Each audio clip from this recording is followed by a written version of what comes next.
strangers getting off to listen to when you think about this.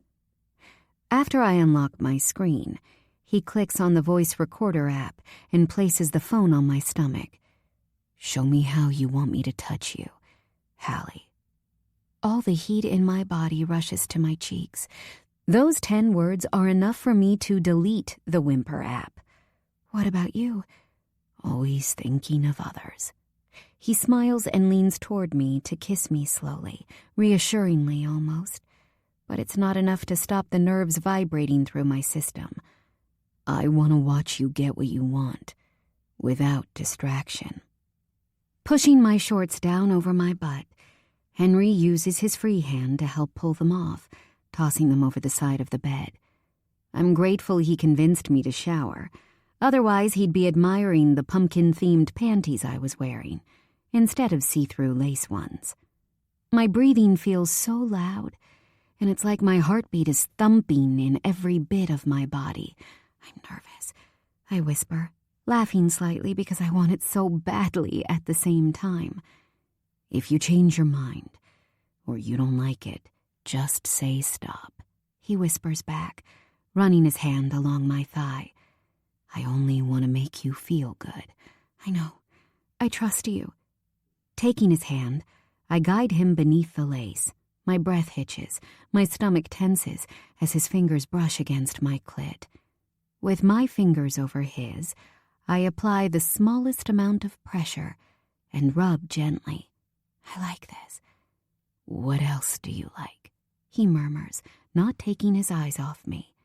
If the man wants me to give him some kind of coherent answer, he's really going to need to stop looking at me like that, and touching me like that, and existing in the same universe as me, because he's too distracting, and my head is filled with nothing but hard eyes and cupids on clouds, but like the explicit version. I don't know. I'll know when you try it. Henry kisses me, his tongue moving against mine at the same time his finger rubs in the perfect rhythm. I take my hand away because he doesn't need me to guide him. Every whimper, every heavy breath, every movement of my legs, he notices.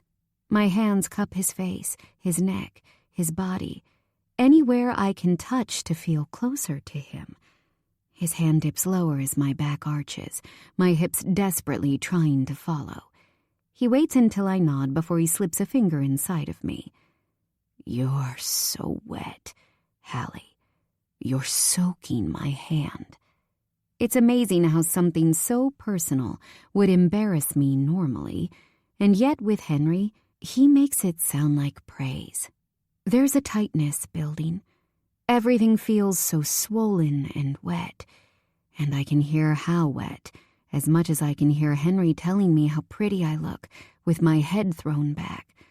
My body bucks against his hand, moans echo, eyes snap shut. You're going to make me come, I whimper through fire sparking across my skin. And, in the most Henry Turner way, he says 4 words. I know. Do it. My thighs clamp shut around his hand as my orgasm rips through me, shocking me as much as it overpowers me. I can't believe I spent a year thinking only I could do this for myself. His mouth meets mine, taking in every moan of his name, never changing his rhythm until I'm too spent and too oversensitive, and he stops, gently removing his hand. He repositions my panties and pulls me into his chest, kissing my forehead tenderly. Was that charming enough for you? I nod. Yeah. Think you got the charm thing covered. Fake your own death. I roll my eyes for the millionth time. You sound like Aurora. That's a really cruel thing to say after I made you come last night. You should apologize by not going. Can I add you bringing that up as a bargaining tool to our rule book? I say, pulling my cardigan over my shoulders. He pushes himself up to sit against my headboard, covers bunched around his waist like he's on the cover of a romance book. The board said no. Sorry. Come here, Cap. You need to get up and go back to your own house. I don't trust you here alone. You'll throw Quack Efron in the trash." "Hallie," he says again, holding out his hand. When I'm foolish enough to take it, he pulls me onto the bed, laughing. "Was that necessary? You could have just asked." "Hallie, will you please sit on my lap so I can look at you?" he says far too politely. I push myself up, and he navigates my leg across him until I'm straddling him. He pushes my hair from my face, then rests his hands on my hips. "How do you feel?" "Stressed. That I'm going to be late to meet Cammy and Aurora for breakfast because you wouldn't let me get out of bed. I tried really hard, honestly, but Henry climbed on top of me and kissed me, and I just liked the feeling of him on top of me. Then he apologized for being hard all the time, and I asked if he wanted me to do something about it, but he questioned if I was offering because I felt like it was only fair or if I wanted to. When I said I felt bad, that I got off and he didn't, he climbed off me and explained in detail about why that was bullshit, and that sex isn't for exchanging favors.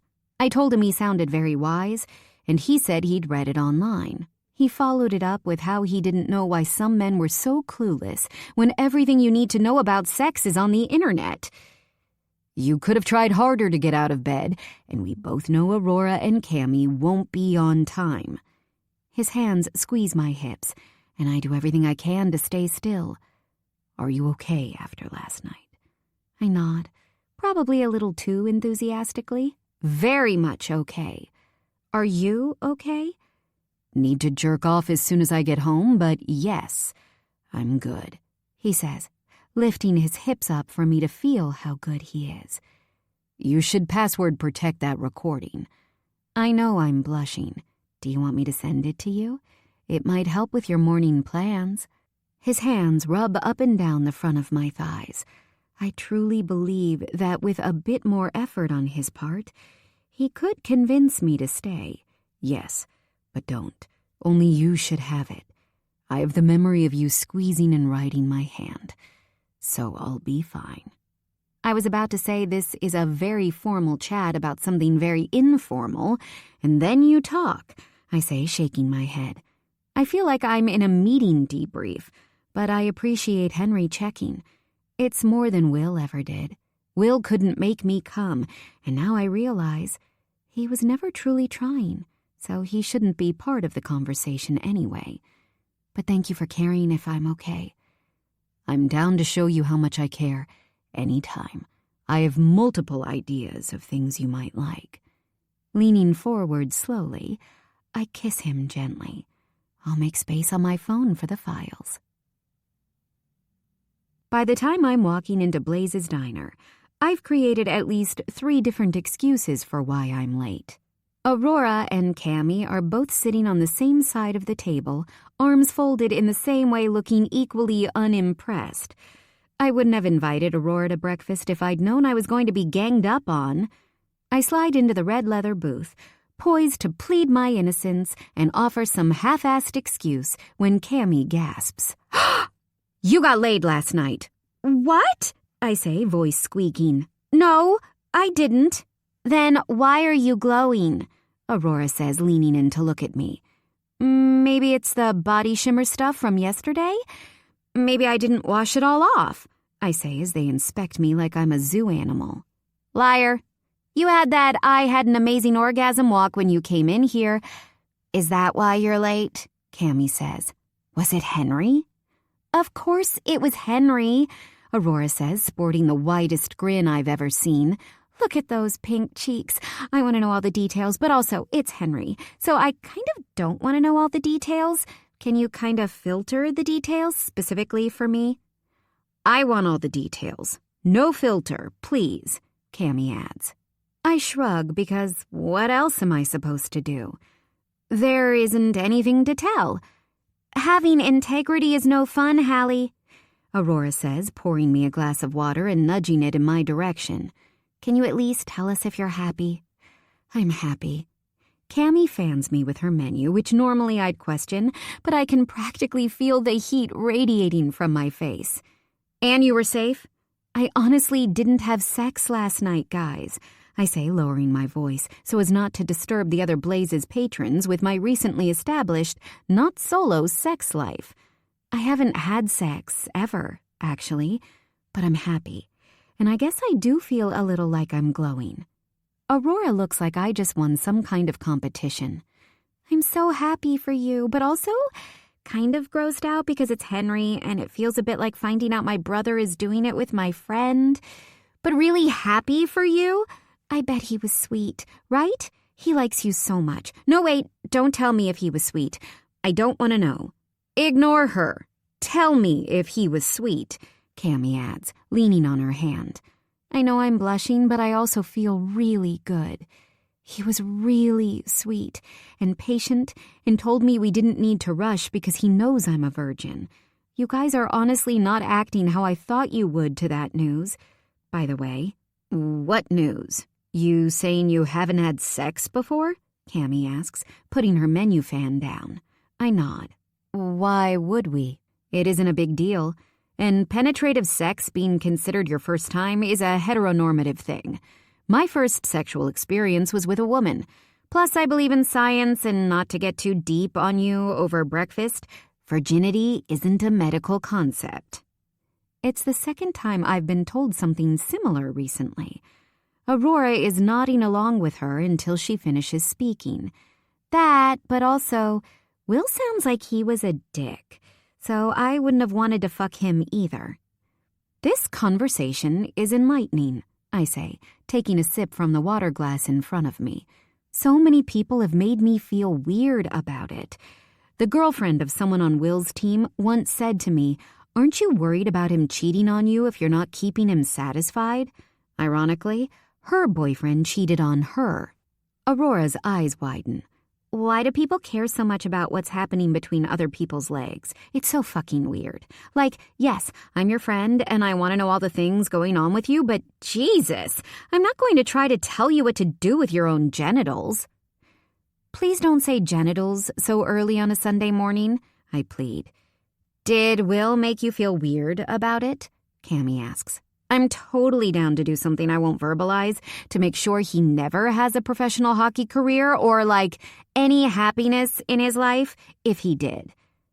I feel like if I answer that honestly, I'm going to end up being an accessory to a crime. You can only be an accessory if I tell you what I'm planning, Cammy says with a wink. I'm sorry he was so bad to you, Hals. I hope you know there isn't some kind of deadline for this stuff. Without sounding like a bumper sticker that I'd definitely buy if I had a car, bodily autonomy includes the things you don't want to do, as well as the things you do want to do. I'm so happy Henry is a good guy, and he's experienced too, which will help make it easier for you. I'm happy Henry is a good guy too. For some reason, every time he comes up, I want to bury my head in my hands and kick my feet excitedly. Never occurred to me that him being experienced would be a benefit. He is. I do want to have sex with him. I just don't want to rush into everything all at once. You know? I'm nervous. Not to sound like your mom, but did someone give you the birds and the bees talk? Do you know how to be safe? Aurora asks. And honestly, it feels a little like I'm being quizzed by my parents right now. And, you know, arranging tests and things. Do you take birth control? She looks so genuine, but it's hard not to laugh. This is not how I imagined breakfast going. Yes, someone gave me the birds and the bees talk. I'm not on birth control because I worried that Will would see it as a green light before I was ready. I should probably look into it before we start, right? Maybe to just decide if it's something you're interested in. Not everyone takes it. If you need help navigating them, I've literally tried them all. I have killer periods, so I've been on it since I was 14, Cammy says. And if you decide you want to get some, I can go to your doctor with you, Aurora adds. I once had to try to get the morning after pill in some random-ass village in Switzerland in broken Italian, so no conversation about contraception phases me now. I'm so confused. I have so many questions. What were you doing in a random Swiss village? I lived a life before Russ turned me into the responsible and refined woman you see sitting before you. Cammy looks as confused as I feel. Aurora's pre-Russ life is well documented online, so it's not hard to imagine. Okay, I still literally have no idea how it happened. I was supposed to be in Italy. There was a guy from my dad's work that I like to get into trouble with. It's a story for another time. Anyway, we're talking about Hallie and Henry. I hope we've made you feel okay with what we've said. It's affirming to hear them say the things I knew, but had never been told before. Will made me feel like I was somehow lagging behind, that there's something wrong with me. Looking back with fresh eyes, it's kind of clear that aside from our relationship, I'm not sure he was a good friend. Cammy and Aurora are good friends. Thank you both. Seriously. You look like you're having a moment, so I'm going to talk about myself to give you a free pass to process, Aurora says, leaning against her palm. No more conquest tales, though. My birthday is coming up and I have no plans. I told Russ I didn't want to organize anything because he's so stressed out with his asshole brother, but I kind of do, and I don't know what to do. My mom will pay for anything I want, and I just need to decide quickly, but I'm fussy. Our breakfast orders are taken, and while we workshop ideas and after I've eaten half of my pancakes, we've settled that we don't have enough time to organize a music festival. What about a sleepover? I say, holding out my plate for Cammy to give me her strawberries. Like a movie night sleepover? We could do it at the hotel. If it's a weeknight, the penthouse will probably be free. Yeah, if your mom waves her black card at the event planner, they will move heaven and earth to pull something together. They're actually really good. You just need to decide what you want it to look like. Cammy says enthusiastically. I've seen them pull functions together with literally days' notice. Also, not to share company secrets, but I've known Pete to move bookings to give the right customer the penthouse when it's been booked. I can do a mood board for them and create a list of all the things you need. I'll make sure it's perfect. I'm pretty sure there's a gazillion companies that rent beds, screens, etc. now. It probably won't be that hard even at short notice. Do you even have the time for that? Aurora asks. Your schedule gives me a headache. I want to find the time for her. Sure, I can do most of it while I'm at work. It'll be easy.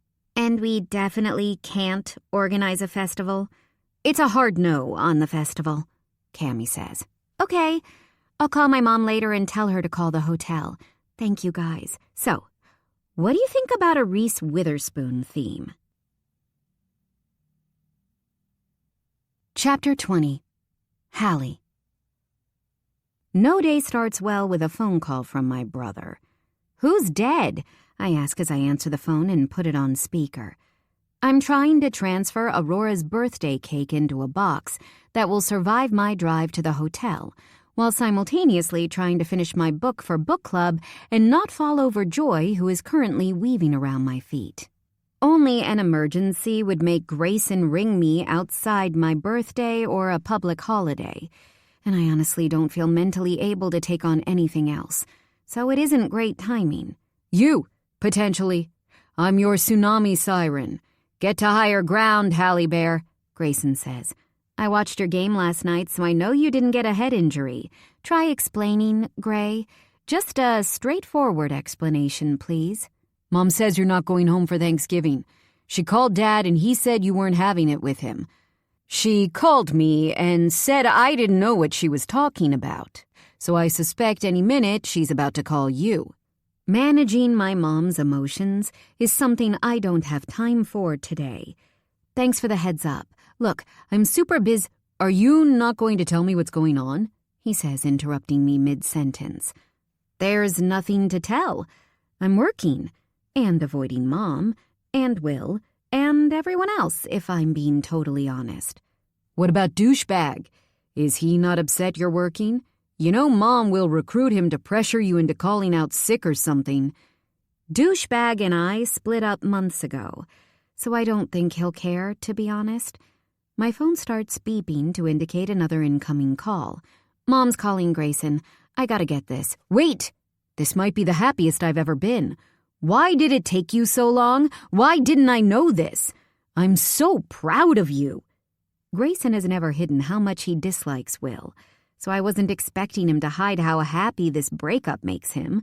I know he'd like Henry, but I won't be telling him because I know the first thing he'll ask is why I only seem to kiss my friends. Because I didn't tell anyone to avoid being burned at the stake? Look, I gotta go. Thanks for the heads up. I disconnect from Grayson and accept Mom's call. Hi, Mom. I'm just getting ready to head out. Can I call you back another time? Given how Mom totally ignores the fact I'm an adult with commitments and things to do, I'm going to assume the answer to that question is no. In true Mom fashion, she doesn't shoot straight into what, thanks to Grayson, I know she's calling for. She asks what Maisie should do as her science fair project, then asks me to help her. Then if I think she should dye her hair darker for the winter. How she and my stepdad were called into Gigi's school to talk about her not hanging out with anyone her own age, and that they're worried for her social development. She wants me to talk to her. She asks if I've started planning the itinerary for our vacation at spring break, which I haven't because no one would stick to it anyway.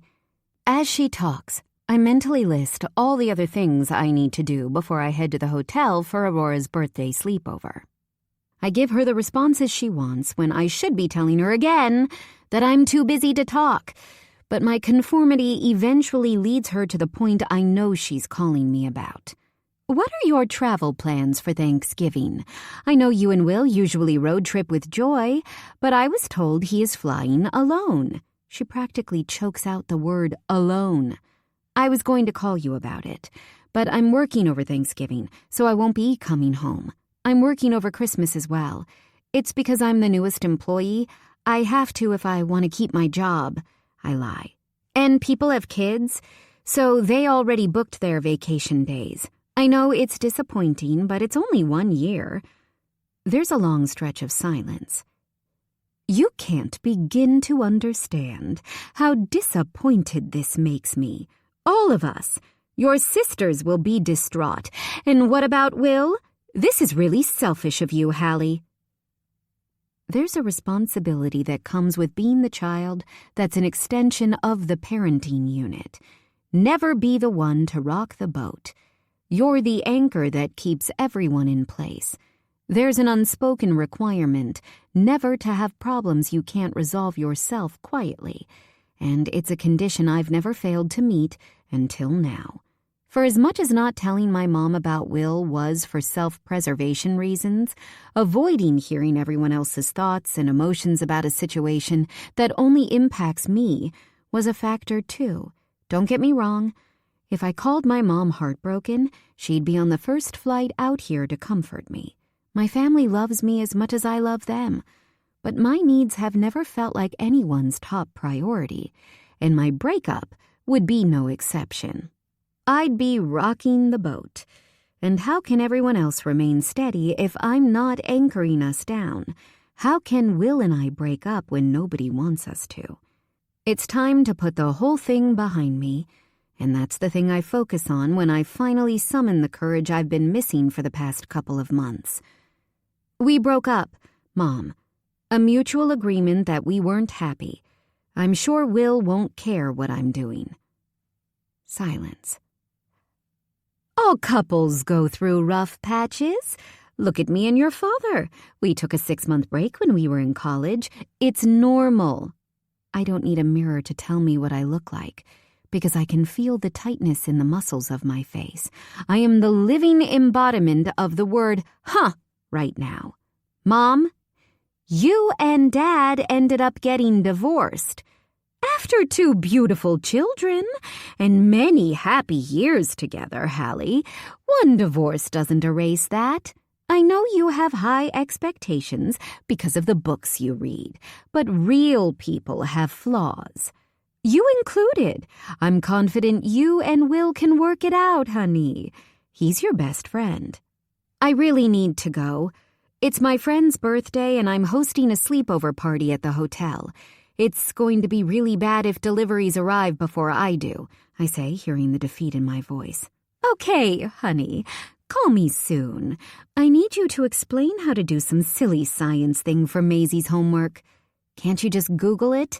Probably, but you know I prefer it when you explain things to me. Anyway, get to work and give my love to your friend. Bye, Mom. The call disconnects, and I let out a loud, soul-deep groan before carrying on with all the things I need to do. The penthouse suite at the Huntington is bigger than my house. It might be bigger than Mrs. Astor's and my houses combined, in fact. Thankfully, Pete, my manager, helped me bring the various decorations up to the hotel while the hotel's event manager coordinated other deliveries. I'd love to pretend it's because they want to help me, but it's more likely that the event coordinator was given clear instructions from Aurora's mom to do whatever I say, as well as her credit card to pay for all my requests.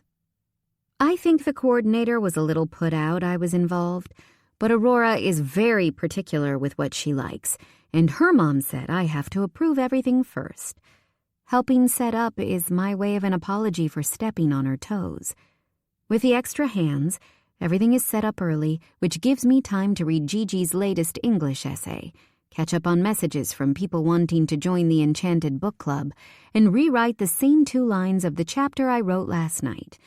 I had such big goals when I started that book club, and I feel like I blink once between sessions until it's coming back around. I want to give it more attention, but I don't know how to find the time. I feel the same about writing, although recent events have caused inspiration to flow out of me. Sure, I rewrite every other word, but at least there are words on the page now, even if, when I'm being totally honest, until the last week I definitely hadn't been working on it as much as I should. When the penthouse elevator doors open unexpectedly, someone a lot more interesting than a caterer steps out. It's very pink, Henry says, looking across the living room of the suite. He's not wrong. Between the balloons, food choices, and inflatable beds set up in front of the movie screen, it feels a little like Barbie Land in here. I feel like I just stepped into the middle of cotton candy. That's a funny way to say, "Wow, Hallie, you have such an eye for design," I say playfully as he strides confidently across the room toward where I'm working. Also, aren't you supposed to be at the barber's? Your hair is looking very not recently barbered. When he reaches me, he bends down to kiss my forehead gently while dropping his overnight bag next to the table I'm working at. You smell good. I have the overwhelming urge to throw myself at Henry. I don't because I don't know if that's cool, but I really want to. In one way, it feels strange to me that we haven't talked about what, if anything, we are now, but I also kind of like not having another expectation to meet. He's been busy with an art project and hockey, and I've been organizing this event and getting on top of my other responsibilities, so it feels like we've hardly spent time together, but that was okay. It turns out I needed a little time alone to process my new feelings anyway. It's what I like about Henry. He doesn't expect me to act a certain way. Don't distract me. Why aren't you at your appointment? He sighs and drops into the chair beside me, quickly leaning forward to peek at my laptop screen. It's walk-in, and I didn't leave home when I was supposed to leave. Then I didn't leave at my backup leave time, and I just kept staring at the time until I got to the point where if I did go to the barber shop and wait for the only guy I'll let cut my hair, I'd definitely be late to this. How do you ever get anything done? I ask genuinely. I would have dropped you off if you needed someone to nudge you. He runs his hand over his hair, his now longer curls moving under his palm. I used to go with a guy on the team named Joe. I put him onto my barber when we met because his hair texture is the same as mine, and he hadn't found a good one yet. It was our thing that we did together. Then we'd watch sports for a couple of hours and hang out. He graduated and moved to New York for law school, so now I have to go by myself. You had a date day with your hockey friend? That's so cute! I'm definitely smiling.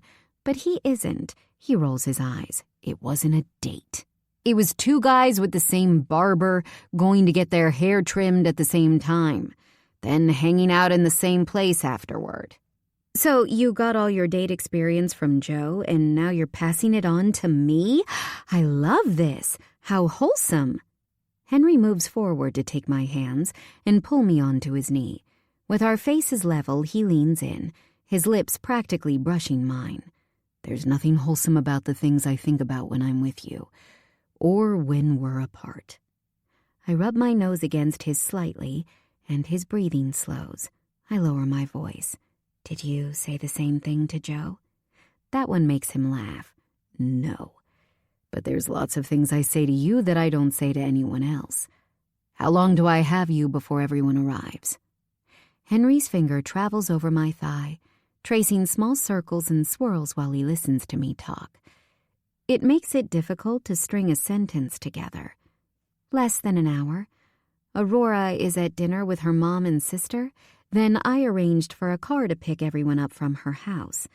The event coordinator was super efficient, so the setup crew and deliveries finished early.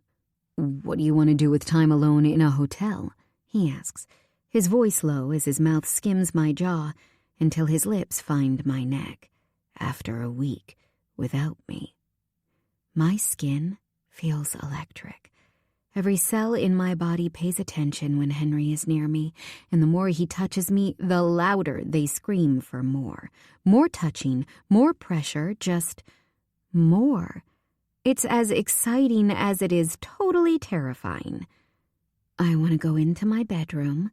He mumbles an of approval against my skin. And take off our clothes. He kisses my neck, and the will to continue dwindles with every microsecond. And put on our personalized Aurora's birthday sleepover pink pajamas.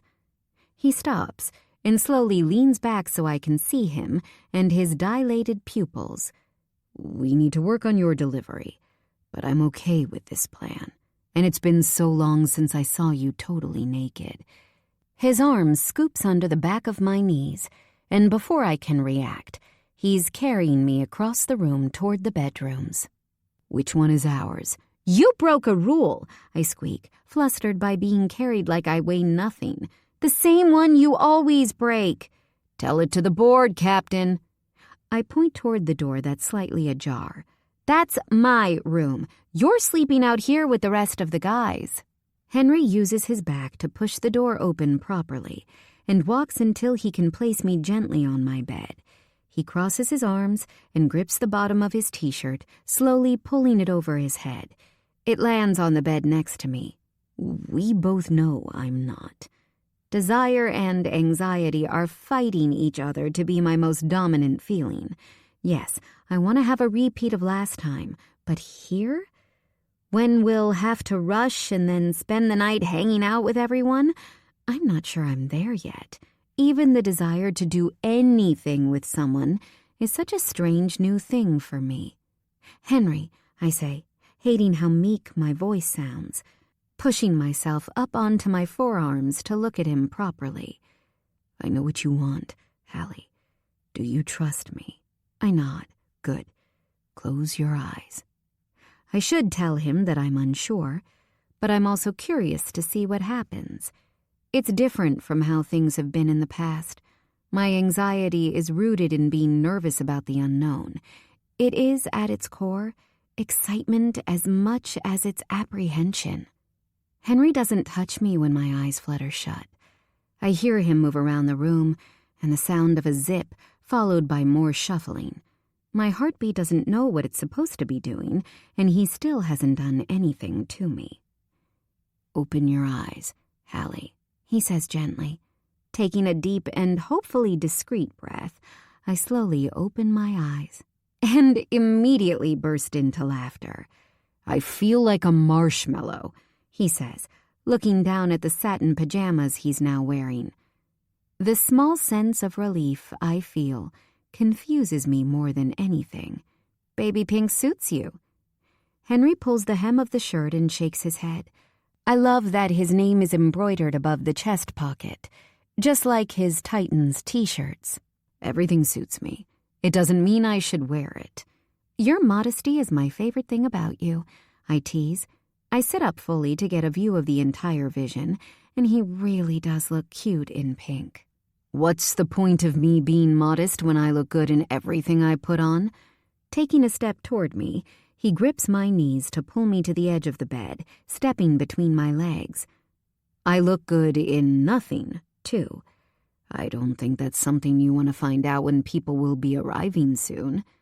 It feels like a question and a confirmation that he understands me all in one. I would really like for you to prove your claim, I challenge, immediately regretting my confidence when his hands drop to the waistband of his pants. Holding my hands out in front of me in some kind of dramatic protest, I squeak, "Just not today." I know. I'm trying really hard to know, Hallie. I'm paying attention to everything so I can get things right with you. Henry takes my outstretched hands and links them at the back of his neck, getting even closer to me.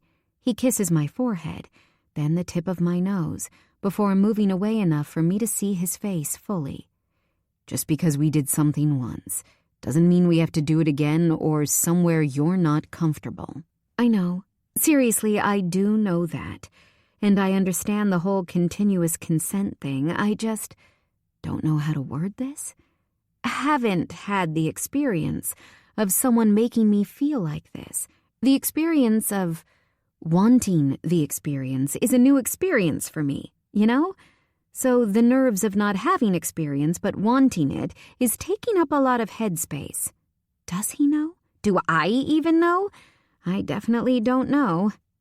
All I got from that is I'm so great at giving you experiences that you're having experiences on experiences on experiences.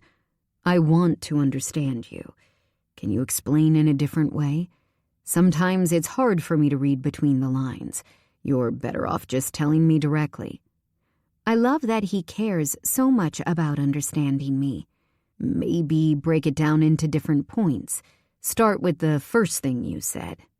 I'm very aware that if I'm grown up enough to want sex, I should be grown up enough to talk about it. But boy, do I want the ground to swallow me whole. I've never actively wanted someone the way I want you. I genuinely thought I was broken in some way for a really long time. I know I'm not, but that's how I was made to feel. And it was hard to unlearn. So that's the first new experience. Will didn't make you horny, but I do, Henry says, a definite hint of smugness to his tone. Your first new experience is horniness? Why did he have to word it like that? Correct. What's next? I'm also experiencing wanting to do something about wanting you. Things were good with me and Will for the first few weeks of our relationship. Stop grimacing when I bring him up, please. But I still never had the urge to do anything further than kissing. I do now with you, but I also don't know where the boundaries are, like, what's out of bounds for our friendship? The last time I started kissing my friend, he became my boyfriend, and we both know how that turned out. I know you haven't dated anyone, but what if the label is what made it go wrong? I kind of like having no expectations. Where do you want our boundaries to be? What label will help you feel comfortable? He asks so gently that I want to cry. He tries so hard with me when even I don't know how to work out what I want. I don't not date because I have a problem with it. I've just never cared about labels, Hallie. I just know I want you the way you want me. I'm good with doing whatever stops the noise in your head. It's cute that you think the noise in my head could ever be stopped, I say playfully, attempting to lighten the very serious mood I've set in my attempt to explain myself. But this brings me to my next experience, or inexperience, I guess. I should continue talking, but I don't know how to word it. He nods, encouraging me. Go on, I'm listening. I'm trying to understand. I'm nervous, Henry. I don't know what I'm doing, and what if I'm not good? I say quietly. I'm used to being a problem solver, and this is the one thing I don't know how to solve in advance. You have experience and I don't. What if you decide you want to hang out with someone who can have more than one sexual encounter without turning her thought process into a freaking riddle that has to be broken down into sections to be understood? I just said that I like having no expectations, while knowing if you came over one day and said you'd been with someone else, it would hurt. I'm glad you saved that one until last, because I wouldn't have been able to pay attention to the rest. Why would I hook up with someone else? My eyes narrow. I give you a touching and vulnerable speech, and that's all you got from it? It's the only thing you said that doesn't make sense to me, Hallie. I don't want someone else. I haven't been with someone in any capacity since I met you. I didn't even realize that it's because I wanted you the whole time until recently. Yeah, but that might change. Will got tired of waiting for me to be ready, and Will is a prick. He interrupts. But go on. And I don't want to lose you as a friend if you want to be with someone else. I don't know what I am. Apprehensive? Henry cups my face with his hands, his warm palms heating my skin. I wish you spent as much time imagining things for your book as you do imagining things that aren't going to happen in real life. Henry! His thumbs glide across my cheeks. Hallie, have you ever considered being chill for 5 minutes? Luckily for him, he kisses me before I can argue, and his joke plus the tender way he touches me does a lot to ease the tension I've developed during this conversation. When his mouth eventually leaves mine, he hugs me tight, something I didn't even know I wanted until he did it. Murmuring into my hair, he strokes the back of my head with one of his hands. I might get to be the guy who gives you all of your experience, Hallie. That's a big deal to me, too. I don't want someone else with more experience. I want you. And if you decide I don't get to be that guy, I'll still be right there, trying to solve riddles to understand you, so I can be your friend. How do you manage to take all my bullshit and make it into something really sweet? He leans back, his hands reaching to cup my face. For all you know, I've totally misunderstood everything, and I think we're about to get married. Should we retrace your mental steps to make sure we understand each other? I groan. Do we have to? It's too embarrassing to say out loud again. Maybe I should have just joined a convent right out of high school. You're not allowed to be embarrassed. It's one of our rules. What did you call it? Your touching and vulnerable speech? Let me slim it down. Experience 1. I make you so horny that it's making you reassess your whole life. Give me strength. Experience 2. You want to do something about those urges with someone, ideally me, for the first time instead of just yourself and your sex app. And experience 3, which is actually inexperience 3, you're nervous about trying things you haven't done before. Bingo! If this was a game show, there would be buzzers going off. I nod enthusiastically because he said it far better than me, even though I think he was trying to make me laugh. Basically, I'm an inexperienced triple threat, and it's pretty busy in my brain currently. We can handle it, Cap. We're a team, so you have all the time you need. You already have the advantage that I am so much better for you than Will ever was, and I have a really great idea for getting rid of all the thoughts in your head. You just need to lie back and take off your pants. I can definitely get you to be chill for 5 minutes. It's the mood lightener I need, and I'm so grateful that we can have these types of conversations in a healthy way. With Will, they always turned into arguments. I beam at him. Your problem-solving skills are unmatched, but I think this time I'll pass, thank you. And no, I've been managing a family since birth. I haven't had a chill day in my life. My natural state is to think of every eventuality. Me and another woman can be crossed off your list of eventualities. Waiting isn't the big deal Will has made it out to be. I promise. The elevator dings loudly outside the room, followed by the sounds of multiple voices, making them very early. Let me kiss you and show you how much I'm not interested in other people. He closes the gap between us quickly, kissing me with the determination of a man with something to prove. And right at that moment is when the bedroom door opens. Chapter 21. Henry. Aurora slams the door closed, blocking out the sound of gasps, many of which I don't believe are genuine.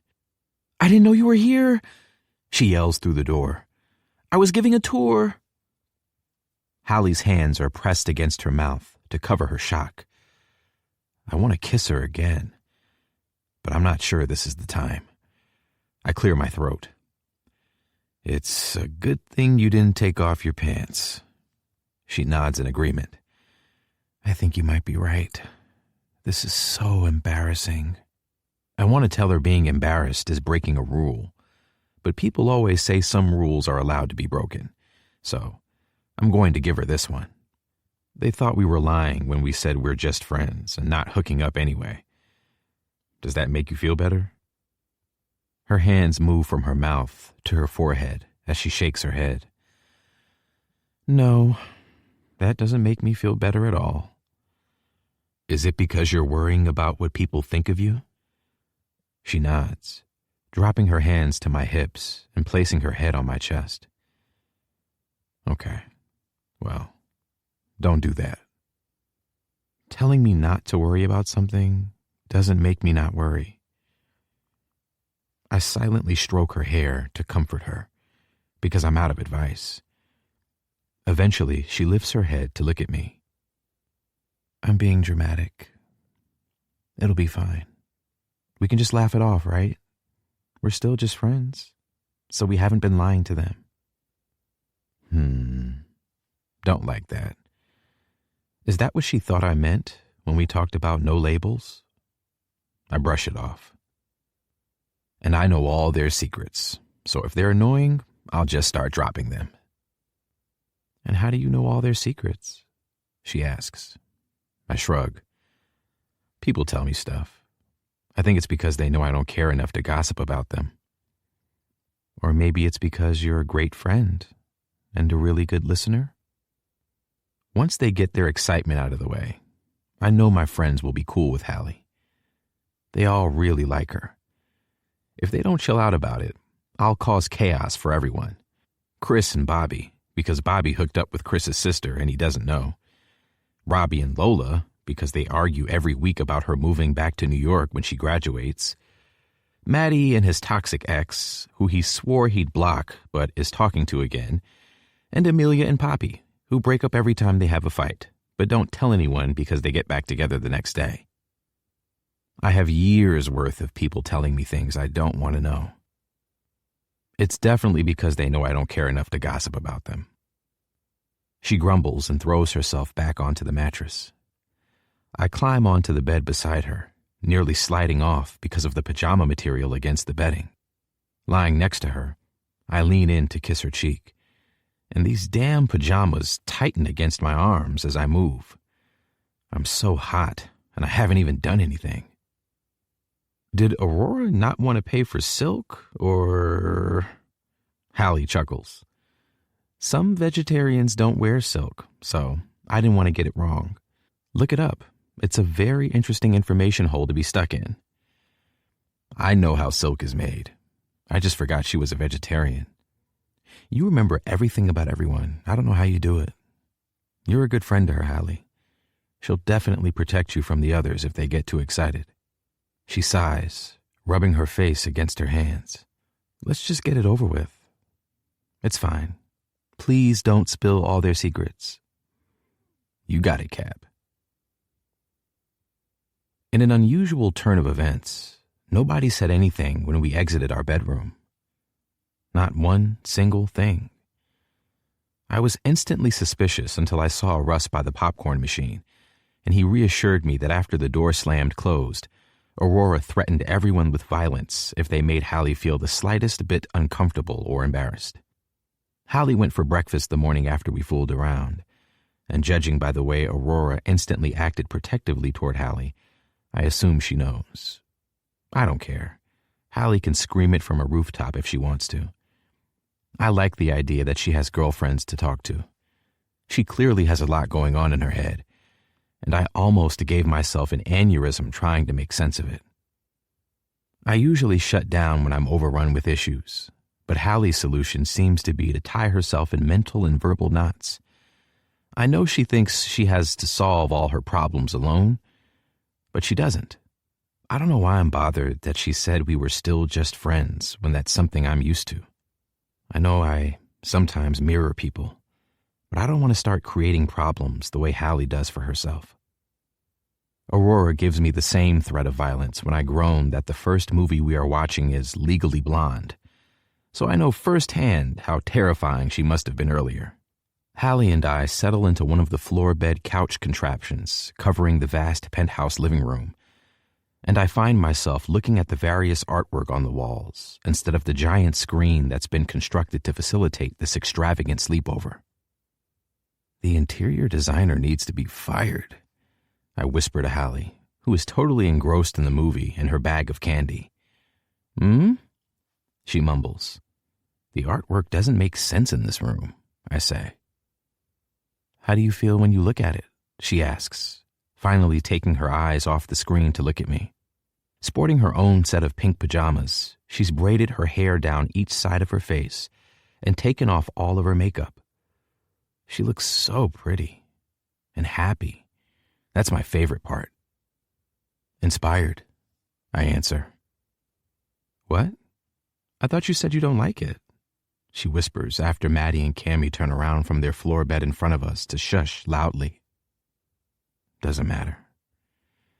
I kiss her forehead, and her eyes widen, immediately looking around to check that nobody was looking at us. I wish she didn't care so much about what people think. When she's fully focused on the movie, I dig my cell phone out of my pocket. Jaden, I need advice. So you came to the expert. Great choice. You're my last resort. I'm your only hope. Hit me. I'm ready to wow you with my wisdom. How do you know if you're in the friend zone? Is this about Hallie? Yes. You're not in the friend zone. LMAO. How do you know? People in the friend zone don't get caught making out in hotel rooms with the person who is supposed to be friend zoning them. How the hell do you know about that? I'm all seeing and all knowing. But yeah, you're good, brother. Firmly outside of the zone. Why do you ask? Bobby is a snitch, is what you mean. It was Amelia, actually. She now owes me $5 because I called it weeks ago. She thought I might want to hook up with other people. Then she said we're still just friends. Do you want to hook up with other people? No. Do you want a relationship?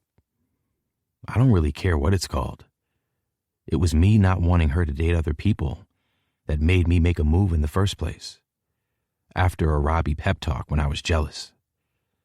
That boy really loves a pep talk. Okay, all these things do not put you in the friend zone, but maybe you guys just need to work out what you want out of your situation. Like, is it just sex? Is it companionship? Is it both? Is it only when you're both single? Has she had a shitty relationship in the past? Yes, Will Ellington from San Diego. Yikes. Has anyone told him he's not that great yet? I plan to.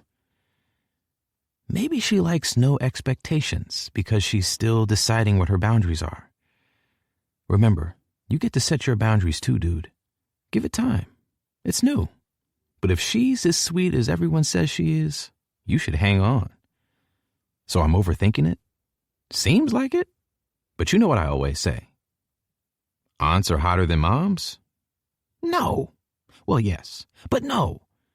Communicate is what I always say. Make sure you're on the same page. I've never heard you say that. I say it all the time. No, you don't. You told me to stay toxic. as a test, and you passed by being your non-toxic self. Just talk to her, Hen. You'll work it out. Okay. Thanks, JJ. You're welcome, brother. Dare I ask how hockey is going? Okay, so you're going to leave me on red. I see how it is. It's a good job. I love you. Love you too, Jay. I feel a lot better when I lock my phone and slip it back into my pocket. Beside me, Hallie has fallen asleep, and I let Aurora put on one more movie before I admit defeat and carry Hallie to bed. She doesn't even wake up when I lose my grip on her because of these ridiculous satin pajamas we're both wearing and accidentally drop her onto the bed. She's definitely breathing. I've checked twice. As soon as I climb in beside her, she thankfully shows some sign of life by rolling over to lie on my chest and put her thigh across me like she always does. I brush her hair from her face, and she hums happily, her eyes opening slowly. Why are you so tired? Up late? Busy day? Are we in our room? She mumbles. No, you're trying to straddle me in the lounge in front of everyone. It's like I've doused her in cold water. Her eyes snap open, and she pushes herself up with her elbow to look around the room. You're an asshole, she says, sinking back down to lie on my chest. That's one way to wake me up. Do you want to go back out there? You slept through the end of Legally Blonde and Cruel Intentions, but I think they're about to put Just Like Heaven on. Aurora really likes old Reese Witherspoon movies. Hallie yawns and shakes her head. I'm happy here with you. On our own. In this huge bed. Are you trying to seduce me? She's staring up at me with anticipation. I drag my thumb across her bottom lip and watch her breathing slow. I lean in, and she lifts her head to kiss me gently. I wouldn't know how to seduce you, she says. I think about what she said earlier about inexperience. When our friends aren't on the other side of the door, I'll let you practice as much as you like. My hero. She looks up, grinning, but I can tell how tired she is when she immediately lies back down. Do you think Aurora is enjoying her birthday sleepover? She said it's the best sleepover she's ever been to. What about you? Where does it rank? Hallie cuddles into me more, moving her head onto my bicep so she can look at me while we talk. I've never been to a sleepover. I am so good at giving you new experiences. I tuck one of my hands behind my head to give her a better place to put her head and let my free hand rest on her thigh. I wasn't allowed to go to them either. I didn't care, though. I didn't want to sleep in someone else's house. I think you'll find I planned this, so I gave myself the experience. And it wasn't that I wasn't allowed. I just didn't have any friends growing up other than Will. Grayson went to sleepovers all the time. Gigi does, too. But now that I'm saying it out loud, I'm questioning whether she's going where she says she's going after her recent performance. Your family makes me happy I'm an only child, I say. I don't have it in me to look after so many people. Surely being the captain of a sports team is like having tons of brothers. And they're not bad. I just only ever complain about them. I should talk about when they're nice to me more. It's more like having a farm next to a highway and all the animals keep escaping. I love the feeling of her body on mine when she laughs at something I've said. Even in the dimly lit room, I can tell she's looking at me like I'm the funniest person she's ever met. Tell me something nice your family has done for you recently. She thinks for longer than I think she'd be able to justify if I challenged her. I don't challenge her because I don't want her to shut down. I love hearing her talk about anything, and she's one of the only people I can say that about. Grayson called me this morning to pre-warn me about my mom being pissed off I'm not going home for Thanksgiving. I don't think that meets the criteria of something nice. Why aren't you home for Thanksgiving? When Will and I broke up, we knew our parents would interfere because they're like that. We agreed if I didn't go home for the holidays, by the time we're next together, they'll be over it. I just didn't get around to telling my mom we broke up until today. Everything she says generates more questions. Why are you not going home for Thanksgiving? Why not him? I have other options, I guess. I have my dad and stepmom in New York. He doesn't have anywhere else he could go. It was just easier for me to be the one not to go home. Easier for him. When I saw him, he said we should both go home. But I've already agreed to work.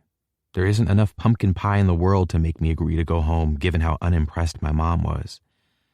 She'll get over it, though. Hopefully by March. I'm always appreciative of my moms, but I'm extra appreciative when I talk to my friends about their own parents. My moms have never made me feel not good enough. Never made me think I wasn't capable of making my own choices. Never discouraged me or asked too much of me. It wasn't until I started college and widened my circle that I realized a lot of people aren't as lucky as I am. Sure, they were busy at work, but they always found as much time for me as I needed, as well as giving me the best of everything. What's happening in March? She turns away from me to yawn, and I remember that she's supposed to be sleeping right now. You can go back to sleep if you need to. I'll stop asking you questions. That's okay. I like talking to you, and I feel like I should enjoy this bed as much as I can, given I'll never be in this penthouse again. What's happening in March? She says, repeating my question. My annual headache.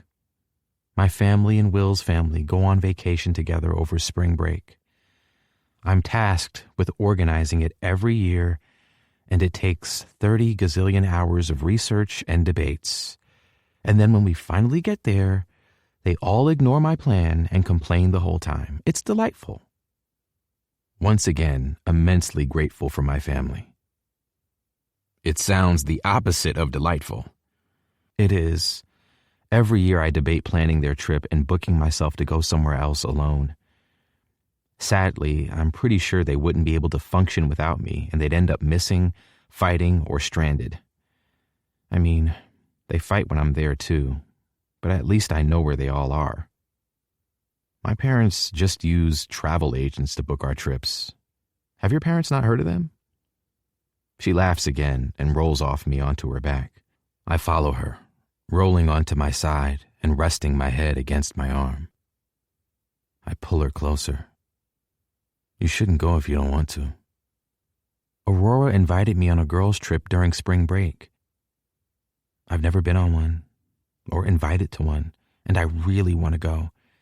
But it's not worth the reaction I'll get. Maybe next year, if she still wants me to go, that is, I can do it. I know families are complicated and I've had it easy, but I'm struggling to understand why you don't just say no and do what makes you happy. Why do you have to make sacrifices to please everyone? Yeah, they ask a lot of me sometimes, but at least they always want me around. They say I hold everything together. Even if it means sacrificing what you want to hold everything together. She's quiet for a moment. If everything falls apart because I rock the boat, who's going to notice if I fall overboard? Who's there if I sink? I know how deeply Hallie loves her family, and from the conversations I overhear, they love her too. I just wish she wasn't weighed down by everyone else's burdens. Conversations like this allow me to learn more about her, which I desperately want, but I can't help but feel unqualified to hand out advice. I notice everything you do, Hallie, and I bet I could sail a boat if I tried. She rolls to face me. Our stomachs touching, we're that close in this gigantic bed. You do say you're good at everything. And Russ is too responsible to let anyone not wear a life jacket. Aurora probably has enough money to buy the Coast Guard, I say. The guys trained to be lifeguards in high school to meet girls. Robbie would love bossing people around. You're not sinking, Cap. I'm not letting you. Despite what you think, you do always say the right thing, Henry. Go to sleep. We can talk more about how great I am when you wake up. Hallie leans forward and kisses me slowly. It's soft and sweet, just like her. She rolls over and slides backward until her back is flat to my chest. And that's when we learn there's no hiding an erection in satin pajamas. Chapter 22. Henry. We're thinking of starting a podcast. We're still up north after playing here this weekend. And after our loss earlier, our third in the past 2 weeks, we decided to brave Faulkner's wrath and use our hour before we head back to Maple Hills to see JJ. I've been trying to drown out the constant noise of my teammates chatting in order to concentrate on an essay that my brain really doesn't want to concentrate on. But hearing the word podcast come out of Maddie's mouth is enough for me to lower my laptop screen. We want to call it The Frozen 3, Chris adds. Bobby nods. It'll be about hockey. JJ rubs his fingers against his temple. Gentlemen, ask yourself this. Are 3 more straight men with microphones what the world needs? The noise from the other patrons rumbles around us while Maddie, Chris, and Bobby deliberate over JJ's question. As much as I want to be home in a dark room alone, I'm happy they're all talking about the pros and cons of a podcast instead of my shitty performance. They keep telling me it isn't my fault, and yet I can't shake the feeling that I'm letting them all down. I don't know how to fix it. Not only that, if I don't finish this essay, then it won't matter how hard I've been trying to be a good captain, because Faulkner will murder me if I get a bad grade. Hallie tried to make me work, but thinking about peeling her clothes off her makes it hard for me to concentrate on some boring essay about a topic I don't care about. I just want to touch her constantly, and it's distracting, especially because she wants to be touched constantly. My free time is filled with a lot of dry humping and jerking off in the shower right now. She hasn't asked for anything more than that, so I figure she's still doing whatever mental gymnastics she was doing last week. The guys are still talking about a podcast when I get back to my laptop, and that little flashing line is taunting me. I can't fail this as well as failing at being captain in the space of a week. I just can't. The more pressure I put on myself, the less I can concentrate on my screen. The guys are getting louder and louder, and it's all getting too much. By the time we're pulling up in front of our house, I'm mentally done. Coach insisted I sit with him on the bus and talk and talk and talk. Even when Robbie tried to take over, I then had to listen to it. I was looking forward to being alone, but the universe has other plans for me, and Hallie's car is parked outside of my house. Companionship is a difficult thing to navigate when I feel overwhelmed. When I know that in all likelihood this person I care about and who cares about me is going to work hard to make me feel better, and with her patience and affection she might help. Of all the people in the world I would want to be waiting for me unexpectedly, she's the one I'd pick. But in the same reality, the idea of anyone being near me, existing in my space, and wanting basic human interaction from me feels like the heaviest weight I can't survive. Hallie approaches me as I climb out of Russ's truck, a glass container clutched tightly in her hands. I meet her halfway down the driveway to get out of Russ's way while he grabs Robbie's wheelchair from the back, and also because I'm not sure I want to invite her in. You look really exhausted, she says softly, handing me the container filled with cookies.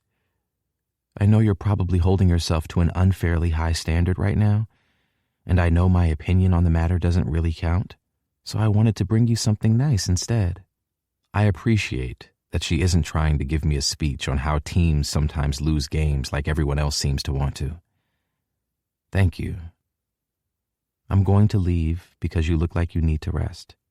I'm fighting all my natural urges to try to find the solution to your problem because I know you don't like to be smothered with attention when you don't feel great, she says, smiling softly. Call me if you need anything, okay? I'll try not to overwhelm you. She doesn't hug me or try to kiss me. She just gives me a small wave goodbye, turns around, and climbs into her car. There's a huge part of me that's relieved. I don't want to be touched and asked to talk about my feelings. Not even by her, who really at this point is the only person I do like touching me. But as I watch her drive away, I start to miss her. Robbie has lived with me long enough to know he should give me space when I feel like this. Russ has a sixth sense for any kind of negative atmosphere and leaves me alone after making me a cup of tea. I judged Aurora at first when she said a good cup of tea could solve a multitude of problems. But as much as I hate to admit it, it is comforting. As soon as she bought us a kettle so we'd stop boiling water in the microwave, everything changed for the better. I still feel like my Word document is laughing at me and my 400 words as I stare at my laptop screen. Usually, an impending deadline would give me the stomach-turning anxiety to produce something quickly. But apparently even knowing Thornton is expecting something from me tomorrow is not enough to get me moving. I really fucking hate myself for not concentrating when Hallie was here to help me earlier in the week. She warned me that I would struggle if I didn't complete it with her because she was adamant I wouldn't be able to do anything while away with the team. I don't know why I'm like this, and it makes me want to tear my hair out.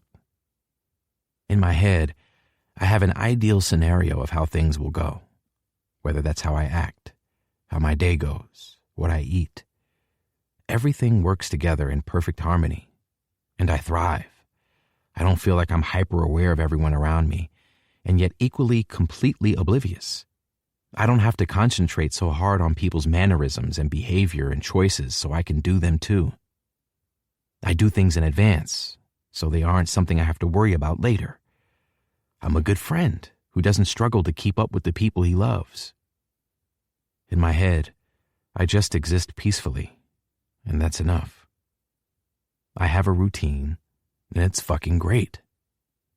I tell myself I'm going to work harder to be the version of me in my head. And I'm so frozen by the prospect that I do nothing at all. Not even the things I would have done before. And I make everything worse. Pulling my cell phone from my pocket, I ignore the hundreds of messages in the various group chats that I don't have the energy for, and click Hallie's number. "Hey," she says when she picks up a few seconds later. I can't write my essay. I'm really struggling to get out of my head. I expect an "I told you so" or "it's your own fault." It's what I deserve under the circumstance. Aside from the other stuff keeping me permanently sexually frustrated, I spent our time together last time drawing the painting I was supposed to be writing about on her thigh. But it's Hallie, so what I assume isn't what happens. "What can I do to help you?" "Are you busy?" I ask, hearing background noise that sounds like she's out somewhere. I asked first, "What can I do to help you, Henry?" I can tell she's somewhere doing something, but there's a selfish part of me that desperately wants her to make me feel like this isn't an impossible task. "Can you come over and help? If you're not busy." "I'll be 20 minutes, she says. "Have you eaten?" "I've had a cup of that tea Aurora gets from England in a protein shake." She laughs, and even hearing it over the phone gives me the same serotonin boost I get when I see her do it in person. That's a no then. Healthy or unhealthy? I want crunchy stuff like cucumber and chips. Nothing sticky. Coming right up. I'll be with you soon, so try to relax for now. We'll get it done, Henry. We haven't failed yet, and I'm sorry this one is taking more energy than you have. You're the best. I stare at my ceiling for the 35 minutes it takes for Hallie to turn up at my house, and as soon as I see her standing on my doorstep, everything instantly feels more manageable. She struggles to hold up the grocery bags since they're so full, but she attempts to show me anyway. I bought everything that looked crunchy.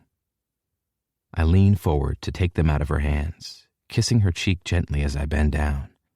I want to tell her how much better she makes everything, but Russ and Robbie appear from the den like two dogs responding to a rustling treat bag. Robbie stops next to the kitchen island. "Did you get them?" I think he's talking to me until Hallie responds to tell him yes. Putting the bags on the counter, I look between my friends. "What?" "I need beer if we're going to get through this study session," Robbie says. But Hallie was scared to use her fake ID that isn't fake. Hallie starts unloading the bags, not making eye contact with me until she can't take me staring at her. She clears her throat and steps toward me. She looks up at me with big eyes. Aurora invited me to go for dinner with her, Poppy, and Amelia earlier. We'd just finished eating when you called me, and I forgot to ask you to check if anyone else needed anything from the store. So she called Russ. And Russ was watching TV with me, Robbie says, interrupting her. And we decided we should probably be doing something productive instead of watching reruns. So we're going to all work together and drink beer and eat. And you're not going to struggle in your room alone and blame yourself for shit that isn't your fault when you have people who want to help you. I'm not blaming myself for shit that isn't my fault. Russ takes a bag of chips and opens it loudly, somehow managing to crinkle every inch of the bag. We win as a team, we lose as a team. No one person is responsible for how we play. It's quite literally a group effort. Faulkner wants me to go to his office on Monday. He's not pretending this isn't my fault. He wants to check that you're okay, Hen, Robbie says, cracking open a beer and handing it to me. He might pretend he doesn't give a shit, but he does. He notices the way you retreat into yourself after every loss, and he's worried. He might be a hard ass, but he still has a duty of care. It's why he wouldn't leave you the fuck alone on the bus. Shit's hard, but it's not supposed to ruin your fucking life. This is the exact reason I stay in my room alone. Hallie has what looks like guilt written all over her face. Maybe she didn't know this would be the outcome when I asked her to help me, and she involved other people. People who want answers and want to help and want me to act in a certain way. I want to walk away and lock my bedroom door. That's what my body is telling me to do. Fight or flight, and it's immediately picked flight. It's too hard to say how I feel in a way that will appease everyone's worries when I don't even know how I feel to be able to assemble a suitable response. Overwhelmed doesn't convey how I feel anymore when I know that this anxious weight of impending doom is going to be with me until I graduate or until Faulkner realizes asking me to be captain was a massive mistake and I let everyone down. Russ is rustling the chip bag again, and the TV is playing, and Robbie is tapping his fingers against the side of his beer bottle, and Hallie's finger lightly brushes my knuckles by accident, and it's like tiny bugs crawling across my hand, and I can't think. I can't think. "Do you want to go upstairs?" Hallie asks, her eyes flicking to where I'm rubbing my knuckles repeatedly, trying to stop my hand feeling disconnected from the rest of my body. "Go if you need to." I nod, and the idea of answering her properly feels entirely impossible as I step around her and head to the stairs. As soon as I enter my bedroom, I throw myself onto my bed face down, bury my head in my pillow, and let myself pass out. I don't know how long I'm out for, but when I wake up, there's a lukewarm cup of tea and a selection of snacks next to 2 Tylenol on my bedside table. Telling Hallie not to be embarrassed about things is second nature to me, and yet I can't shake that same feeling as I take the pills and stand to head downstairs. Russ is watching TV on his own when I reach the living room, and I can't see or hear Hallie or Robbie. He doesn't say anything when I sit at the other end of the couch. He lowers the TV volume. He's watching Hallie's baking show with the British people. "Hallie put it on," he says. "How long ago did she leave?" I ask. "Couple of hours ago. She took Robbie to Lola's, so it's just us tonight. You hungry?" As much as I don't blame her for leaving when I wasn't awake to keep her company, I'm now in an even worse situation with Thornton's essay. We didn't study. I'm going to fail because I have nothing to submit. Russ doesn't take his eyes off the TV. "Robbie spoke to Coach and told him you aren't feeling yourself. Coach said he'd submit a request to get you a day extension for your essay. Unspecified medical grounds or something. You can hand it in on Tuesday, and Hallie is going to help you tomorrow. Do you want pizza for dinner? Unspecified medical grounds? Yep. Would it be better for you if I made the decision about dinner? Is there anything you specifically don't want? Russ finally looks at me, and it's my turn to concentrate on the TV. I nod. Nothing messy. He immediately grabs his cell phone from the arm of the chair to order something. Thanks, Russ. You got it. He hands me the TV remote, but I have a soft spot for this show. Is there anything else I could do tonight to help you get to tomorrow? It's a weird way to word a question. But one of the things Russ has learned since his dad started working through his addiction is that all you need to do is take one day at a time. He's careful with his word choices, but I like it. No, there's nothing you can do. Let me know if that changes, okay? That's all he says until our food arrives, and we sit together eating, watching Hallie's baking show. And I don't have to think about anything all evening. Chapter 23. Hallie. In the months Henry and I have been friends, I've never been as nervous to see him as I am today. Don't get me wrong, I'm excited to see him. I'm always excited to see him. But the nerves are an addition today when they've never been there before. I offered to meet him in the library instead of either of our houses. The library feels like neutral territory, and it also reduces the chance of us becoming distracted. I waited at his house for an hour after he went upstairs yesterday, just in case he woke up and wanted me to be there. I could tell from the moment Robbie and Russ greeted us in the kitchen that I'd made a mistake. When Aurora called Russ, it was Robbie who said that Henry needed to know his friends are around him. He's known him so much longer than I have, so I trusted he knew what was right for him, even if my gut was telling me it didn't feel like the right choice for Henry. It's a lesson learned, I suppose. I was so worried about telling Robbie he was wrong, potentially having him see me as an interference, that I didn't prevent Henry from becoming upset. Even if there weren't tears or shouting, I could tell that things weren't right immediately. I was fidgeting on the spot, nervous, not knowing how to interject with a more suitable plan, and I brushed his hand by accident. And I've never been madder at myself. That was his tipping point, I think. The step too far for someone exhausted and overstimulated. I knew it was unlikely we'd get anything done, and that's why I suggested Robbie see if any exceptions could be made.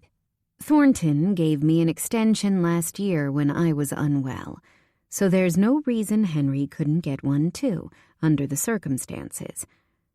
I'm thankful we have today to have a do-over.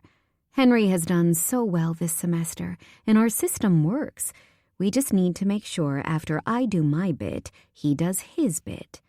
My nerves caused me to leave the house early, and I've been sitting at this table at the far end of the library with 2 hot chocolates from the cafe for 20 minutes. Even with 20 minutes of waiting, I still don't know how to greet him when he gets here, or if I should bring up last night. My gut is telling me to let him lead the conversation. That way I'm not going to accidentally cross a line. Another 10 minutes have passed before I see auburn curls poking out of the rim of a Titan's beanie. "Sorry I'm late. Didn't want to come," he says, placing his bag on the table and getting out his laptop. He pulls out the chair beside me and kisses the top of my head before taking the seat. Ouch. "I'm sorry you had to in that case," I say as carefully as I can, trying not to let that sliver of hurt show in my voice. He pinches the bridge of his nose between his fingers and sighs. "I didn't mean that." Thankfully, in my 30 minutes of obsessing over how to act and waiting, I reread the material we're working with today to jog my memory, so maybe we can get this done quickly. You did, and that's okay if it's how you feel. You don't have to filter yourself for me. Should we get this over with then? Hallie, he says softly, and the tenderness in his voice makes me dissolve into nothing. I feel how drained he is simply from how my name tumbles out of his mouth. He pulls my seat closer to him and rests his chin on my shoulder. I said it wrong. I didn't want to have to face you after yesterday. I feel embarrassed about inviting you over, then disappearing without saying anything. I've been in the studio and I just procrastinated leaving. I'm sorry I'm late. Being embarrassed is breaking a rule, Henry. You're allowed to do what your body tells you to do. Instincts are instincts for a reason. You needed alone time. That's it. No big deal. He sits back in his seat, and my body craves his touch again. It feels like my brain doesn't work the way it's supposed to sometimes. I try my best to work against it, but sometimes it wins. Your brain creates the most beautiful artwork and says things to me that make me feel so safe and so cared for. Your brain makes you a friend people like Russ can rely on. Rory told me how responsible you are for bringing him out of his shell, and Nathan trusts you to look out for his girlfriend when he's away, and I've hardly talked to her. What kind of friend does that make me? The phone works both ways, Henry, I say, internally gagging when I realize how much I sound like my mom right now. You're going through a stressful time and she can check in with you too. You're both equally responsible. But my point is, you and your brain that you say you're fighting are so special. You say it doesn't work properly, and I don't know anything about that. But I know that the things you see as differences to everyone else make you who we all care so much about. Have you been practicing that speech while you've been waiting for me? I smile because there's nothing else I can do, and I just carefully navigated, trying to tell him how great he is without being too horrendously cringe. And that was his response. I made it up on the fly. Are you impressed? It's not the best speech I've heard, but I acknowledge your efforts. I want to kiss him, but I'm kind of scared to touch him, so I lean in on the assumption he'll do the rest if he wants to. I'm sorry I didn't know how to make you feel better yesterday. I'm sorry you're here when you don't want to be. He leans in too, his face so close to mine I can smell his cologne. You're apologizing again, and I'm not going to stop until this work is done. My body feels really oversensitive today, so I'm not going to kiss you even though I really like it when I do. I also don't want to get kicked out for heavy petting in the library. I'm about to tell him that nobody says heavy petting anymore until he turns and points to a sign on the wall that literally says it. If we get this finished in the next 2 hours, I can come to your coach's office with you. I only have class this afternoon. I fear I might have gone too far, but he smiles and nods. That'd be nice. It's not until we're on our way that I realize I'm so unathletic that I don't even know where the sports building is. Henry explained it's a little like an evil lair occupied by multiple supervillains, and he normally avoids it at all costs. He apparently got locked in there for 2 hours with his coach after the door jammed when he was a freshman, and he's never recovered. Campus is fairly quiet as we stroll across it toward Henry's meeting, but the calm doesn't stop me from worrying that he's worrying about his meeting. I decided that distraction might be my best method. How did you end up being a hockey player? Why not football or baseball or, I don't know, chess? My Uncle Miles played hockey until he went to med school. He's technically my biological dad, so I guess I inherited his talent. He's been my mama's best friend since high school. Then they all went to the same colleges, so they're all close. My mama grew up playing different sports, so she wanted me to find something I liked as well. Did he teach you to play? I ask. Yeah.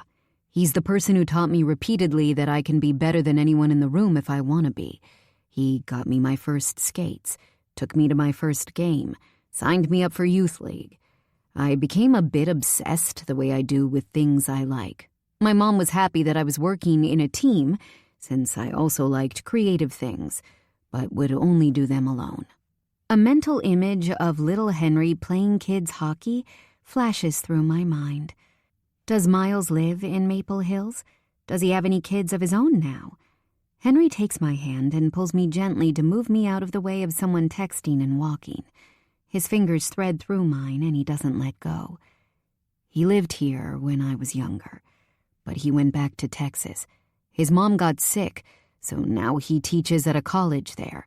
I usually see him a few times a year. I've never known him to even date anyone, so he doesn't have any kids. He's a good guy. I think you'd like him. He reads a lot of books. Reading books is definitely the best hobby a person can have. Henry nudges me with his shoulder and rolls his eyes. I bet he's proud you're where you are now. Walking across campus holding hands with a hot girl? Probably. Now it's my turn to roll my eyes. Oh, you've got jokes now, huh? I wasn't joking. I meant the fact you're the captain of your team. For now. Henry, Hallie, he says, mimicking me. I know you'll be with your parents this week for Thanksgiving and I'll be working, but I'm going to come to your game on the weekend. I'll find a way to move my shift around or leave early or something. I want to be there when you get off the ice, I say. I'm going to wear your jersey and scream your name. Can you not make me hard before I go into this meeting, please? I choke slightly. Maybe wait to see if Faulkner kicks me off the team before you start moving things around. You know that isn't going to happen. He looks across to me as we stop in front of a building I've never seen before. Do I? Henry holds the door open for me and ushers me to a bench inside the lobby. Be honest with him, please. Whatever he wants to talk to you about, tell him you're being too hard on yourself. I'll be as quick as I can. My e-reader has hardly even warmed up by the time Henry reappears. I look at my phone, and he's only been gone 10 minutes. All good? I ask cautiously. Yes.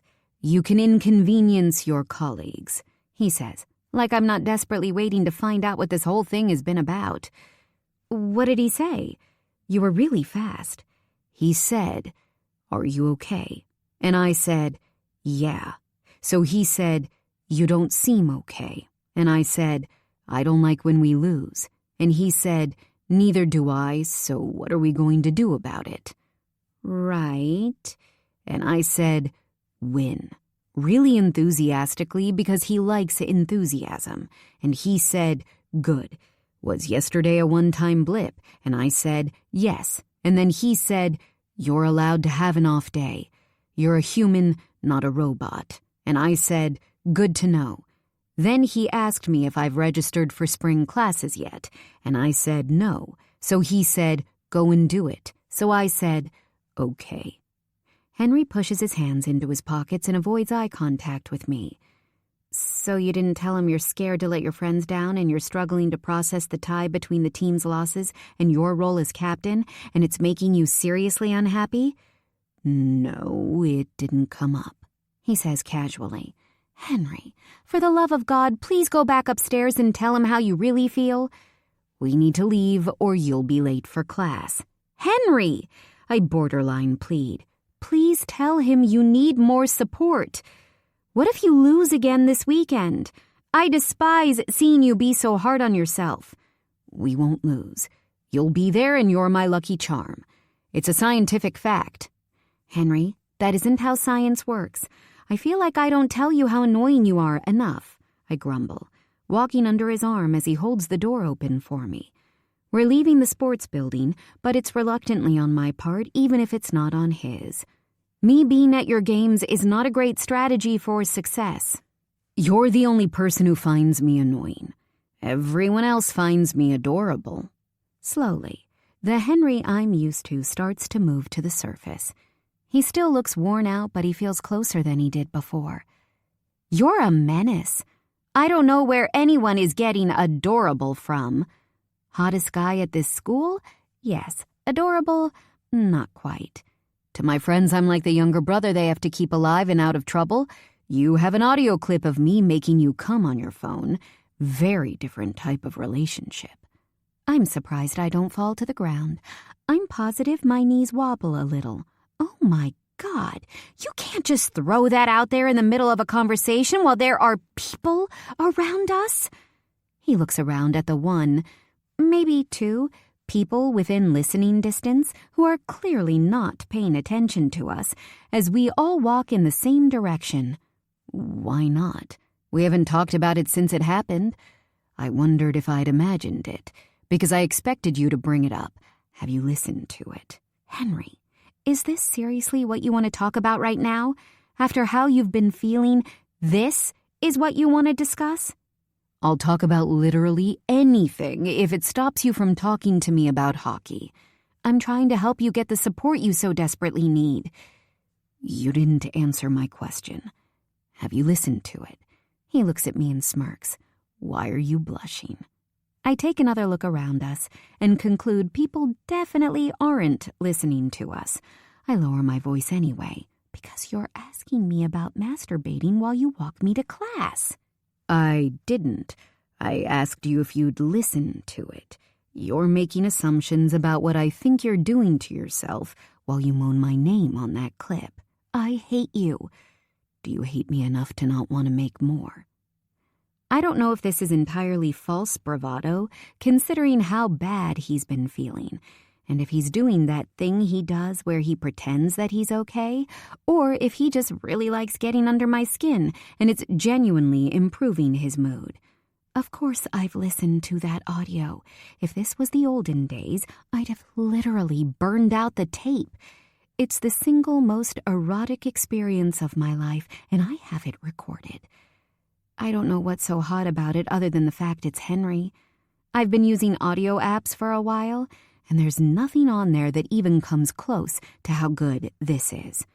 Nothing else has happened between us since then other than, as the library sign would say, heavy petting and lots of cold showers.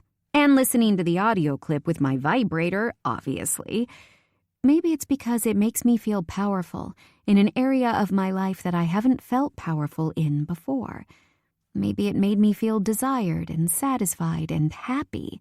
Maybe, just maybe, it's Henry Turner.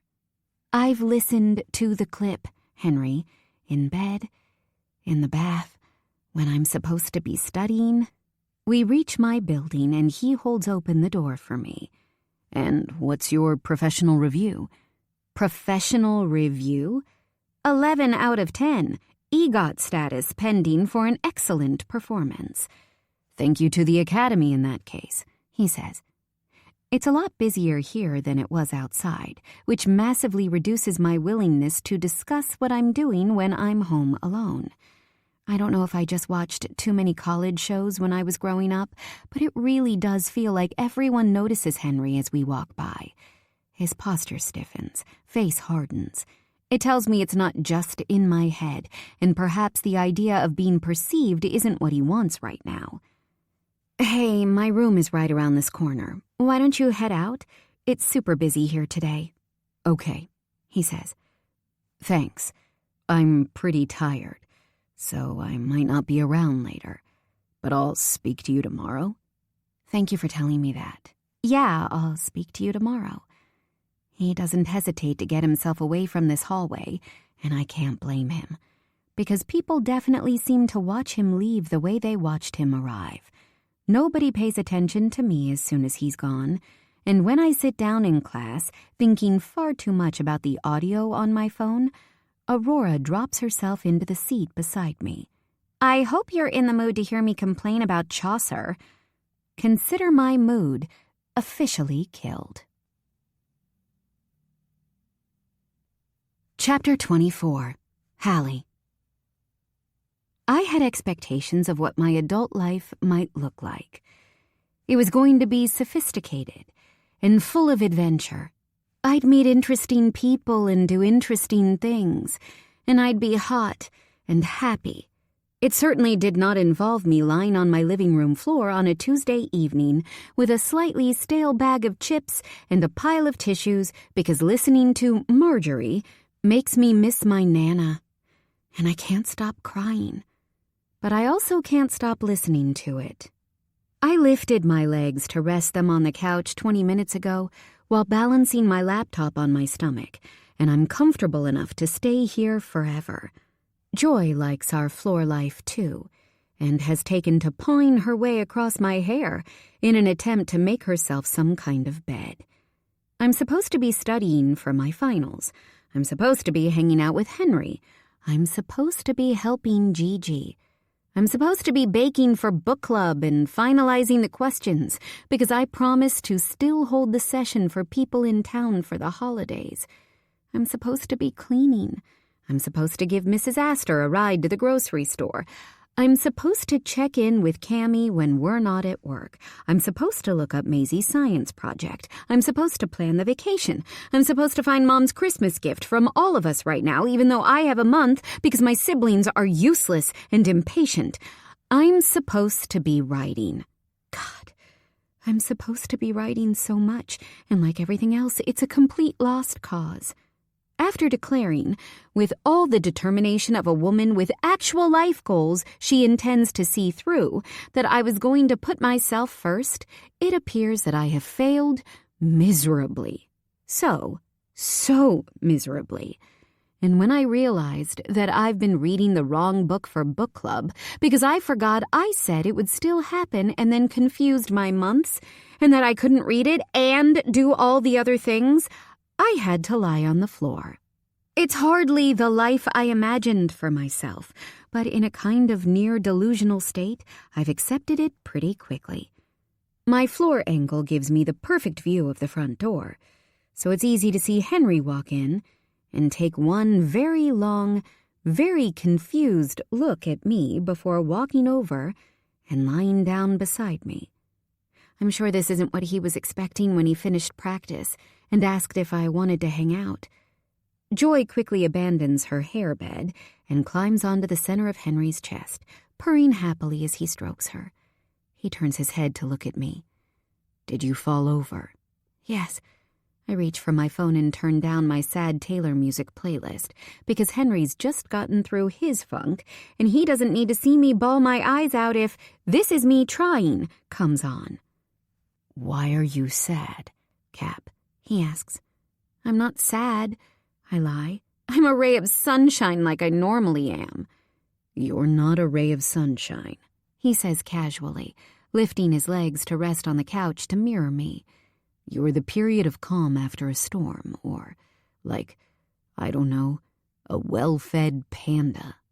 I snort, and I've given up pretending that snorting isn't a thing I do, because it apparently is in Henry's company. How poetic of you. I'll put it in my bio. Hallie Jacobs, aspiring author, professional people-pleaser, calm like a well-fed panda. Hallie Jacobs, actual author, excellent baker, calm like a well-fed panda, best ass in L.A. I hate that he's making me laugh when I really, really just want to have a totally overdramatic and chaotic meltdown. Okay, now I know you're making fun of me. I've seen a lot of asses. I can confirm. Yours is my favorite. I scowl at him while he lifts himself to stand. Henry is clearly a man with a plan, and I watch his every move as he takes my laptop from my stomach and puts it on the couch. My phone goes next, then my e-reader, and when the nest I'd built around myself is clear, he picks me up from the floor and drops me onto the couch. Sitting beside me, he drags me toward him with ease and pulls my leg across his hips to maneuver me on top of him. It takes a little effort since I'm being uncooperative, but he manages it, and I have no choice but to rest my chin against his chest as I straddle his lap. He tucks my hair behind my ears and sighs. "Why are you so unhappy?" "Because you haven't given me enough bamboo, clearly," I mumble, refusing to look up. He tucks his finger under my chin, tilting my head back so he can look at my face. "What's wrong, Cap?" Out of all the things I could possibly start with, I start in the most unreasonable place first. "Do you call me Captain because I'm in charge? because I don't want to be in charge of everything. I'm tired of being in charge of everything and everyone and having to be the leader. I don't want to be the captain or the family manager. I'm so tired, and it's all falling apart. So when I don't want to be captain, everyone has a problem. But when you don't, it's fine? I think he's using humor to lighten the situation, but I'm too miserable to laugh. Henry lowers his finger from my face and wraps his arms around me to pull me tight to his chest. He strokes my hair, and after having joy prance through it, it feels nice. Maybe at first, but now it's because we're our own team, and we're equals. Being captain feels better if I think I'm doing it with you. I'm sorry that you've been doing the bulk of the leading. I'll try harder for you. I feel like my insides crack. That's actually really sweet. If you don't want me to call you Cap anymore, I'll stop. There's no shortage of nicknames I could give you. Panda rolls right off the tongue. I don't want you to stop, I admit. I want to be in a team with you. Now that you've hit me with your most pressing issue, what else made you cry on the floor? I, in the calmest and most well-structured and not at all tearful way, explain that everything has snuck up on me and collapsed, and now I feel like I'm buried beneath the weight of everything and everyone. All the plates I keep spinning all year to make sure everyone else is okay are starting to drop to the ground and smash, and it's when I realize how much of other people's lives I take on that it suddenly makes sense why I miss Nana, the one person who never made me feel burdened. I leave out the part about my book, or lack of book more appropriately, because I know that he'll put it down to experiences, which isn't the problem. I'm the problem. My lack of commitment to something very important to me is the problem. Henry not taking me on dates because we spend our time doing other stuff isn't the reason I'm in this mess. Him asking me how it's going and me saying great when things aren't great is a problem I've created for myself. If I tell him the truth, he will think he's letting me down, something he already battles with because of hockey pressure, and I can't face seeing him beat himself up over another thing that isn't his responsibility. Okay, to start, I think you should stop listening to that song about the grandmother, Henry says firmly. And you need to start saying no to people, me included. You make it sound easy. It isn't easy, Henry, I mumble, head still firmly buried in the warmth of his chest. It is. I say no all the time. Ask me to leave. No, I don't want you to leave, I say, sitting back to look at him in what feels a lot like terror. See? Look how easy saying no is. You just did it. You're so smart. He uses both of his thumbs to wipe under my eyes and cups my face. Crying people make me feel stressed. So you have 2 more minutes to get it out of your system, and then we're going to fix everything, okay? You're allowed to have an off day, Hallie. You're a human being, not a robot. I shake my head. No, I need at least 5. See? You said no again. Keep it up, champ. Instead of crying, I spend my 5 minutes clinging to Henry and letting him stroke my hair. His steady heartbeat is soothing, and he's quick to reach for my phone to skip when the familiar notes of Marjorie start to play again. When my 5 minutes are up, he forces me to stand. I can't lie, the desire to lie on the floor again is still there. Henry stands too, positioning himself in front of me in a way that would realistically stop me from dropping to the floor. Get changed into something comfortable. Wait, shower first, and wash your face, because you have black eyes from your makeup. Then come back down. I head toward the hallway to immediately do as I'm told, and jump when he slaps my ass. When I look back at him over my shoulder, he's smiling. I told you, best ass in L.A. I turn to head toward him, and his hands scoop under the backs of my thighs to lift me as I wrap my arms around his neck and my legs around his hips. I like you. He kisses me gently. I like you too. I unwrap myself and head upstairs, and when I finally come back down looking and feeling significantly better, Henry is on the phone with someone in the kitchen. "Can you do it or not?" "Yes, I understand." "No, I don't care." "Yes, I'm sure she thinks it's sexy." "Yes, I'm contributing. Just email it to her when you're done.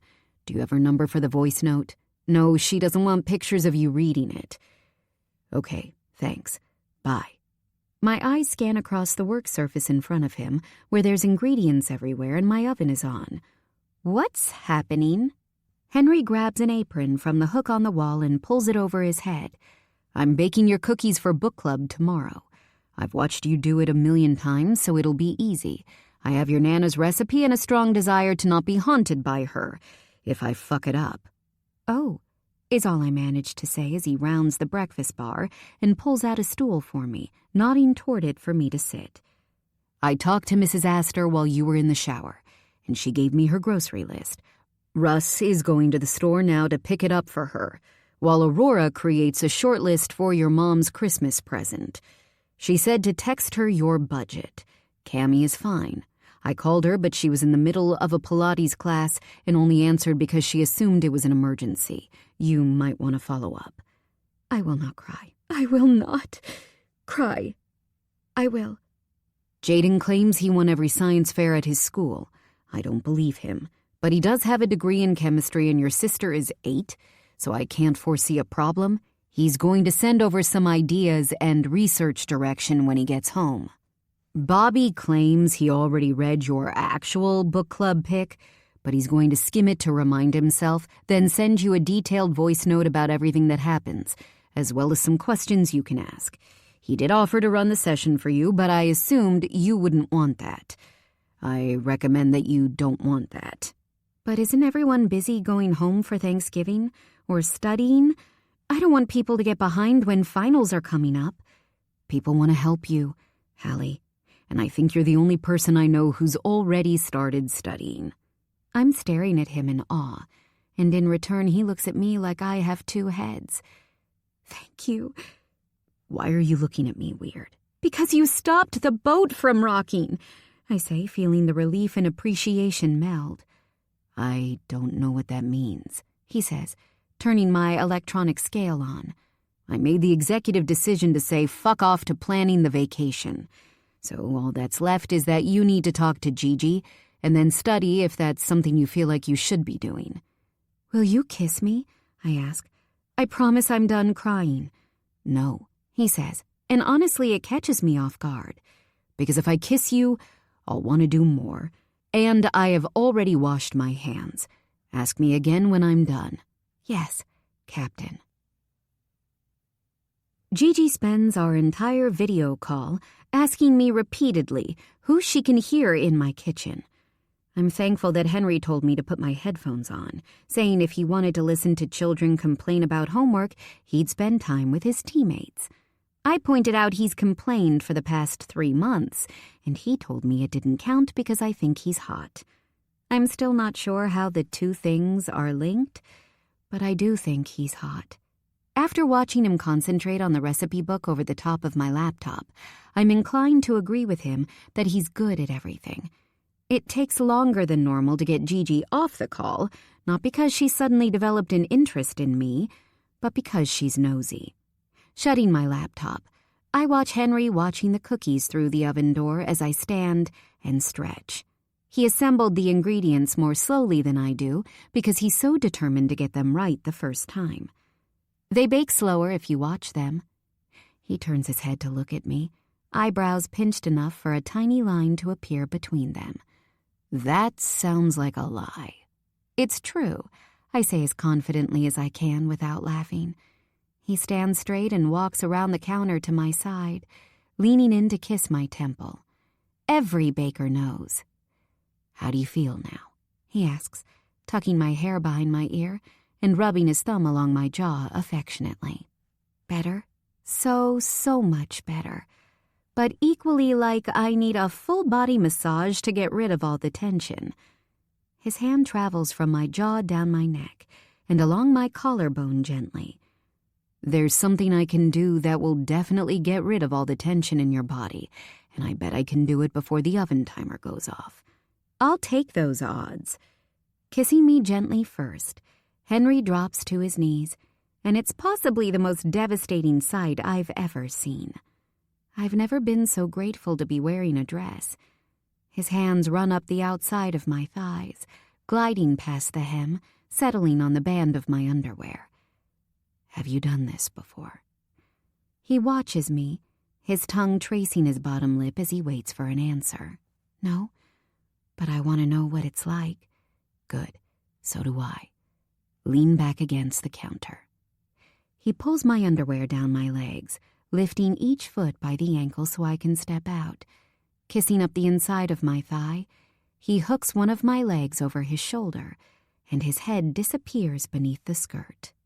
It's hard not to wonder at what point my legs will just give out, or my heart, not sure which one will go first. He spends time kissing and touching my inner thighs and ass, keeping me in place, while I try not to wiggle away from him as the sensation of his evening stubble against sensitive skin makes me squirm. His tongue parts me, and my breath hitches, my head falling back as he licks and sucks.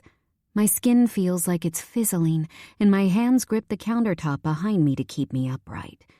Whimpering his name earns me a slap to my ass, and when I moan again, he slowly slips a finger inside, working me until he can add another. Everything that follows seems to happen in a blink. Pleasure rolls through every bit of me, building and building, while I get used to feeling so full.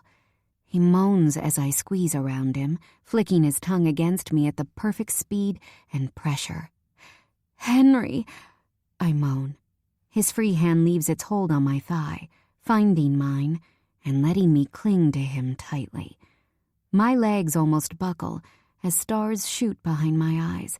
He's careful as he lets me go, sensitive and swollen, pulling up my panties and standing up to face me.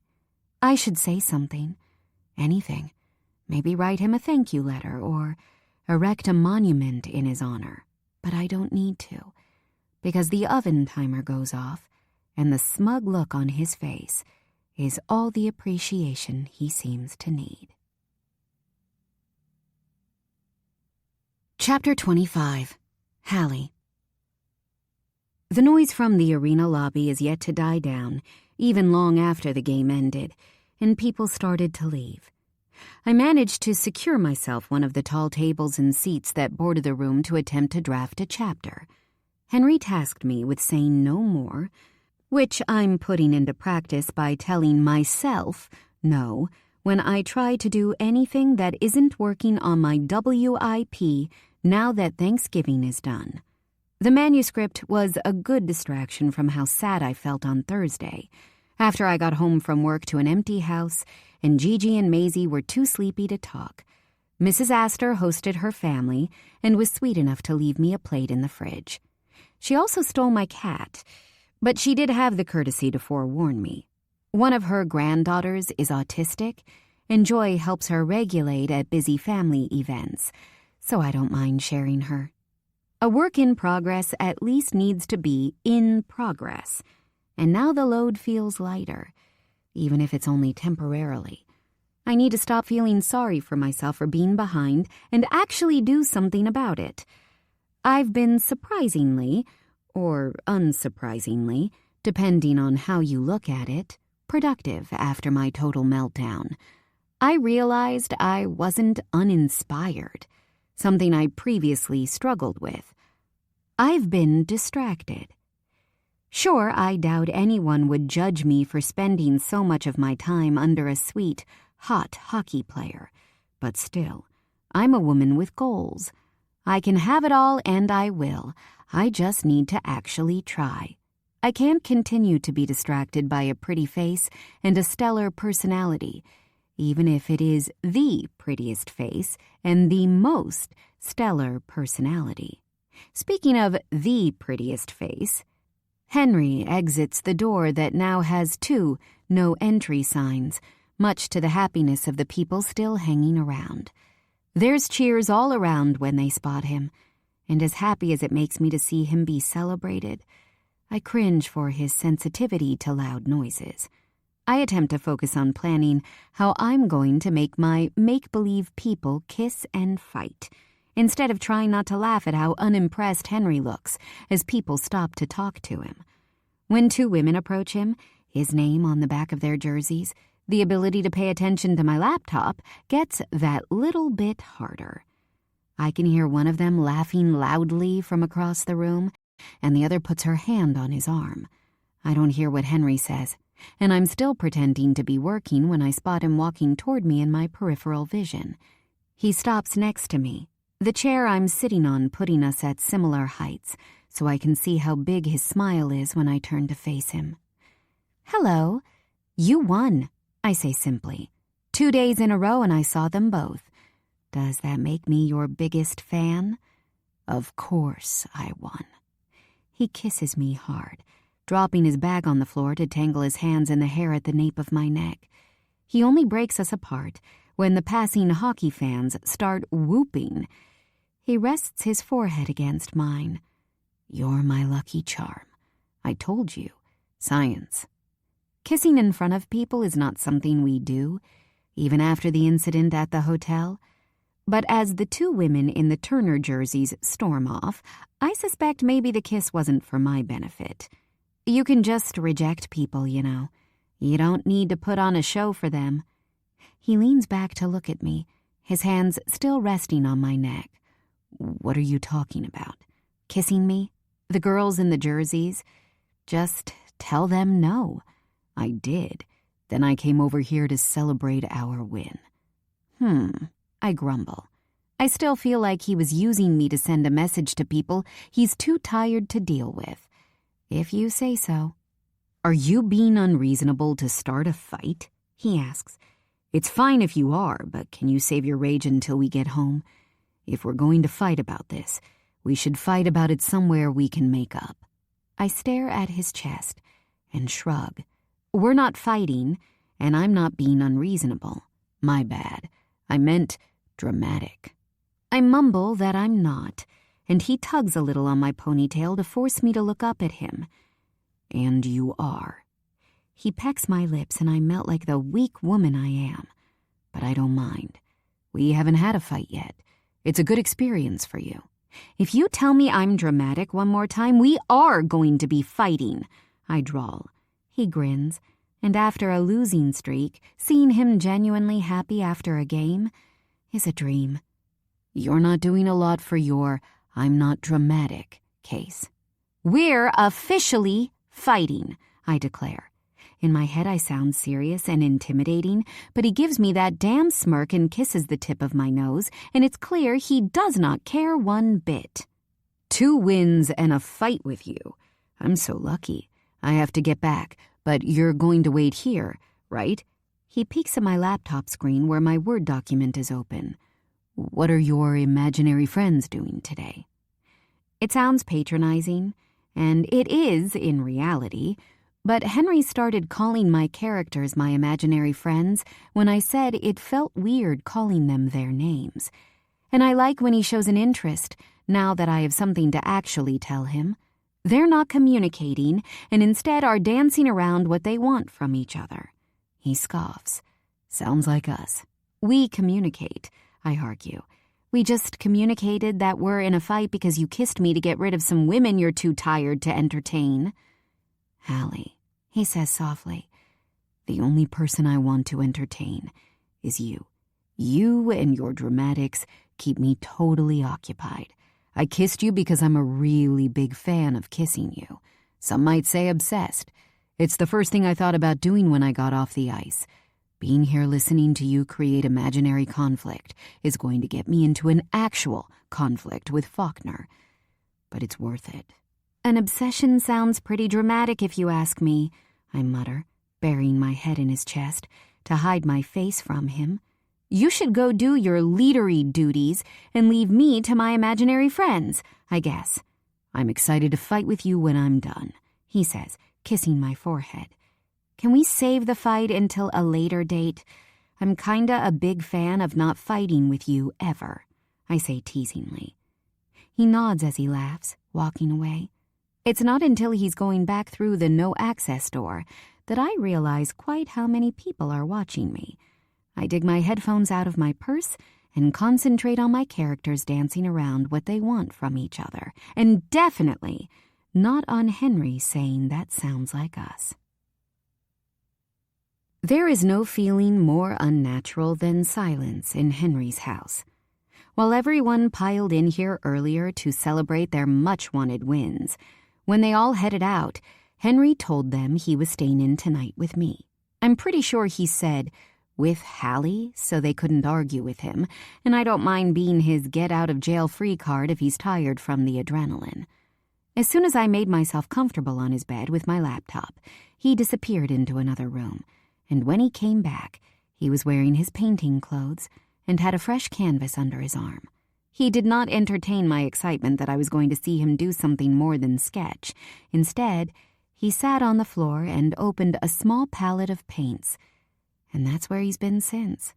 I don't know what he's painting, but given he's never let me see his work properly before, I'm too scared to ask in case it causes him and his canvas to scurry off somewhere else in the house. "I can feel you watching me," he says, as he swishes his paintbrush against the material. Watching sounds creepy. I'm admiring. I love your artwork. The little you show me, anyway. I only get to see the things he does for me, not for himself. The drawings of joy. The flowers he draws because I prefer them to real ones now. The portrait of Quack Efron, being a distinguished gentleman wearing a suit, and not forgetting the things he draws on me. Henry places the paintbrush between his teeth and stands from the floor with his palette and the towel it was sitting on. He throws the towel onto the bed beside me and puts the paint down. With one hand, he closes my laptop and puts it on his bedside table, takes the paintbrush out of his mouth with the other, and sets it next to the palette. "What are you doing?" He climbs on top of me, straddling my hips so I can't move. "I'm painting. Can I lift your shirt up?" "You're going to paint on my stomach?" I ask, already knowing the answer before he nods. "It's not flat." "I've seen your stomach before," he says, like I'm ridiculous for even pointing it out. "Why does that matter?" "It's just not toned, and I have some marks. And I'm pretty sure there's a few black hairs beneath my belly button that I haven't tweezed." "It isn't weird to me that you have stretch marks." He pulls the arm of his t-shirt up and flexes, twisting, until I spot the faint faded lines on his biceps. "I have them. You don't need to feel insecure." I wouldn't say I immediately feel super defensive, but there is an aspect of how I want to react that is to defend myself. I know my body isn't what society would define as perfect, but I've worked hard to love myself through the years when it's felt like everything is designed to convince me not to. I'm not insecure. I like my body, I say. Other people seeing it isn't something I'm used to, that's all. I was just worried it wouldn't be a good canvas. "You're my perfect canvas, Hallie, every part of you, but good to both of those things. I like your body too, and I like being the only one to see it." Perfect canvas. "What are you going to paint?" "You'll have to wait and see." I lift my t-shirt and tuck it under my bra to keep it out of his way. He doesn't talk while he gets to work, starting with large strokes across my ribs and below my belly button, followed by hundreds, if not thousands, of smaller dabs and flicks. He hums to himself, occasionally pausing to sit back to assess his work. Every brush stroke feels like a kiss against my skin, and when he checks if I'm okay, I can only nod, because the tenderness of it all is too much. It feels so personal and so special, and he wants to do it with me. He climbs off me and works from my side, lying on his stomach, then my other side, then between my legs. Every so often he asks me if I need anything, but I say no because I don't want this to end. It does end, and he makes me lie on the bed until it dries so I don't ruin his masterpiece. Do I get to paint on you next? I ask, moving very slowly as he helps me get off his bed and walk toward his full-length mirror. No, I've seen your doodles. You're really bad at art. You're so rude sometimes. Do you know that? I grumble, scowling at him over my shoulder as we walk across the room. He covers my eyes as we take the final few steps. Everyone tells me not to filter what I say until it's time to tell them they're bad at art. Are you ready? Show me. Henry takes away his hands, but stays close behind me. His face presses into my neck, kissing over where my pulse is hammering. Lilac and lavender swirls intersect with pearlescent white clouds across my ribcage. Soft hues of pinks and blues and greens decorate my skin in the most delicate way. White and yellow blend seamlessly into it all. It takes me a second to realize what it is. You like meadows. It's the first thing you ever drew on me.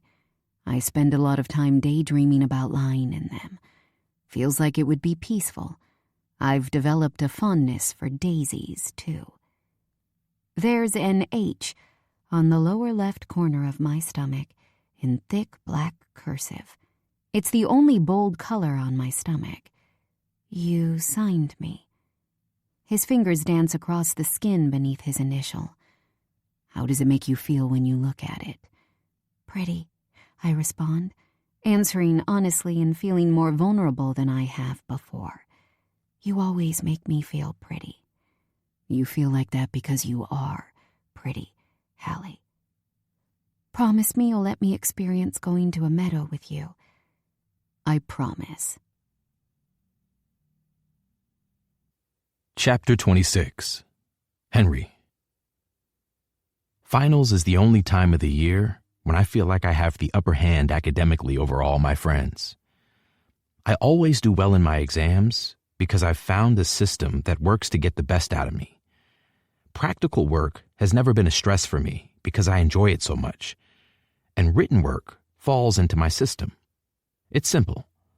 I let the impending dread build and build until I start to convince myself that if I don't start doing something, there's no way I'll pass. And then I start studying.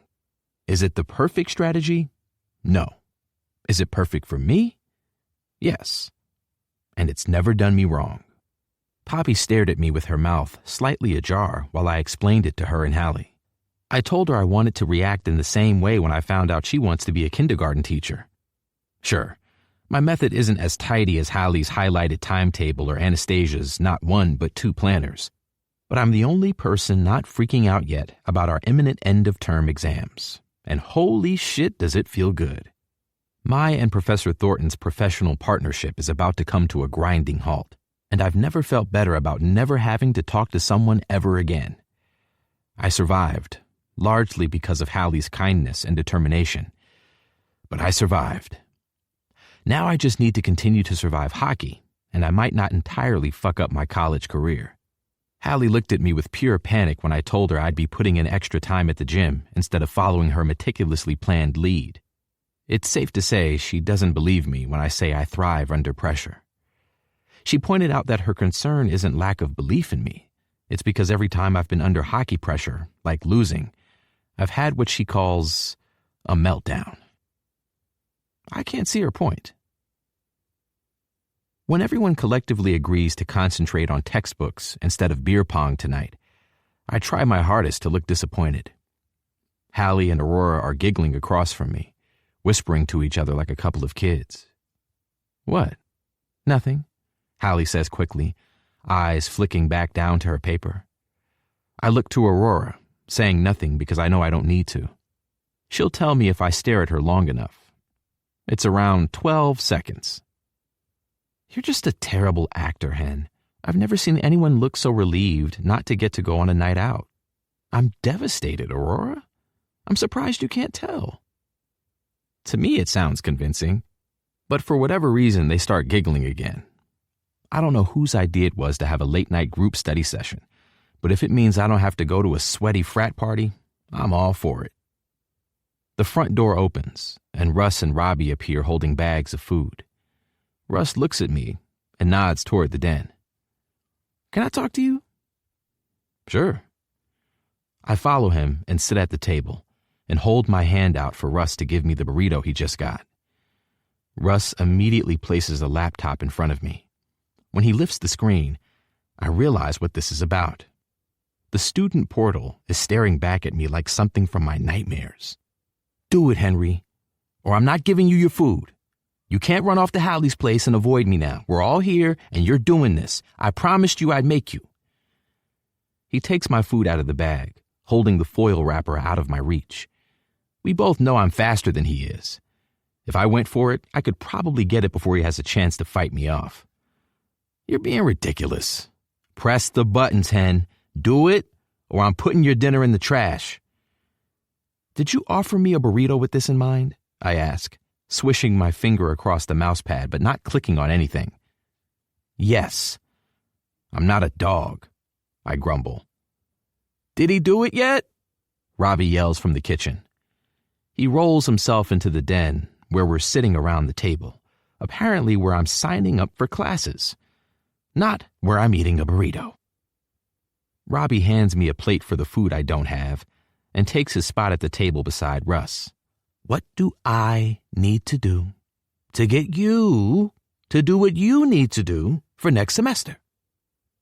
Does that even make sense? I ask, making him roll his eyes at me. You promised me a month ago you were going to sign up for your classes on time. It's important that you don't have this weighing on you. It's important that I don't get fucking fired by Coach if we have a repeat of September. I'll give you anything in. Name your price and just sort this out. I must have forgotten to tell them that Hallie made me do this 2 weeks ago. But I'll always seize an opportunity to get something from Robbie. Just log in and tell me what classes you want to take and I'll do it for you, Russ says. Then you can forget about it until after the new year. I haven't decided what I want to do yet, I say, enjoying how both of their eyes widen. I might take Thornton's other class. What do you mean? What do you want to do? You've been complaining about him for literally months, Robbie snaps.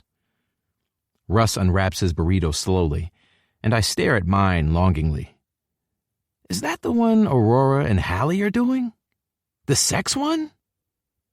Robbie stops eating his own food and glares at me. Please, tell me you aren't considering putting yourself through more misery just to study sex with Hallie. Do it in your bedroom like a normal couple. Don't get fucking graded on it.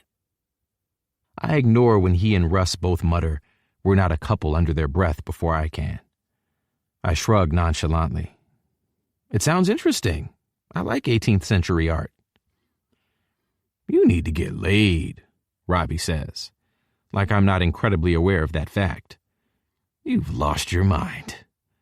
Henry, promise me you're not going to do it. You can spend every spare second with her if you want to. You don't need to be with her during college hours, too. You don't like him, remember? Just because Hallie is fucking brilliant and made it easy for you doesn't mean you should go through it again. It wasn't that bad, I say, and his face starts to redden. I think you're looking at it with rose-tinted glasses, Russ says carefully. I know Hallie made it manageable for you, but when she wasn't here, you complained about Thornton a hell of a lot. I don't remember that, I say. Robbie is now very red. There's a vein in his forehead I only usually see when we're losing. Well, I do, Robbie snaps. You complained a fuck ton, so much that I felt like I was taking the class with you. This is more fun than seems fair. If JJ were here, he'd tell me to do it, and he'd let me eat my burrito. Robbie snorts. JJ told you to get your dick pierced, and you told him that you'd rather swim with hungry sharks than ever take his advice. But sure, you'd listen to him about this. It's funny how you say, ask JJ and not Nate, who absolutely would not allow you to take a sex class. To Robbie's credit, that's exactly what I said. However, I've taken JJ's advice more recently, and it hasn't all gone horribly wrong yet.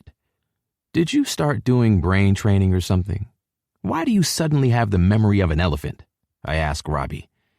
And you know it's not a sex class, right? It is definitely about art and literature. Robbie looks at his watch, then back at me. It's been 5 minutes of nonsense and not 5 minutes of you prioritizing your education. I'm being serious, Hen. Name your price. My price is my burrito. Give, I say to Russ, pulling the laptop toward me at an angle where they can't see the screen. Russ hands it over and they both sit, breathing loud sighs of relief, and unknowingly watch me type Hallie an email about my burrito. After a couple of hours of everyone pretending they're studying, Hallie and Aurora leave with the other guys to their respective houses. I want Hallie to stay, but I also want to work on her Christmas present, which I only decided to make a couple of weeks ago. She was cool with it and said she'd use her free time to study without me trying to distract her. I've noticed she says I distract her a lot, and I've been spending a lot of time trying to decide if she's hinting that I should stop. If it was anyone else, I'd ask them outright. But with Hallie, I know that she'd tell me whatever she thinks I want to hear. When I ask her if she's regretting not going home for the holidays, she tells me no.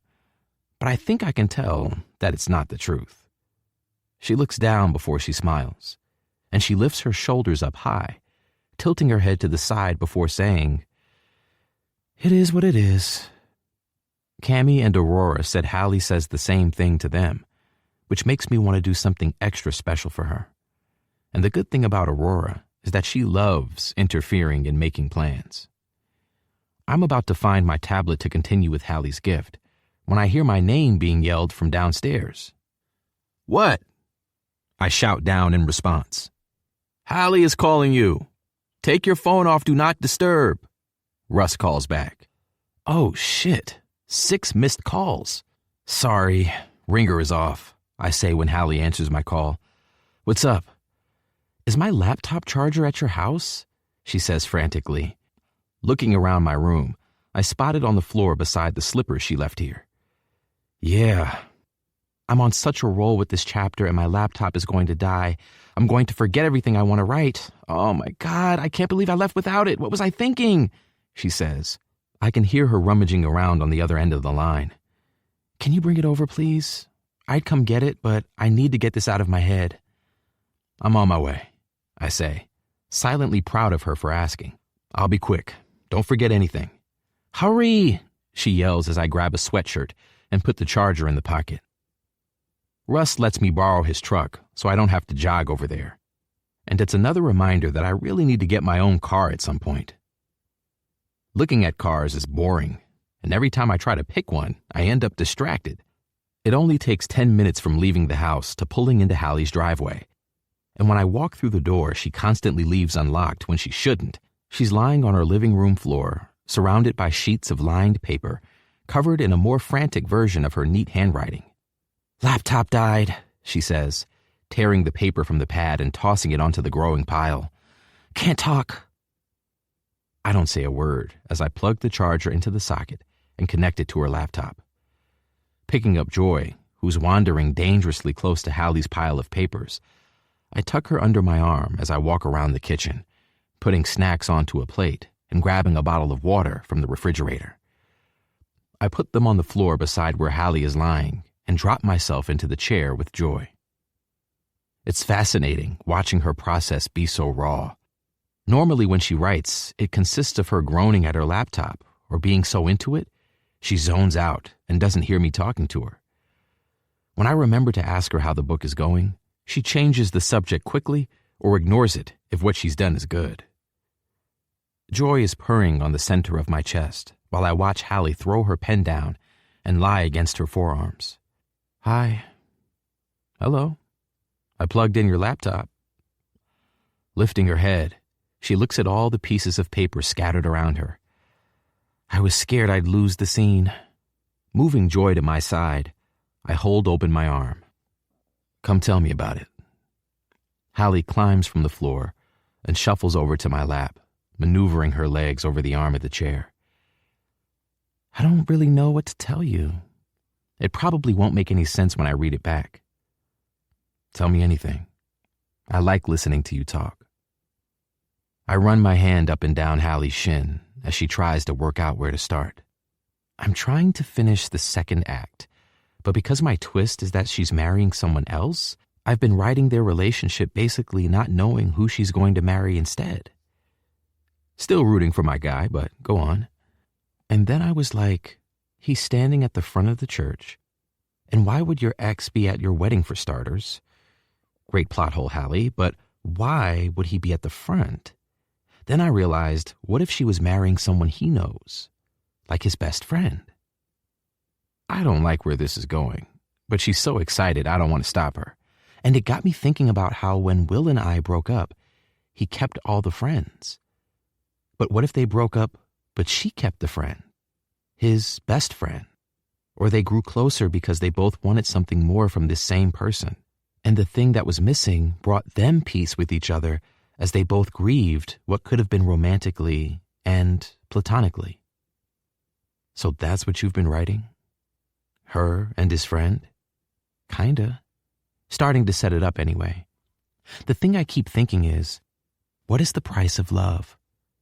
And how much is too much? At what point do you look at the choices you're making and decide the price is too high? How much should we sacrifice for someone we care about? She's glowing, and I can't stop watching her. I'm approaching this last act, and I honestly have no idea what's going to happen. So I just wanted to get all my thoughts down while I could before writer's block could hit me. She cups my face with her palm and kisses me gently. Thank you for coming over so quickly. When did you know you wanted to be an author? I ask. I can't believe I've never asked her before. When I was about 6 or 7, my mom took me to a kids' event at the library where the author was doing a reading, and I just thought it was so exciting and special. I can't even remember who the author was, but everyone was hanging on her every word, and I decided I wanted to do that. I want to see people hanging on your every word in a library, I say softly, resting my hand on her thigh.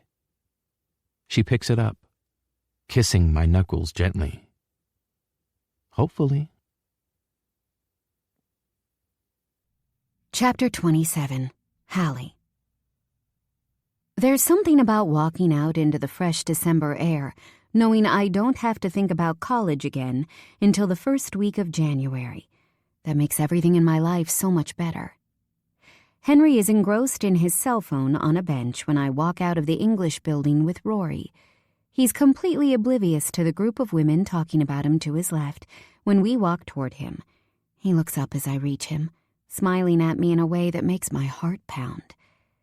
Is the oxygen oxygening more today? I ask when he stands, pushing his phone into his pocket and kissing my cheek. Or is it me? Hallie's being weird today, Aurora says. Like, really super weird and unnaturally joyous. His eyebrows crease, nose scrunching in the way it does. It's you. Air is air. I have so many things I'm going to achieve over winter break, and I'm excited to not feel like a failure anymore, I say. I'm going to get ahead in everything and get my life in order. Sounds boring. How much more in order can your life get? Henry says, pulling my book bag from my shoulder and slinging it over his. I don't bother answering him, because he has no idea how many half-written and half-thought-out chapters I have collecting virtual dust on my laptop right now. I also need to type up the chapter I, for whatever reason, decided to write by hand. My first draft was supposed to be done, so I could spend the next couple of months editing before I need to submit in March. I still haven't finished the second act, and God knows what will happen when I get to the third. I'm so behind, but I've decided to see spending Christmas working as a blessing and not a disappointment, and that when class starts again, I'll be back to my usual undistracted and organized self. Yeah, I'm with him. You're one of the most put-together people I know, Aurora says, turning to face Henry. But speaking of people who don't have their lives together, how's the soul-crushing panic treating you? When's your last exam? You're being very judgmental about my choices for a person deeply in need of therapy, Henry says. And while my instinct is to gasp, Aurora laughs. It's this afternoon, and I'm genuinely not worried. I also think lying is fun. She looks down at her cell phone and smiles. Russ just texted to say he's finished. We're going Christmas shopping. Do you need me to pick anything up for you? I think she's talking to Henry at first, but then I realize she's looking at me. Sorry, what? Have you finished your Christmas shopping, or do you need some help? We're going to the mall, but if there's something specific you need, I can use the personal shopper service my mom has. They'll gift wrap and arrange for it to be mailed to Phoenix for you, too. I know it's not a huge deal, but Aurora's offer catches me off guard. She already did me a huge favor by helping me organize the gift from my siblings when they were hounding me. I'd never expect her to help with anyone else. I also can't think of a time when anyone has offered to help me at Christmas. I'm always in charge of making sure everyone has the right gift for everyone else, and people think nothing of it. I've finished already, but thank you for offering. No problem. Text me if you think of anything. Bye, lovebirds. Aurora lifts her phone to her ear as she walks away, and when she's out of earshot, Henry finally talks. I have 2 hours to kill. Do you want to break the no heavy petting in the library rule with me? An unexpected laugh bursts out of me, and he pulls me closer, laughing too. His hands settle on my neck, tilting my head back gently to look up at him. As festive and not at all voyeuristic as that sounds, I promised I'd work at Enchanted for a couple of hours to help with the last-minute gift buying as people start to leave town for Christmas. He pouts. Like, actually, are you saying no to me? You do keep telling me that I should say no to people. His thumb rubs along my jawline. I mean, everyone else, not me. Ah, well, the instructions were unclear, so I'll be saying no to everything you ask me from now on. That's not going to happen, though, is it? I'm taking you out later to celebrate surviving Thornton. I feel like everyone is looking at us, but I'm trying to tell myself it's in my head. We're standing so close together, talking in hushed voices, while Henry touches my face gently. I don't know how we ended up here, but I don't want it to stop. I just told you I'm saying no to everything you ask me. I tease, and I didn't ask you. My mouth opens to object, then closes, then opens again, but I don't have anything to fight back with because he's got me there. Are you being a goldfish? What's happening? You, Henry Turner. You're happening. You are constantly happening to me. He leans in slowly, grinning before kissing me in a way that makes my entire body tingle. Is that a good thing? Yes. I told you saying no to me wasn't going to happen. What should I wear later? I ask, apparently accepting his non-invitation with no objections. For our plans. He tucks my hair behind my ear. Something you like. You are so helpful. I know. It's one of my many talents. The day has flown by, and I'm grateful that I don't work in retail full-time. In a bid to decompress from the chaos that was working in Enchanted, I attempted to work on my book, and as a result, have left myself with not enough time to find matching shoes. By the time Henry lets himself into my house, I only have one. It takes all my powers not to drool when I look up from where I'm kneeling on the floor of my closet and spot Henry standing there in a suit and white shirt. Why are you eye-fucking me? He asks, leaning against the doorframe calmly. I'm not, I argue, although I definitely might be. Okay, it's the suit. You see me in a suit every week. That suit is different. I don't know anything about men's fashion, but this one looks like it was made to mold to every muscle in his body. Not too tight, just enough to accentuate his physique. You look really good. He just smiles, which I'm going to accept as agreement. Henry reaches into his inner suit pocket, pulling out a folded piece of paper. I was going to do flowers, but I thought you might be bored of them. I could never get bored of anything you create. I open the piece of paper he hands me and find a drawing of me staring back. I'm in my living room reading a book with Joy in my lap. It looks like a photograph. Did you do this from memory? Yeah, I started it a couple of weeks ago, but I finished it last night. I thought you said you were studying last night, I say, my voice creeping higher than it should. No, I said I was busy working. I never said I was studying. My jaw drops. Hallie, if you're going to stay kneeling on the floor in front of me, with your mouth wide open, we might end up having a very different evening than the one I've planned. Just say thank you and hurry up. Every inch of my body gets hotter.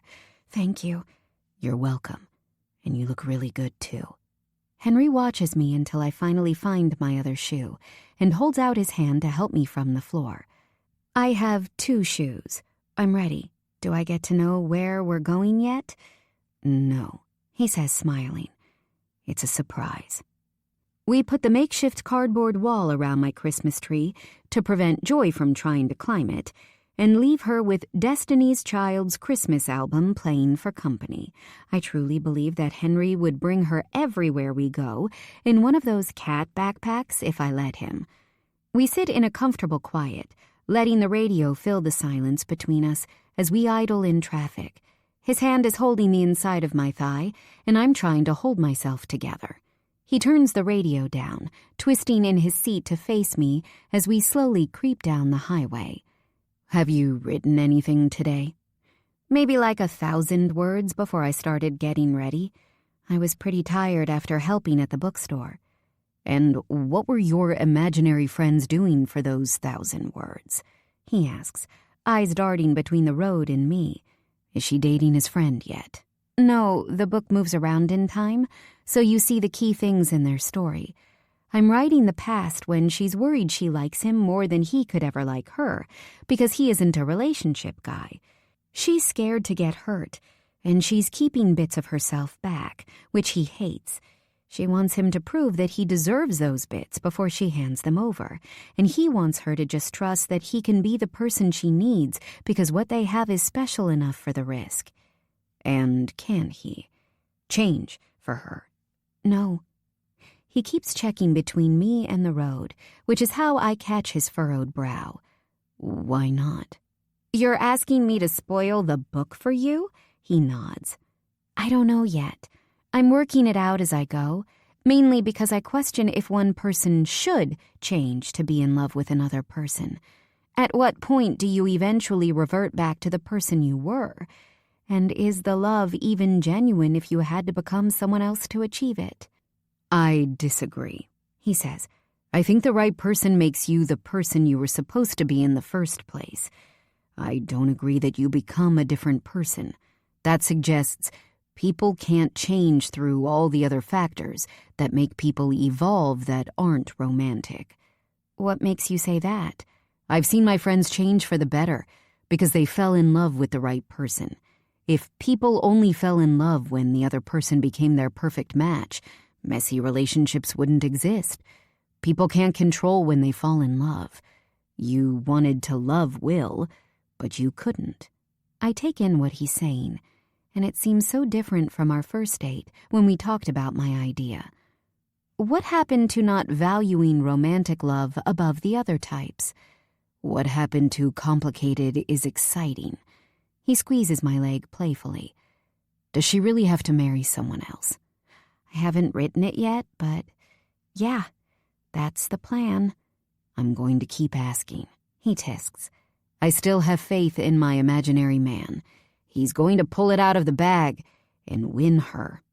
The traffic picks up, and we revert back to our normal, comfortable silence. I realize where we're going when Henry takes a familiar exit, and I'm immediately glad I found my other flat shoe. I've always intended to visit the Bird and Bolton Art Gallery, but I haven't had anyone to go with. Henry climbs out of the car, immediately walking to my side and opening the door for me. He holds out his hand. You've really got this gentleman thing down, I tease. It's the suit. He threads his fingers through mine like he did earlier. Makes me act up. He produces 2 tickets when we reach the entrance and scans us through the barrier. I've always wanted to come here, I admit. Thank you for bringing me. I've been wanting to bring you for a while.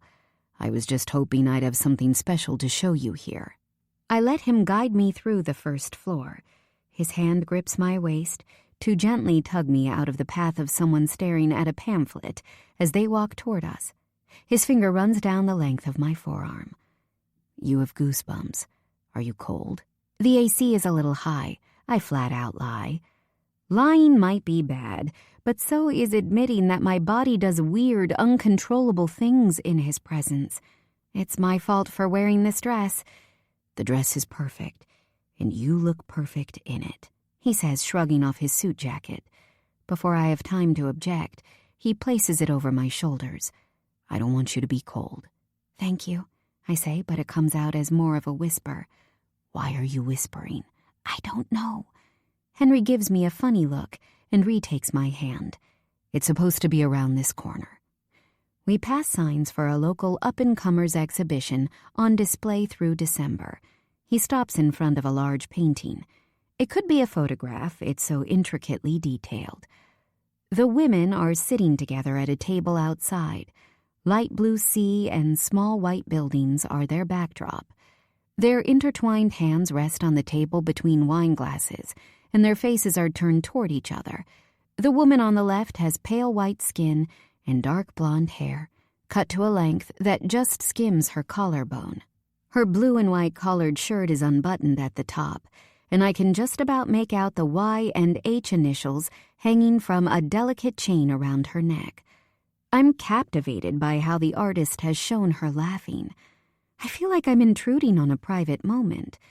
The other woman has rich brown skin and long reddish-brown hair braided down to her chest, where it turns into perfectly identical curls. Her bone structure feels familiar, like I've met her before. The part of her outfit I can see is the softest shade of buttercup yellow, but the thing I can't take my eyes off of is her smile. It's mesmerizing. And even as someone with no knowledge of art, I can tell the time and care that's gone into this piece. Someone who loves these women painted this, I'm sure of it. Beneath the name of the painting is a much smaller rectangular plaque with black letters sitting on a white background. Two Women in Love. Henry Turner. You painted this? I'm trying not to let the shock show on my face, since it feels like I spend a lot of time with my mouth hanging open around this man. Henry, it's stunning. Are they your mom's? He nods. I'm glad you like it. Okay, we can go now, he says, placing his hand on my waist. Wait, I whisper, twisting to face him. You're showing me your art, Henry. Why are you telling me like I didn't organize this? Because this is monumental for me. You don't like people looking at your work, and you're voluntarily showing me work that isn't of me or on me. Can you understand how special that makes me feel? You are special, Hallie, he says, leaning forward to kiss my forehead. Please tell me about the painting, Henry. When did you do it? It must have taken hours. Where is it? I did it during summer break. Russ was working at a summer camp. Nate, JJ, and Joe all moved away. Robbie was with Lola and visiting his parents. I had a lot of free time. It was on their anniversary vacation to Greece last year. They borrowed my camera for the trip, and I found it when I was looking for something else. They look so happy in the photo. I decided I wanted to paint it. What do they think of it? Wow, you're asking a lot of questions tonight. They haven't seen it yet. I forgot to tell them I'd submitted it. They both have some vacation time for Christmas, so I'll ask if they want to see it one of those days I'm home. They're going to want to see it, Henry. They're definitely going to want to. I'm so proud of you, and I'm so honored that you've shared it with me. Do you want me to take your picture with it or something? This is so special. I feel like we need to commemorate it somehow. Henry looks down at me like I have 3 heads. I'm good. Don't you want a picture to show people? Or to remember it? Short of picking him up and putting him next to the painting, I will convince him. If people want to see it, they can come here. It's an art gallery, he says calmly. People pass by us, not stopping to pay attention to the 2 people standing face to face, debating with each other. I don't care about these hypothetical people. I wanted to show you and I have. But I want the experience of taking your picture next to your beautiful artwork. I say, definitely pouting, childish but hopefully effective.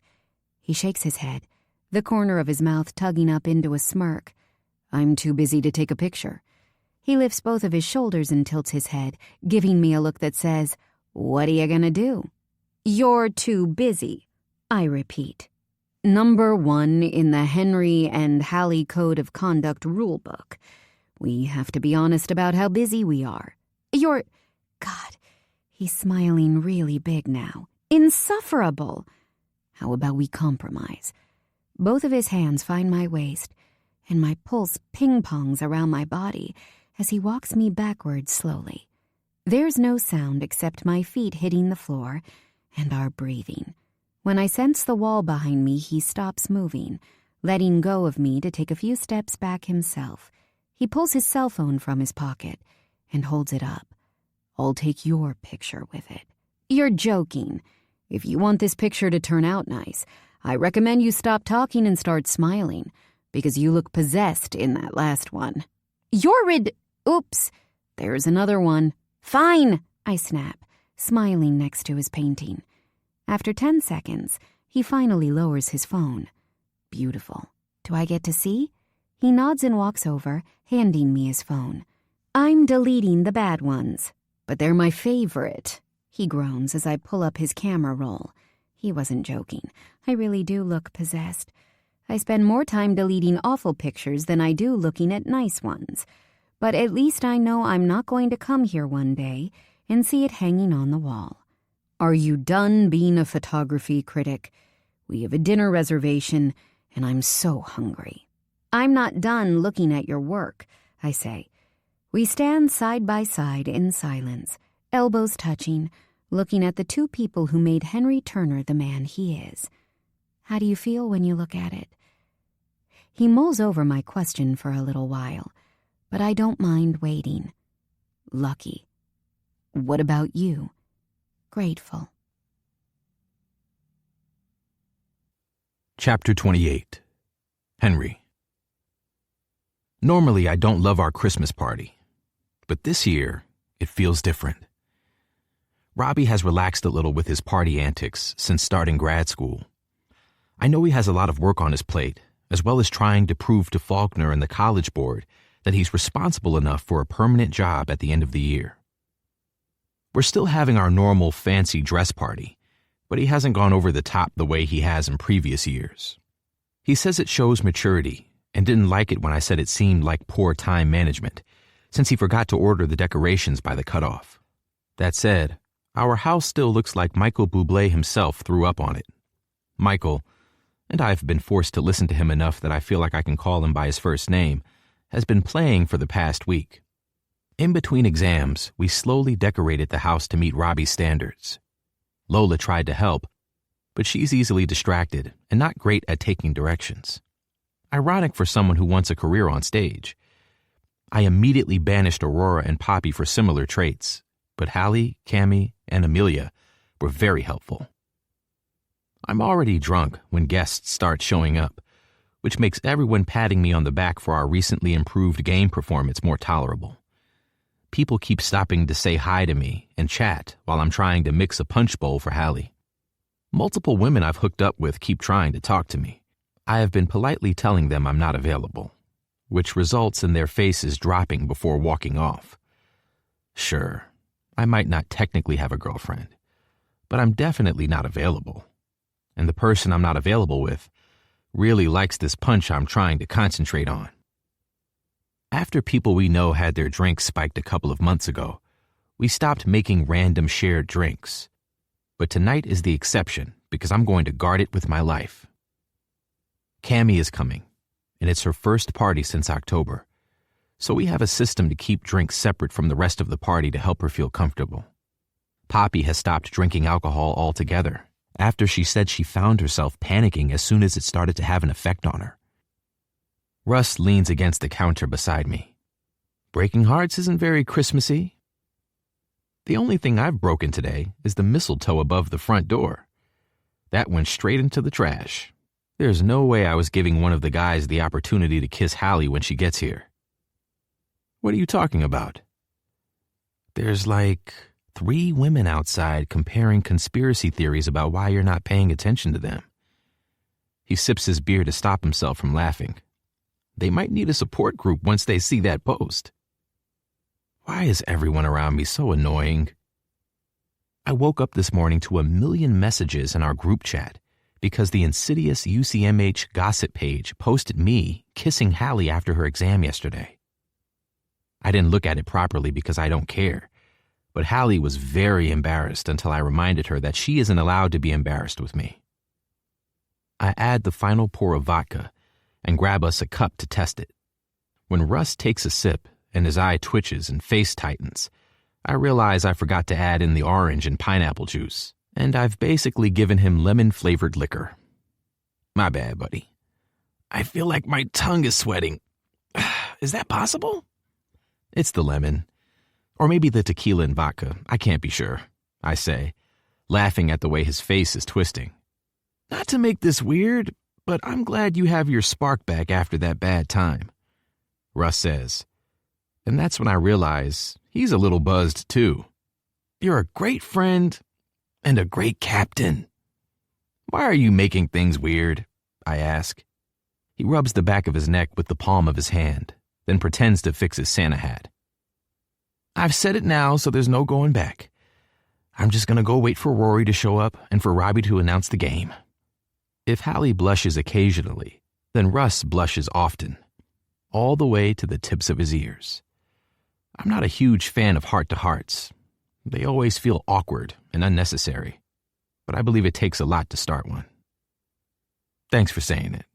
I appreciate it.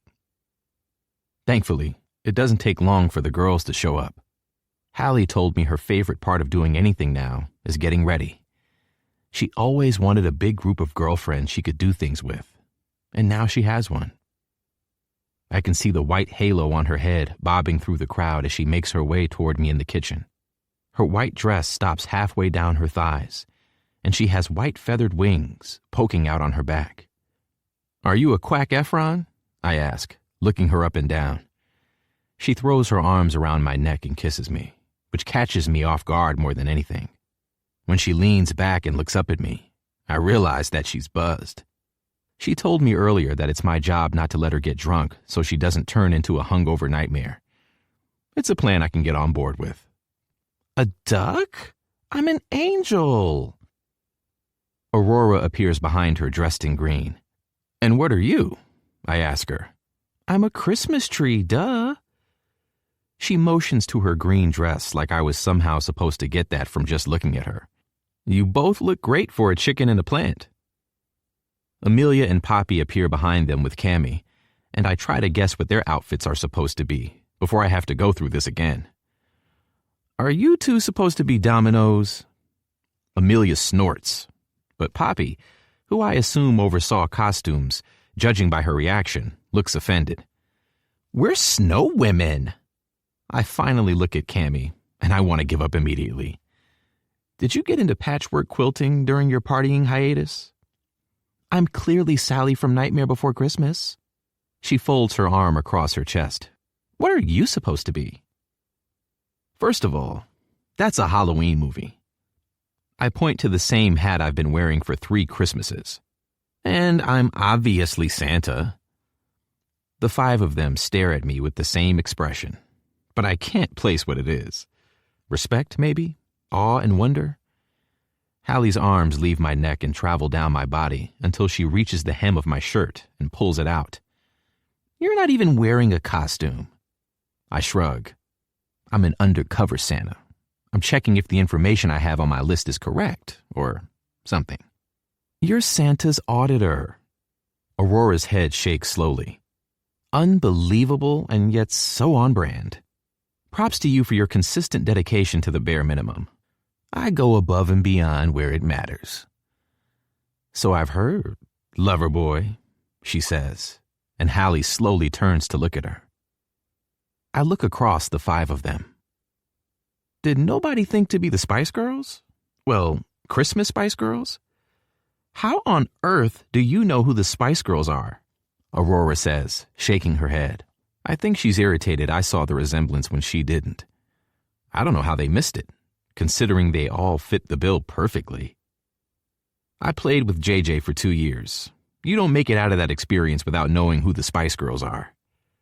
Why didn't you tell me? That would have been such a good outfit. I can't do everything for you, Aurora. I was busy coming up with my own outfit. At least you have something for Halloween now, which is lucky, since Cammy is already wearing her Halloween outfit. You're not even wearing a costume. No, never mind, Aurora says, interrupting herself. You know what? It's Christmas. I'm not letting you get a rise out of me for your own amusement. I'm going to find my boyfriend because I bet he can tell I'm a tree. He's in the den, I say, nodding toward the adjoining room. He's also an undercover Santa. Not if I have anything to do with it, she says as she walks off. I explain the drink situation and try to reassure the rest of them that they'll have a good, safe time. Amelia, Poppy, and Cammy thank me and follow Aurora to the den, leaving me alone with Hallie. You look beautiful, I tell her. The most beautiful swan I've ever seen. She pins me with a look as she shuffles her wings. Oh, so I'm a swan now. I wanted to be a donkey, but I wasn't allowed. Apparently, a donkey wouldn't make you fall to your knees and be overcome with desire, because that's something that's important. Aurora says weird stuff sometimes. Oh, it wasn't Aurora. It was Jaden. He called Amelia while I was there and wanted to know what my outfit was. Her eyes flutter closed as I run my finger beneath where her cheekbones are shimmering under the lights and tuck her hair behind her ear. Something I do because I like to hear the way she tries to steady her breathing when I touch her unexpectedly. We should really have a rule about listening to JJ about anything. She looks down at her dress, then back up at me innocently. I guess you're right. It definitely didn't make you fall to your knees. I've wanted to get on my knees for you from the second you walked in, but it wasn't because of your dress. It's because of how much I like making you come. Her cheeks turn red immediately, and I feel a kind of smug satisfaction from getting a reaction out of her. It amazes me how you can go from sweetly reassuring our friends that their drinks will stay safe to this in under 5 minutes. I pick up the punch bowl and ladle from the counter and start walking toward the den with her. You'd be amazed what I can achieve in under 5 minutes. The house party has overspilled into the garden, and it feels like every person at UCMH is in our house right now. I took a seat on the couch in the den and put the punch bowl on the table beside me earlier, and it's where I've stayed. I've noticed that now Hallie is with me. People don't talk to me as much because they all want to talk to her. I love it. If anyone tries to include me by asking me a question, I defer to my little social butterfly, and I'm back in the safety zone again. The only bad part is when she gets up to use the bathroom and I have an unestablished amount of time to fend for myself. She goes with her friends, and they take a fucking lifetime. Maddie drops into the seat beside me. Did you know about this? Define this. Maddie gestures to Robbie on the other side of the room, talking to a more animated than normal Bobby. There's no game. So? Robbie follows Bobby across to where we're sitting, rolling his eyes dramatically. He's not joking, Bobby says as he throws himself onto the couch, making it shake. I feel like I'm missing an important part of what's happening, I say, looking between my feuding friends. There's no game, Robbie and Bobby say at the same time. I try hard to understand what's happening with the various grievances I'm made aware of on a day-to-day basis. Nate played mediator, and now it falls to me. But this one has me totally lost. So? If there's no game, what's the point? Why are we all even here? Maddie groans. The circle grows as Russ and Aurora appear, and Hallie returns from the bathroom with Cammy. What's happening? It's my new low-key vibe, Robbie explains, without really explaining. The days of drunk Jenga are behind me. Plus, we all know how that ended last time. How did it end last time? Cammy asks, filling her cup from the punch bowl beside me. Russ and Aurora fucked, and Henry ran down Maple Avenue naked, Maddie says. Two beautiful things that wouldn't have happened if you didn't stay true to yourself, Rob. Nate and Stassi, you and Lowell's. It happened at your parties, where there were games. Hen and Hallie, too. You're the invisible string, brother. Why are you holding out on the rest of us? Does he always talk like this? Cammy asks, looking at Maddie with a disgusted but kind of amused expression. Like if he just keeps going, people will believe what he says. Because I'm almost 100% confident that's not what invisible string theory is about. Me and Hallie listen to the song about it every single work shift. Yes, multiple people say at once. When he's really drunk, he likes to reimagine things to suit whatever he's trying to do, Robbie adds. You don't need a drinking game to have a good time, Maddie. Wait, we didn't meet at a party, I argue, glancing at Hallie, who looks like she's questioning why she ever wanted friends. We met in a bookstore. That you were at with Aurora, who you wouldn't know if Muffin hadn't sledded himself out after, drumroll please, a game at Robbie's farewell and fuck-off party, Bobby says. I'm seeing the vision. Robbie, you need to come up with something quickly. The expansion of our friend group relies upon it. I'm good with not expanding, I say. If anything, I think we're good to lose some people. You'll miss us when we graduate, Chris says, appearing behind Robbie. Where did you go? You missed Maddie being really weird, Russ says. Chris holds up a red package. I ran home to get Uno, Muffin, because I'm not witnessing the downfall of Robert Hamlet in my lifetime. And what are we going to do with Uno? Robbie drawls, twisting in his wheelchair to look at Chris behind him. Chris shrugs, and it's clear he hasn't thought that far ahead.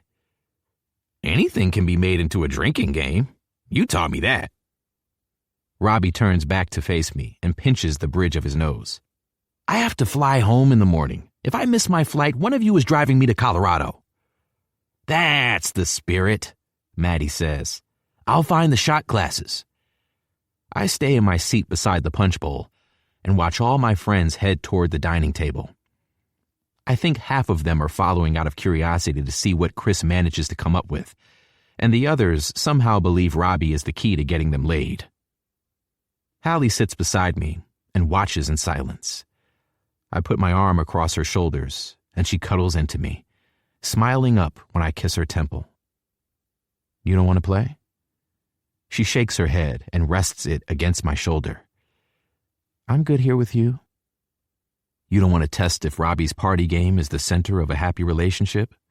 Nope. Like I said, I'm good here with you.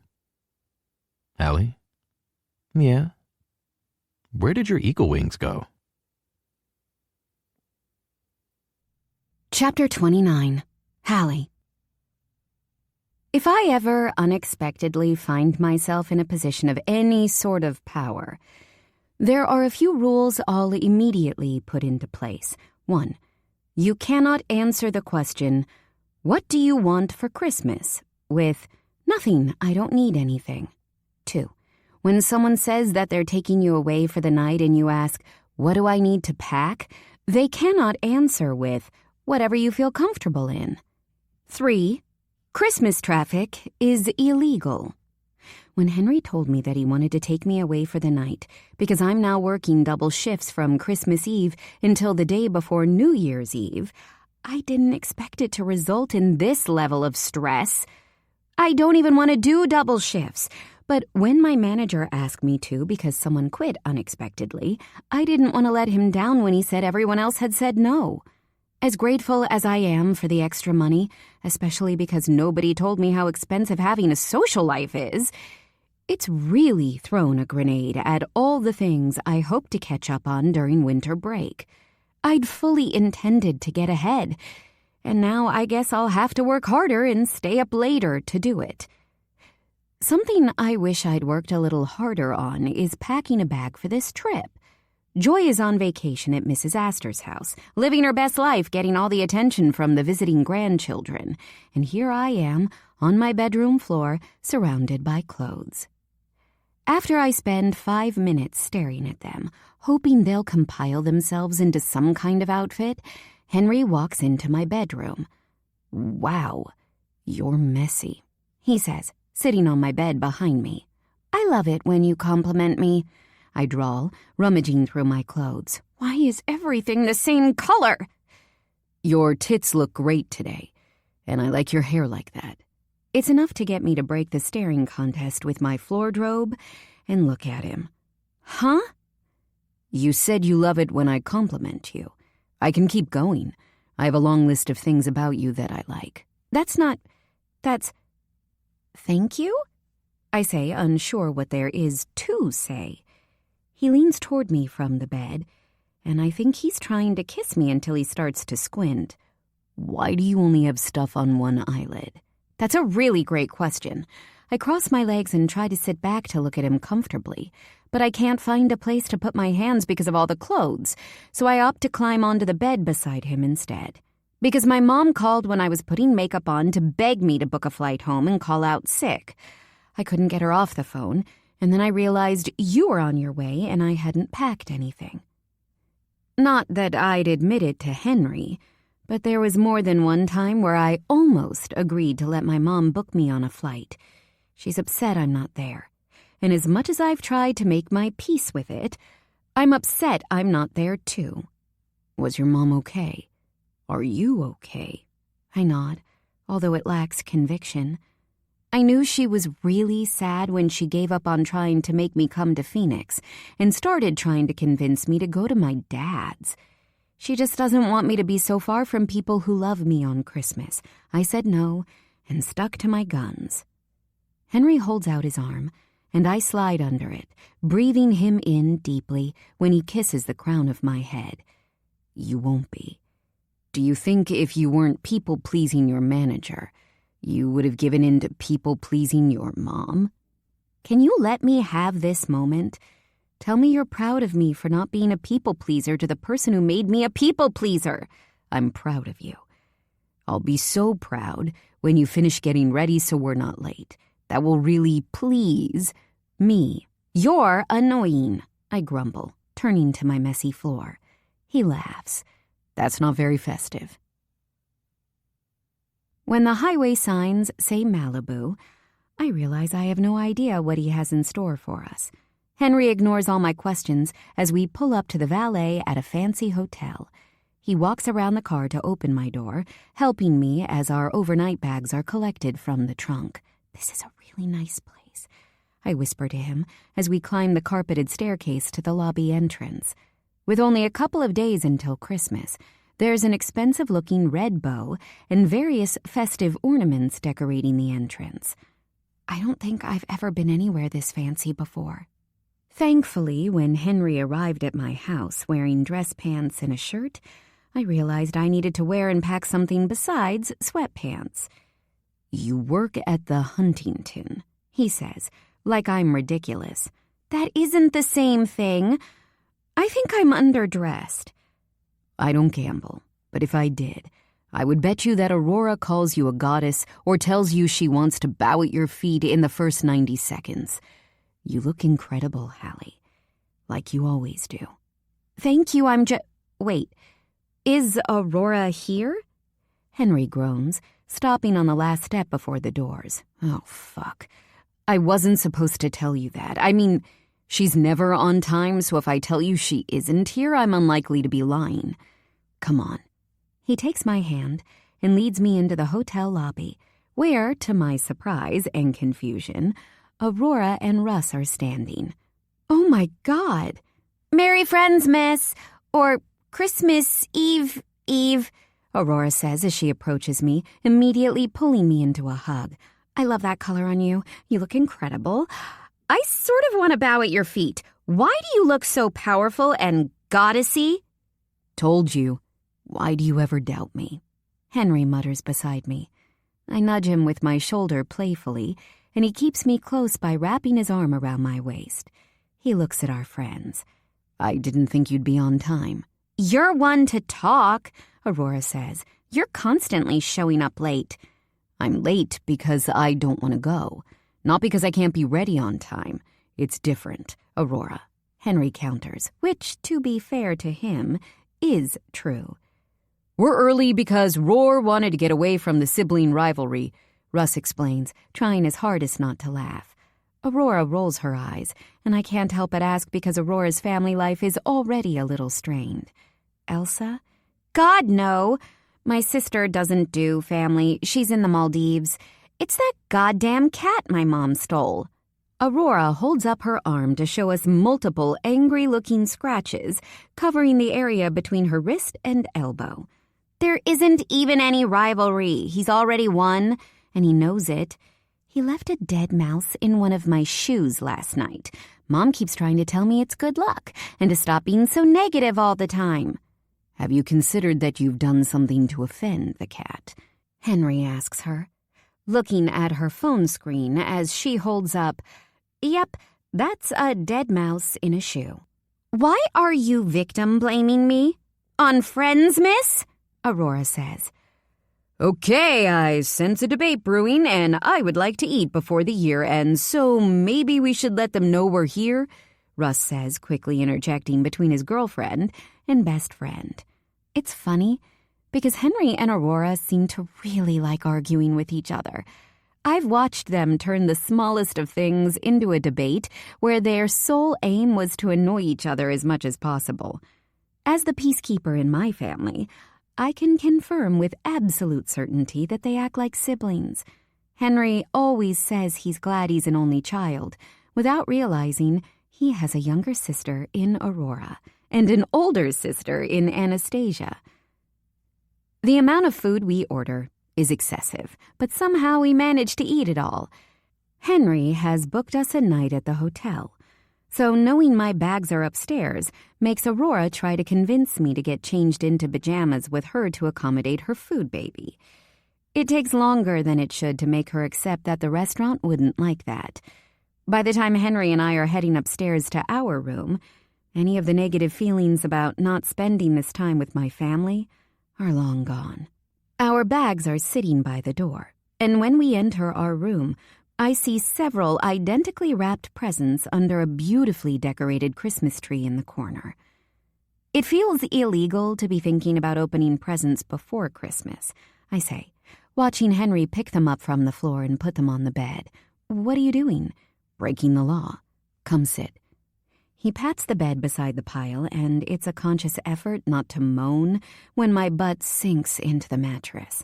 Gently taking my ankle, Henry unstraps my shoe and drops it onto the floor behind him, repeating with my other foot.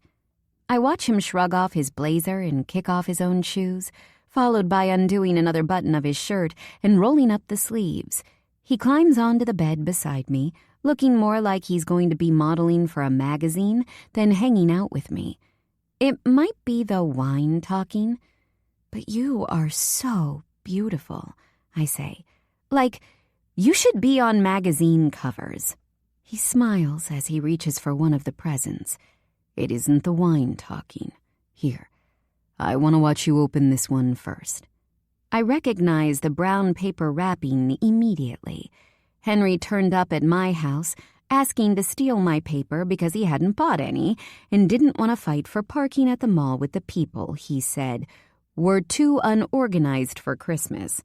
I pointed out that he is too unorganized for Christmas, but I can't remember what was said after that because he kissed me.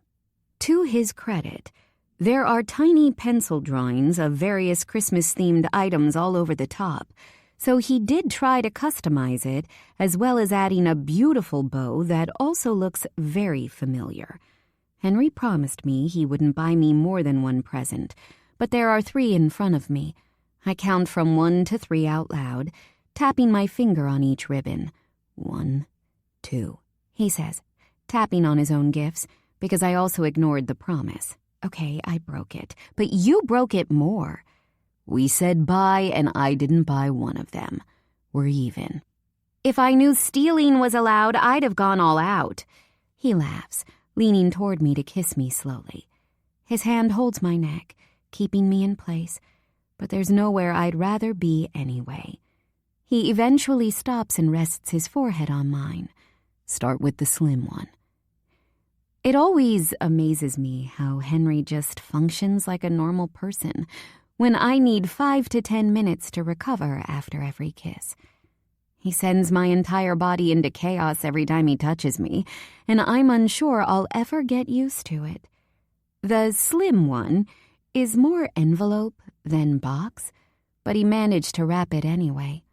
There are small doodles of animals and Santa hats, and when I spend time admiring each individual drawing, he grows impatient and pokes me in the waist playfully, making me squirm. I'm doing it! Carefully pulling apart the paper, I find it is in fact a wrapped envelope. Unsealing it, I skim the contents, then read out loud.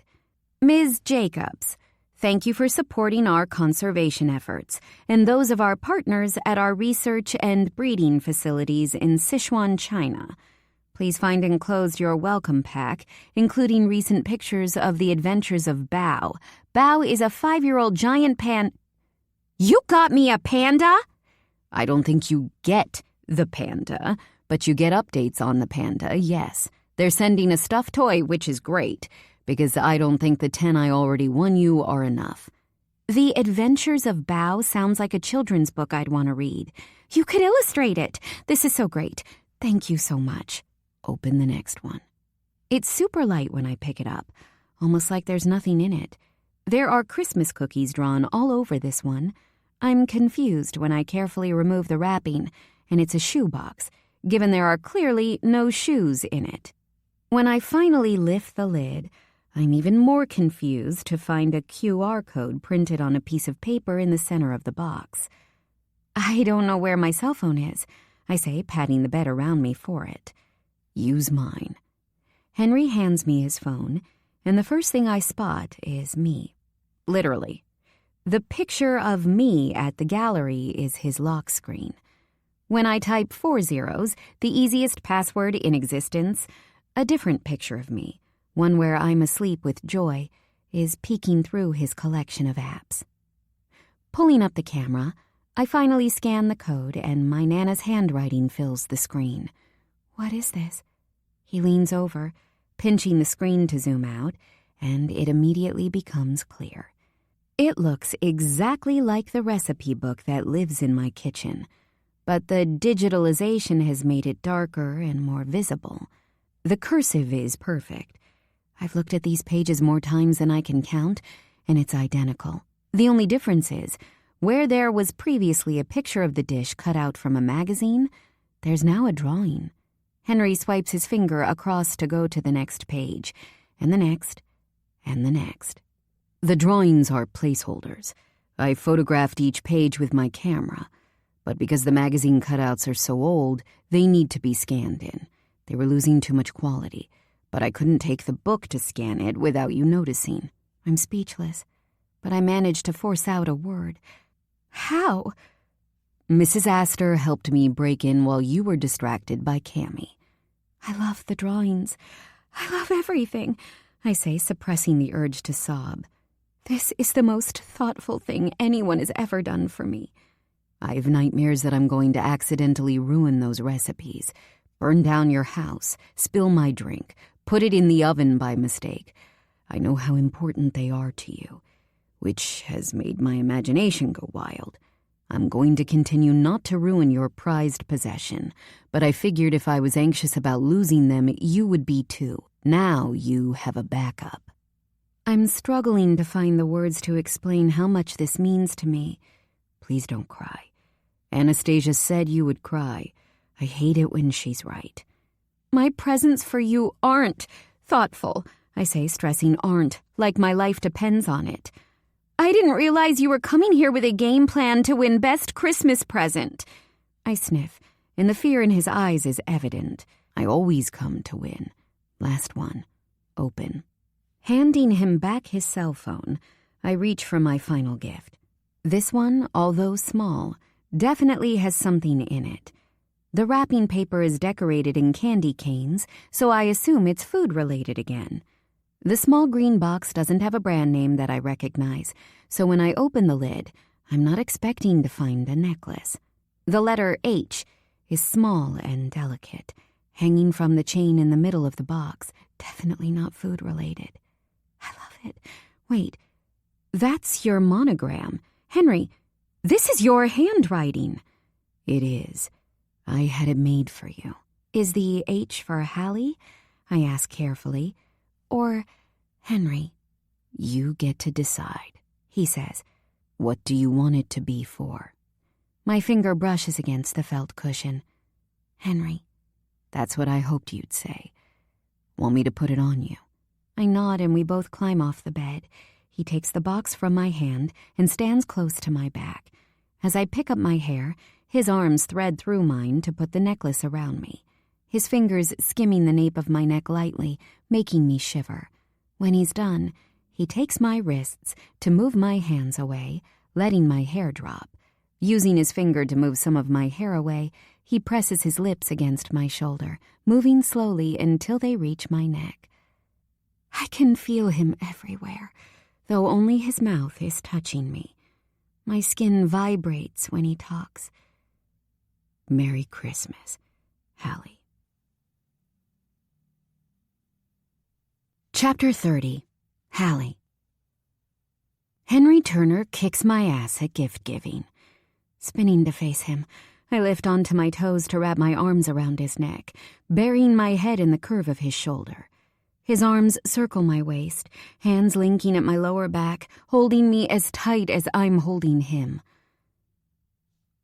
Are you stalling because you think your presents aren't going to be as good as mine? Ow! Don't poke me.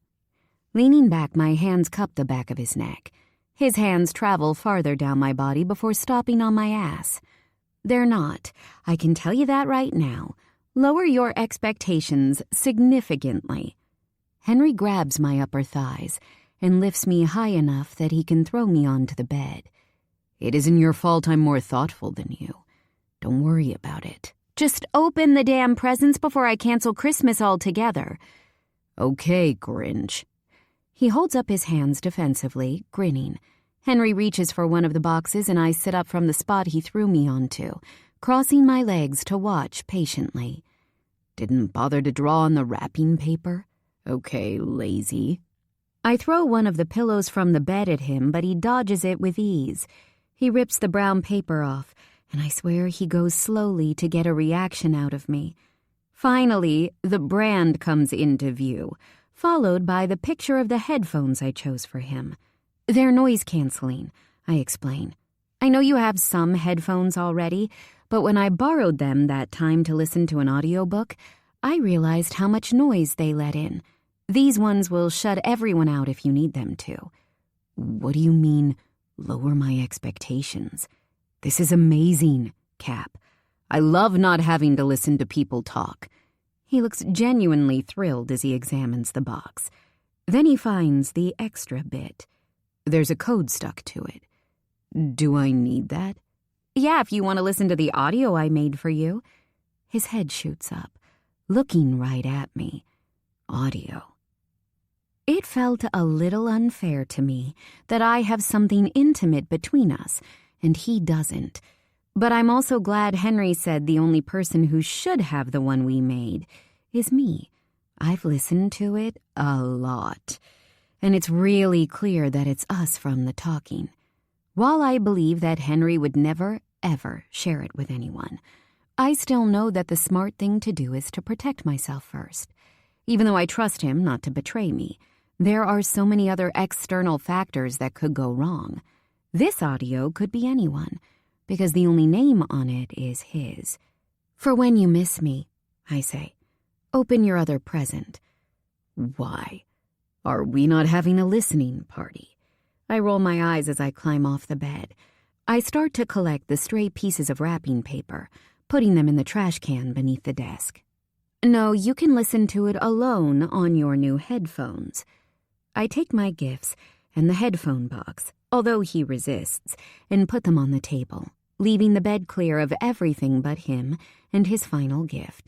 He shakes it, and the nerves I've been suppressing all day erupt in me like a volcano. It's very light. Did you make me a recipe book, too? I didn't. I thought about it, But then I realized finding out you're a naturally gifted chef would be annoying for me as a habitual food burner. He tears the first strip of paper, and I reach behind me to pull down the zipper on my dress. My hands are shaking, but it's from excitement as much as anything else. He slides the box out, the brand name in bold red letters on the lid. Looking up at me with understanding, his eyes immediately follow my hands as I push each sleeve over my shoulders. The lingerie isn't in the box, is it? I shake my head as I push the dress down my stomach, revealing the delicate floral and nude lace bra. It goes over the matching garter belt next, then over my hips, so he can see the matching thong until the dress slides down my thighs, revealing the straps to the stockings and pools on the floor. It's exhilarating and nerve-wracking, but I feel so pretty in it, vulnerable, but pretty. The lingerie isn't in the box, I say, my voice thankfully staying steady. Henry climbs off the side of the bed, walking around slowly until he's standing right in front of me. He pushes my hair behind my shoulders gently, tucking any strays on my face behind my ears. Then he takes the H and repositions it so it's sitting perfectly on my chest. With his finger, he nudges my chin up to look at his face. You are the most beautiful thing I've ever seen in my life. I think that about you every day. Henry leans in slowly, his hands entwined with my hair as he kisses me gently, giving me the most ridiculous urge to pop my foot up like a cartoon character. Maybe it's because when he touches me, life feels too good to be real. I unbutton his shirt until I reach the last one, and he only lets me go to shrug it off before holding my face tenderly. His tongue moving against mine makes it harder to concentrate on undoing his belt, but I manage. My hand brushes against him as I pull his zipper down, and he groans into my mouth. The pants fall to the ground, and he steps out of them, walking me backward until the backs of my thighs hit the edge of the bed. I'm ready. I have some things in my bag that might help make it easier. Ready? He asks, tracing my jaw with the backs of his fingers. Ready for what? To have sex? The lingerie. I thought I was being obvious. I'm sorry. His eyes widen slightly, and he kisses me before saying anything at all. Don't apologize, Hallie. It's just good to say it so I don't assume the wrong thing. Lie down, and I'll get the bag. You've clearly thought a lot about it to be so prepared. That makes me feel good. I've been scared of making you feel rushed. I've thought a lot about it, but I also confided in Cammie that I was ready when she helped me after I decided I wanted to start taking birth control. She gave me a list of things to bring, like my vibrator, lube, a towel in case I bleed, and condoms. It was her idea to wear the lingerie and give him the box. I tuck myself under the covers and watch Henry grab the other things from my overnight bag. He places them on the bedside table and climbs in beside me. You haven't made me feel rushed. You're so patient. I'm so grateful. Patient feels like an understatement. There was part of me that thought maybe he wasn't interested, because I'm not used to not being hounded about it. Then I realized, no, this is just what it's supposed to be like. I'm glad, but don't be grateful for the bare minimum you deserve. We lie on our sides facing each other, and Henry pulls me closer until our stomachs are touching. His forehead presses against mine. We can stop if you change your mind, okay? Henry, I whisper. Yeah. You're my best friend. His lips brush mine gently, sending sparks of electricity across my skin. You're my best friend, too. Please be gentle. It comes out so quietly, I almost imagine I've said it until he answers me. I promise I will be. Henry grips my leg and pulls it over his hip. Rolling onto his back, he guides my body on top of him. With one hand on my ass and the other in my hair, He brings my mouth to his. It's different. It feels hotter and dirtier, his normal careful restraint gone, and he grinds himself into me. With my legs spread across him, I can feel how hard he is.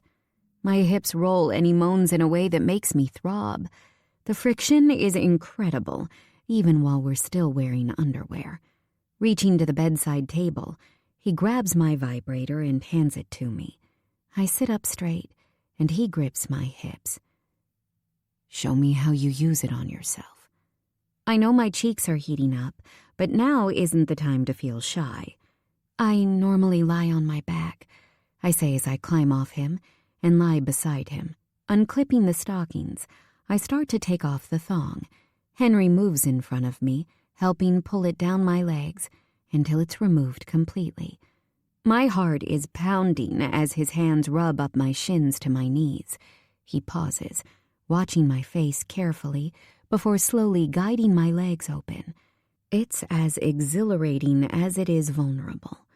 Putting the vibrator on the lowest setting, I lose myself to it while Henry kisses my neck, chest, jaw. My hard nipples are poking against the lace, but he ignores them, focusing on all the other bits of me he has access to. His fingers touch below the vibrator, and my pulse soars. I nod at him desperately, eyes shutting tight when he slides a finger into me, then another. Touch me, he says. His voice is gravelly in a way I haven't heard before. I reach my free hand toward him, and he helps by moving his body into the right position for my hand to slip beneath the elasticated band of his boxers and close around him. Oh, fuck. That's it, Hallie. Grip it tight, he groans. Hearing him talk like that makes me shatter into 1,000 tiny pieces so quickly that it surprises the both of us. I turn off the vibrator as he removes his fingers, my own hand still wrapped around him. He looks at me with the biggest grin. You like being told what to do in bed. I think about it before realizing he's totally right. I think it's because I like not having to be in control of everything. I like not having to make the choices. My sweet girl, he says carefully. I want to know everything about you. It's wild for me to realize that whenever I think of the first time I ever had sex, I won't have to remember a time when I wasn't ready with someone I didn't truly want to be with. I'll get to think of this moment, here with Henry, where he makes me feel as special as the whole night sky. He holds my wrist at first, guiding me up and down, focusing on the tip until I get it right, and he lets go. He explores my body with his hands, brushing and touching until he gets too close and tells me to stop what I'm doing. When he reaches for the condoms, he also grabs the lube and towel. I read online the first time is easier from behind, I say when he gets onto his knees to spread the towel across where our hips will be. I don't know, though, obviously. Next time, let's keep these on. He directs me over the towel and starts rolling each stocking down my leg. The garter belt goes next, followed by my bra, until I'm totally naked with my legs spread open for him. I've wondered if I'd regret it when I got to this point, but as his eyes rake over me, dark and heavy, I realize there's no chance. You're so perfect, Hallie. I've dreamed about having you like this. Henry, it's a moan and a plea. I don't even know. I just want him. We can do whatever makes you feel the most comfortable.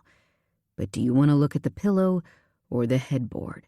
Or would you rather be looking up at my face the first time I slide inside of you?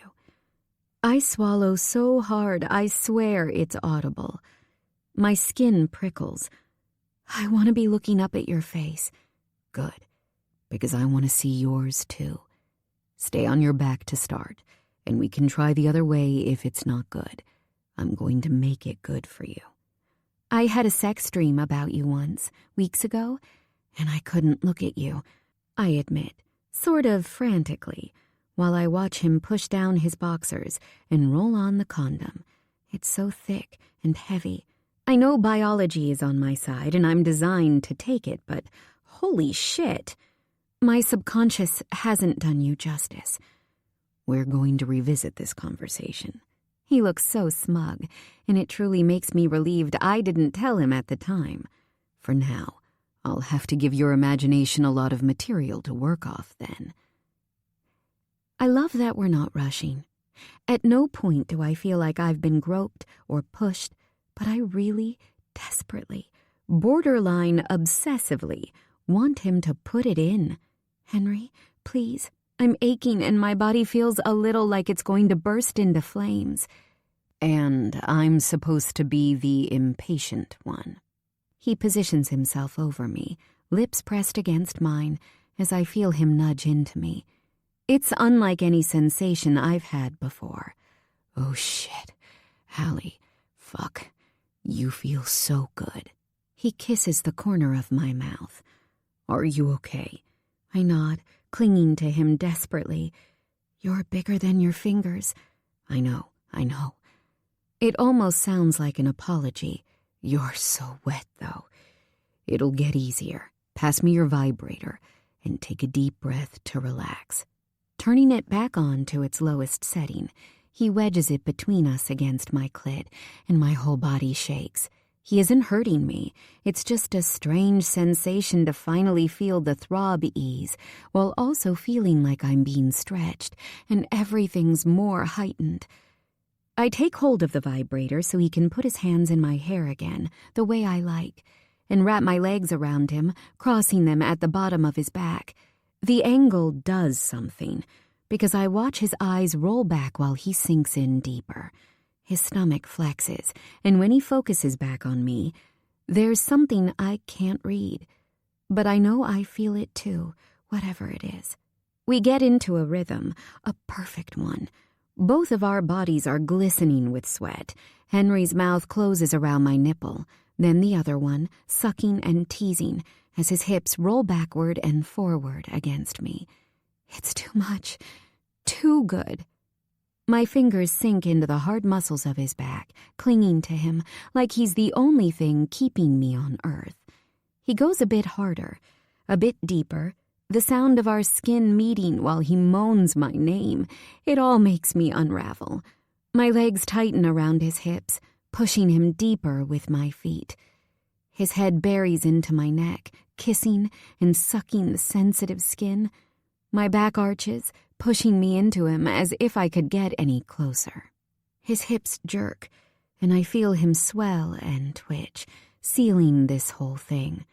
I don't want to let him go as he lies on top of me, the pair of us panting. There's an almost emotional reaction bubbling to the surface, but this couldn't have been more perfect. Are you okay? He asks carefully, kissing my eyelids, then my nose, then my lips. I'm starting to get a little bit sore, I admit, wincing when he pulls out even though he's gentle. I'm going to run you a bath, okay? He says. I nod. That would be nice. I hate it when he climbs off me, but I rationalize that at some point he does need to clean up and dispose of the condom. Henry? I yell as he rounds the corner toward the bathroom. Yes, Cap. I wouldn't have wanted it to be anyone other than you. There's an almost bashful smile I haven't seen before, as he nods. I feel the same. Chapter 31. Henry. I don't know why it's when I'm trying really hard not to be a distraction that I suddenly think of every single thing I've ever wanted to say to Hallie. She's typing away on her laptop, ideas for her imaginary friends coming thick and fast, and I don't want to stop her when she's on a roll. But at the same time, I really want her attention, and she'll give it to me if I ask, which is why I'm trying hard not to. It started when I arrived and she said Happy New Year's Eve, which I argued wasn't a thing that people say, and she argued that it was. So I looked it up and ended up reading up on the origins of the New Year's celebrations, and I want to tell her so she knows I'm right. After Hallie worked double shifts for the past week, You'd think she'd give herself a break from working on her book, but she seems to have found her stride. I wasn't supposed to see her all week because I was home for the holidays and she was swamped with work, but I somehow managed to sleep here every night, then go back home. My mom asked if I'd taken up stripping because I disappeared in the evening and came back in the morning. I can see her cheeks above the rim of her laptop, which is how I spot them turning a deep red color. She looks paler than normal, but she says she isn't sick. Her eyes flick up to me like she knows I'm watching, then shoots back to her screen. "Stop surveilling me," she whines. "It's creepy." "I'm not surveilling you. I'm admiring you." "Why are you so flushed?" She moves in her seat, tucking her feet under her butt. "No reason." Her voice comes out higher than normal, a sign I've learned means she's lying. "What are your imaginary friends doing that's making you so pink?" "Nothing." Another lie. "Hallie Jacobs, are you writing about sex?" "No." Another lie. "I'm trying not to distract you, but you're making it very hard." I watch as she snaps her laptop shut and walks across to where I'm sprawled on the couch. She climbs on top of me, slotting perfectly into the gap between my body and the couch. Her leg is draped over me. It's natural to us now. We work so well like this. Okay, now you're just distracting yourself. I deserve a little break. She reaches up to kiss the underside of my jaw. And I was writing about after the first time they have sex, when they're in bed talking. What are they talking about? Weirdly, she shrugs. Difficult to do while she lies on me, and not the kind of unsure action I've watched her do before. What it means now that they've done it? If it changes anything between them? What their future might look like? Is that what you wished we'd done when we had sex? I ask. Maybe I should have thought about this, but really, I didn't know I had to. I'm always concerned with making sure she's okay. She liked it. I wasn't too rough or too soft or any of the other combinations of mistakes that I might have made. Should I have brought it up? Which time? I don't think we leave much time for conversation.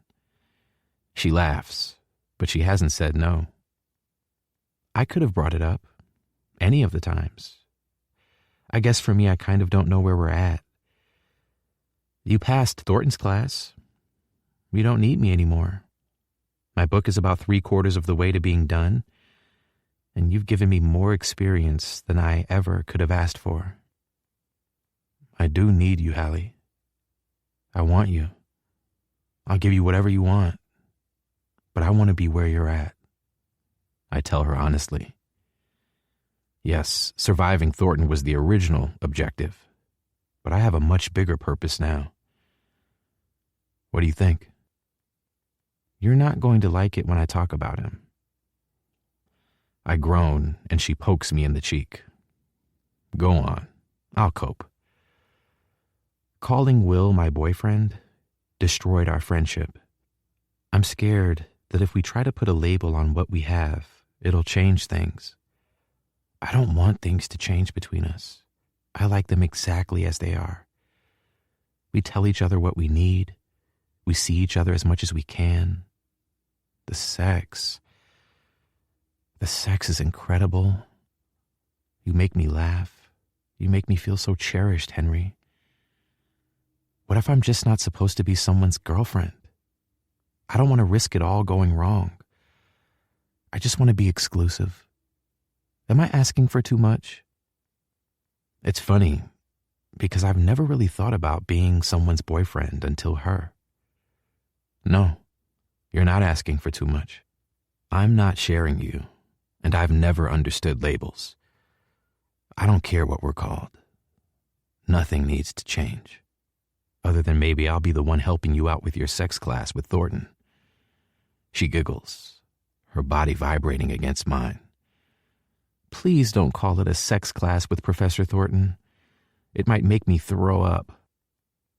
I love listening to her laugh.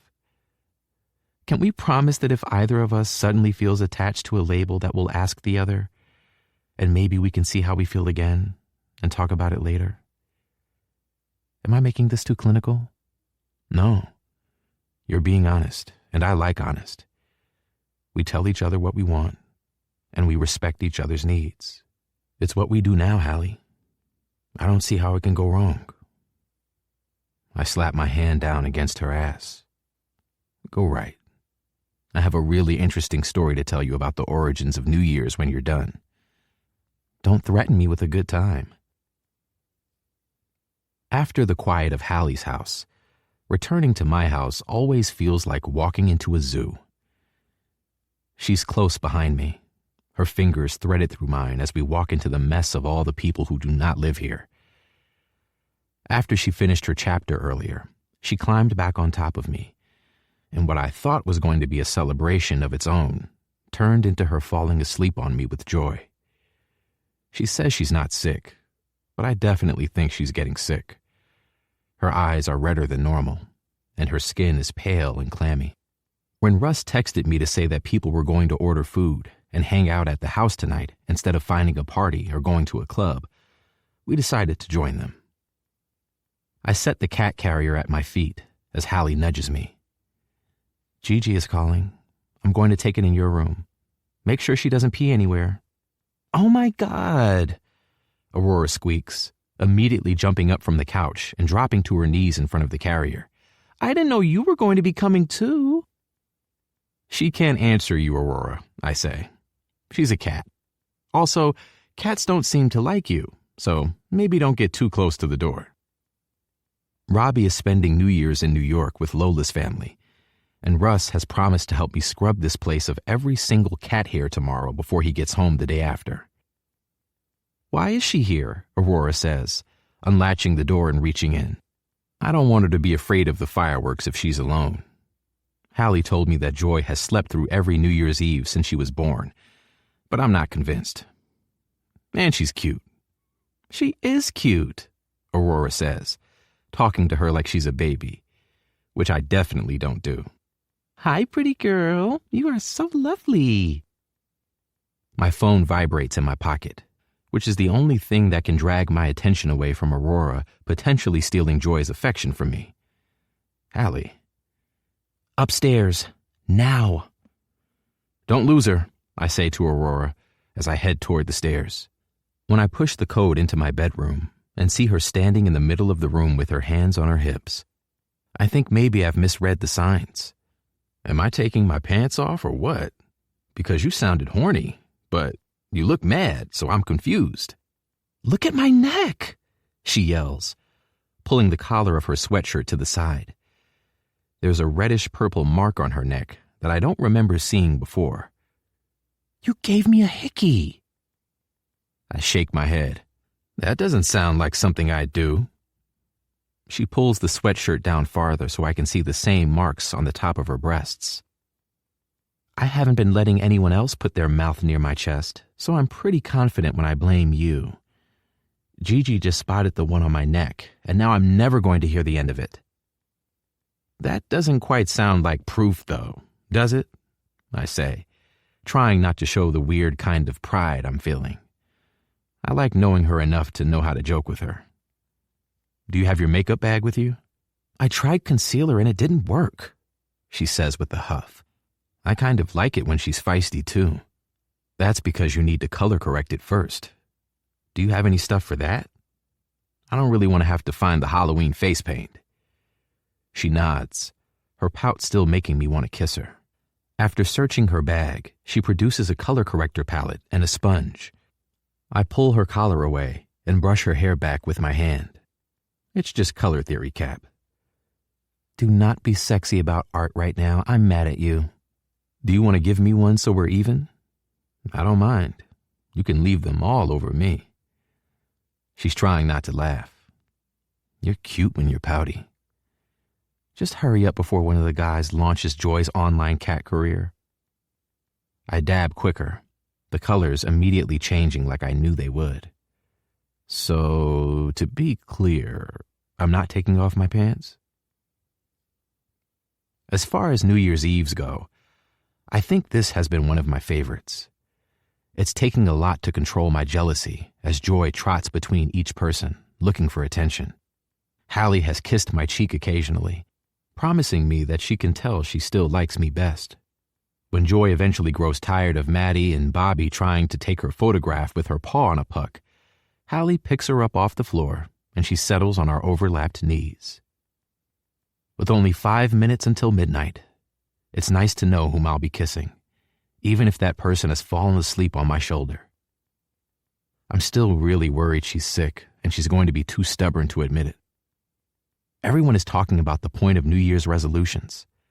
Poppy goes first. I want to start journaling. I feel like I learned so much and I can never remember it. I want to start Pilates, Amelia says. Russ takes a swig of his beer, a defeated air to him when he speaks. I want to fix my relationship with Ethan. I want to make my relationship with my dad worse, Aurora says, lightening the mood, and read the books on my TBR. Maddie clears his throat and looks only at Aurora when he speaks. My resolution is to get VIP passes and access to the Fenrir paddock at the Nashville Grand Prix. Bobby nods. That's also my resolution. Chris joins them. Mine too. Cammie goes next. Mine is to be more toxic and make more men unhappy. Chris shakes his head as he sighs. We'd be so good together if you only gave me a chance. She tilts her beer toward him and winks. Keep dreaming. Go on, Hen. What's yours? Russ asks. Hallie lifts her head from my shoulder, apparently awake now. Even though I knew they'd ask me eventually, I still didn't know what I'd say. I've never set New Year's resolutions because I never stick to anything. I can't even stick to a routine of things I have to do. I want to enjoy hockey again without all the anxieties that being captain has brought. I want to be a good friend to everyone, not constantly worrying that I'm on the brink of letting everyone down. I want to make Hallie happy. I want to remember to check in on Anastasia more, to text people back, to not spiral when things get too bad. There are so many things I could say, but I don't know how. I want to prove that Robbie is lying about his cat allergy. The room laughs. The dopamine hits me the way it always does when I say the right thing. Go on, Hallie. Last one. The TBR was a good one. I can't remember the last time I read a book that wasn't for book club or college. Be distracted less, maybe? Yeah. Be less distracted from my goals. Russ unmutes the rerun on the TV, and the people in Times Square let us know it's only 1 minute until midnight. The countdown begins from 10, and there's one more thing I need to say. Lowering my mouth to Hallie's ear, I whisper low enough so only she can hear me.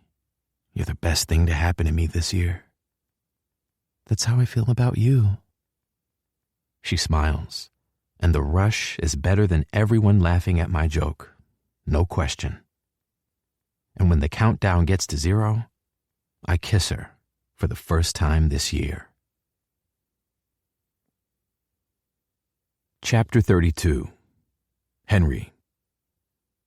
Stop staring at me. Hallie doesn't sound like my Hallie when she snaps at me for the 10th time today. Her voice is rough, nasally too, congestion making her sound like she's trying to talk with a marshmallow up her nose. When her head tilts up from its normal position of face down in the pillow, the tip of her nose is pink, eyes watery with dark marks under them. You need to go to the doctor, I tell her for the 10th time. One each for every time she's told me to stop staring at her. Why are you being so stubborn? She sniffs loudly. Because you told me I had to start saying no to people. So no. I also said I didn't mean say no to me. I have a little bit of a cold or something. Whatever wiped everyone out 2 weeks ago has clearly finally reached me. I'm fine, Henry. It'll pass, I promise. Did all of your sneezing give you a concussion? You started the epidemic that wiped everyone out. You've been sick all month. It isn't normal. You need to go to the doctor. After telling me I was wrong all day on New Year's Eve, Hallie started complaining about feeling unwell on New Year's Day. She said it was because she'd worked so many hours, then stayed up late with me. She said it'd be worth it when she gets paid and can buy new clothes for her vacation. An unfortunate reminder for me that the vacation is still happening. College restarting brought hockey with it, and despite my insisting she stay home to rest, Hallie dragged herself to our Saturday game after we lost our first game of the year the day before. I'm pretty sure she slept on Poppy's shoulder the entire time and didn't see 1 second of play. Calling her my lucky charm has made her superstitious, which, as our luck in her presence continues, the team is kind of feeding into as well. We've played away for the past 2 weeks, and instead of using her time without me to sleep, she helped answer a cry for help from Enchanted when their weekend guy called in sick.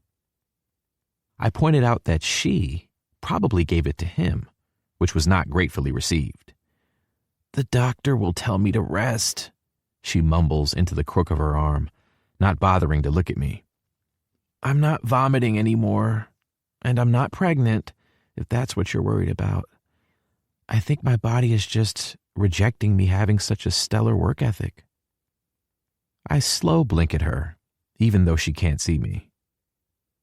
I hadn't even thought about that. I don't think a symptom of pregnancy is looking like you're on the brink of death. "You clearly haven't seen Breaking Dawn." You think I lived with Anastasia and Lola and didn't have to watch Breaking Dawn? Be serious. I'm worried about you. I fell into an information wormhole on WebMD, and I'm struggling to be cool with you not being looked at. She pushes herself up from my bed and sits on her heels facing me.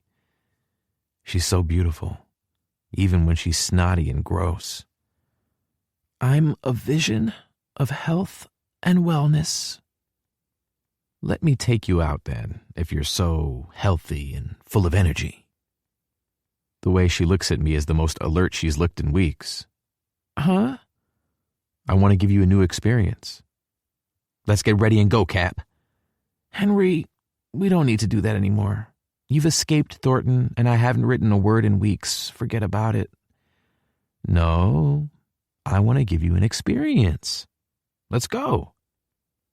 Reading body language is not always my strong suit, but Hallie's practically writing this one on the wall for me to read. She's tired.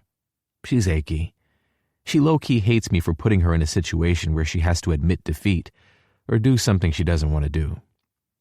Breathing out a heavy sigh, she surrenders. "Fine, let me get ready." Even if Hallie didn't look like she should be painted into the triumph of death, I'd be able to tell she isn't healthy based on one thing alone. She isn't asking me where we're going.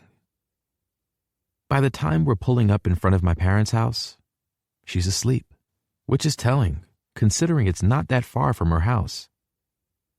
I don't like waking her up when she's sick, but I've overthought every single possibility for the past 3 weeks.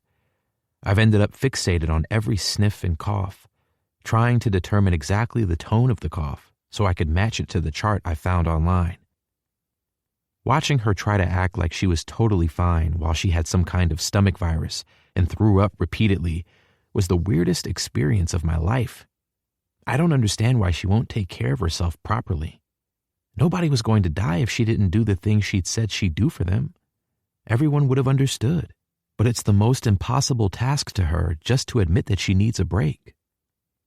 When I went to Hallie's work to deliver her more medicine, Cammie said Hallie's scared if she stops doing all the things she normally does, it'll make her mom fly out to try to look after her.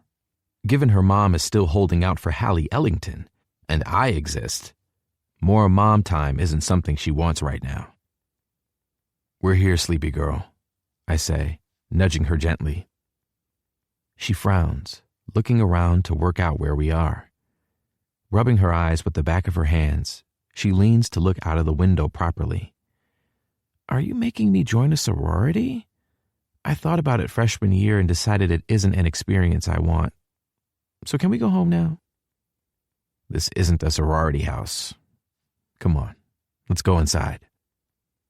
I don't give her a chance to argue with me when I climb out of the car and head up the driveway. I hear the car door shut and her feet hitting the concrete. Henry, wait up. Where are we? Using my keys, I open the door and usher her in. My house. As soon as I step through the threshold, I can smell soup on the stove. I called my mama while Hallie was getting ready and asked if she would just take a look at her to make me feel better. We argued about whether this constituted as bringing a girl home, and eventually settled that it doesn't, because I'd never bring a girl home while Mom was at work. Hallie grabs my hand, stopping me from progressing farther into the house. You brought me to meet your moms? I haven't even brushed my hair today. That's not my fault. I did tell you to get ready. I thought it was supposed to look like a nest. It's that thing, a messy donut. The color is returning to her cheeks, even if it's from anger. And it's only one mom. The other one is at work. You're seriously doing this to me? Seriously? I'm beginning to think I might have fucked up. I just want her to take a look at you and promise me you're not dying. Because even though logically I know you're not, there's a tiny little voice in my head that tells me that you might be. But you, I lower my voice so it doesn't echo through the house, won't get help. This just gets worse. Okay, I'll do it for you. I'm sorry that you've been worrying about me. Don't do it for me, do it for you. Care about the fact you're sick. That's all I want. Wrapping her hands around my waist, she buries her head in my chest. I hope her nose isn't running. I kiss the crown of her head, and the nest tickles my nose. I like this, but every day we get closer to your germy ass making me sick. Are y'all coming to say hi? Or are you going to make a run for it? Mama shouts from the kitchen. Your mom has a southern accent, Hallie says, looking up at me with big eyes. Do you not listen to me? I told you she's from Texas. She laughs, closing her eyes as she shakes her head. I know, but for some reason I just expected her to sound like you. But, I don't know, more feminine. It's silly, I know. My mom has a Boston accent because she's from Boston, just to clear up any confusion when you meet her. Got it, smarty pants. Okay, if she hates me, you have to convince her to give me a second chance because I'm not at my best, Hallie says, buttoning up her cardigan and straightening her dress. She unbuttons her cardigan again. I don't know what I'm doing. I'm too hot and flustered. Come on. She's going to love you, I say, taking her hand.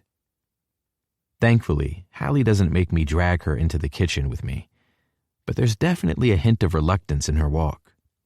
I keep hold of her hand so she can't run away, and as suspected, Mama is adding herbs to a soup pot next to her work laptop and a glass of wine. Hi, baby. Soup is almost done. She looks up from the pot and straight past me to Hallie. Hallie, it's so nice to meet you, honey. I'm Maria. She twists one of the knobs on the stove and takes off her apron, rounding the kitchen island quickly with her arms open. Please don't look so scared. Henry said you haven't been feeling so good. Poor girl. Mama embraces Hallie, but Hallie doesn't let go of the tight grip she has on my hand. Instead, uses her other hand to receive the hug, and seeing Hallie so nervous makes me think maybe I should have just taken her to the doctor's office instead. When Mama finally lets Hallie go, she takes my face between her hands and kisses me on the cheek. Did you get taller? Why are you acting like you didn't see me last week? I guide Hallie to a seat at the island in front of the pot. And why are you acting like you aren't still growing? She counters, returning to the stove. I didn't get taller in the last week.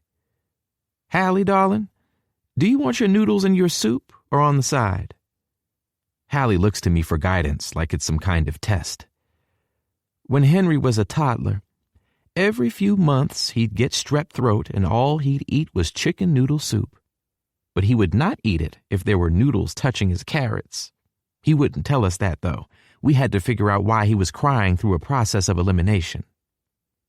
And I've heard about it ever since, I mutter. Talk loud enough to be heard or be quiet, baby, Mama says, not missing a beat. I think I cooked more soup than every family on the West Coast that year. So now it's a family tradition to serve your noodles on the side. But I'll put yours in the bowl for you if you like. On the side sounds good, thank you, Hallie says, sounding more polite than she's ever been to me. Mama and Hallie talk.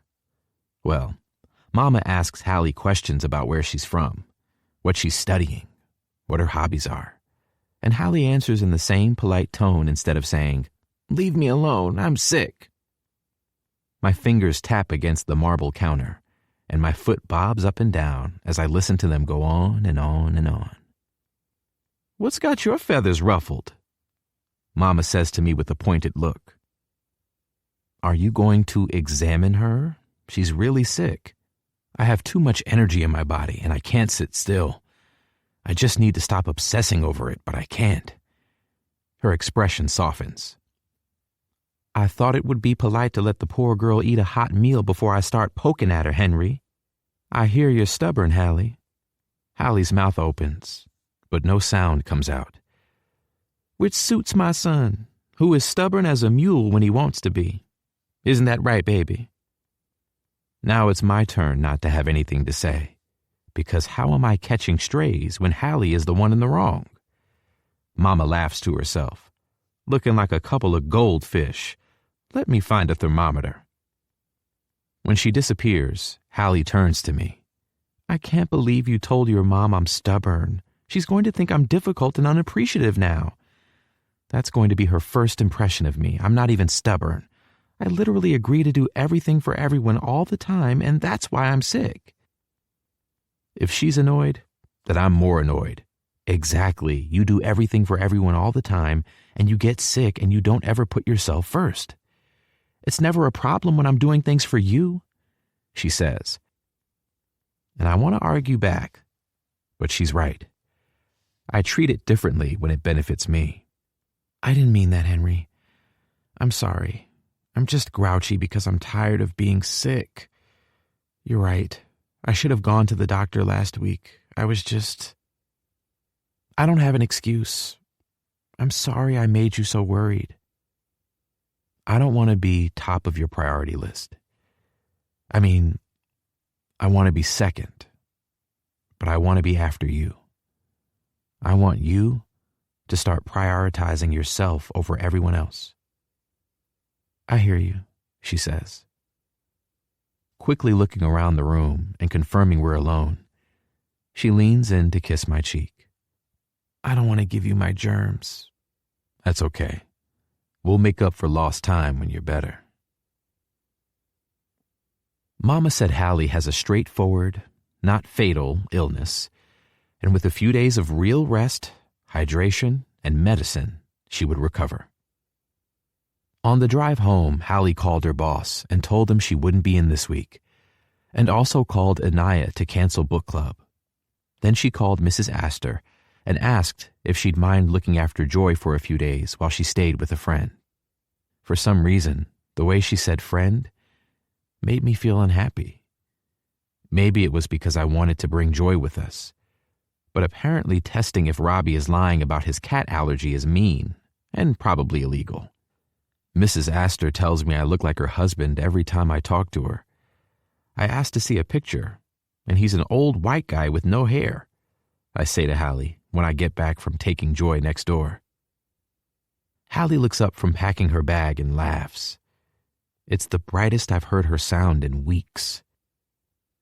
She means future husband. It's a joke she and my Nana used to share. A bit like a, oh, you feel like boyfriend material type thing. Like, oh, you look like my husband. Which one? My next one. She's hitting on you, Hen. Are you going to go fight for me? I ask, watching her immediately roll her eyes. Absolutely not. You answered that quick. Why not? Because I've known that lady since I was a baby, Hallie says. And mainly because I know she did martial arts in the 70s. I'd fight for you if Mrs. Astor was a Mr. Astor, may he rest in peace. She adds what I hope is the final thing to her bag, then starts to zip it up. I'd never want you to fight for me with anyone over anything. Fighting is for fools, and you are not a fool. My eyebrow creeps up a little. Fighting is for fools? She laughs, rubbing her fingers against her temple, which tells me she's due more medicine soon. Grayson used to get into fights all the time when we were younger, and it's something my mom said to him. She had it made into one of those motivational cross-stitch quote frame things, like the ones you get about Jesus. I think he still has it. I'll get him to send a picture if he has. Fights about what? She sighs. I don't even know. Mom used to say it was just boys being boys, which is a bullshit excuse in my opinion. Grayson wanted to live with Dad when our parents split up, but Dad didn't fight for custody of us. Then we moved to Arizona, which Grayson hated. He was horribly bullied for sounding different, and he was small but really broad when everyone else was having a growth spurt and thinning out. I think it all just made him a super angry kid. Is he still like that now? Angry? No, he's actually pretty chill now, just quiet. It was really hard on Mom because she was pregnant with Maisie. She had Gianna half the time, and she just didn't understand why she suddenly had this woman acting like her mom. So she was a terror. And then every other day, Grayson's school was on the phone saying he was going to get kicked out if he didn't fix his behavior. How did you feel about it? I hated Grayson coming home bruised. It used to really stress me out because it made me think maybe I'd get bullied when I went to high school. I was taller than the other girls in my class, and puberty slammed into me like I was the running back. I've always had bigger boobs, wider hips, thicker thighs, etc. than everyone else, but I didn't get bullied. No one paid attention to me really, but I still hate fighting because of how miserable everyone was while Grayson was acting up. Nobody knew about the bullying thing until later. Every time Hallie tells me something about her life, I'm mad at myself for not asking earlier. I want to sit her down and learn everything there is to know about her. What made him stop fighting? Was it the cross-stitch? It was not the cross-stitch, I'm afraid. Hallie chuckles. But then it turns into a coughing fit, which reminds me to come back to this later. So this sounds like it's been lifted straight out of Forrest Gump, but I swear it's true. He'd pissed off some guy in his class over something, and they were going to fight after school. When Gray turned up, there was this gang of kids there, so he ran. Our high school football coach saw how fast he was, found out who he was, which meant finding out that he was an angry little nightmare on the brink of expulsion. He hauled him in, sat him down, and said if he stopped fighting and giving shit to all his teachers, he'd let him train with the players. If he stuck to it for the rest of the year, no incidents, he'd put him on the team. I take it there were no more incidents? Hallie chokes out a laugh again, even though the story isn't very funny. No, there were incidents, and every time there was one, Coach reset the clock to 0. But that stubborn old man never gave up on him, and eventually Grayson made the team. Bullying stopped as soon as he was appreciated for being small and wide. His grades improved, he got into college, and the rest is history. And what was happening to you? Grayson was fighting, Maisie was a baby, Gigi was confused. What were you doing? There's a sad smile that she wears sometimes, one that doesn't meet her eyes, like when she truly smiles at me. Well, we became a football family, so I spent a lot of time sitting on bleachers reading while we supported Grayson. I helped with Maisie's diaper changes and keeping her entertained so Mom could have a break. Then Gigi moved in full time, so that was another adjustment for everyone.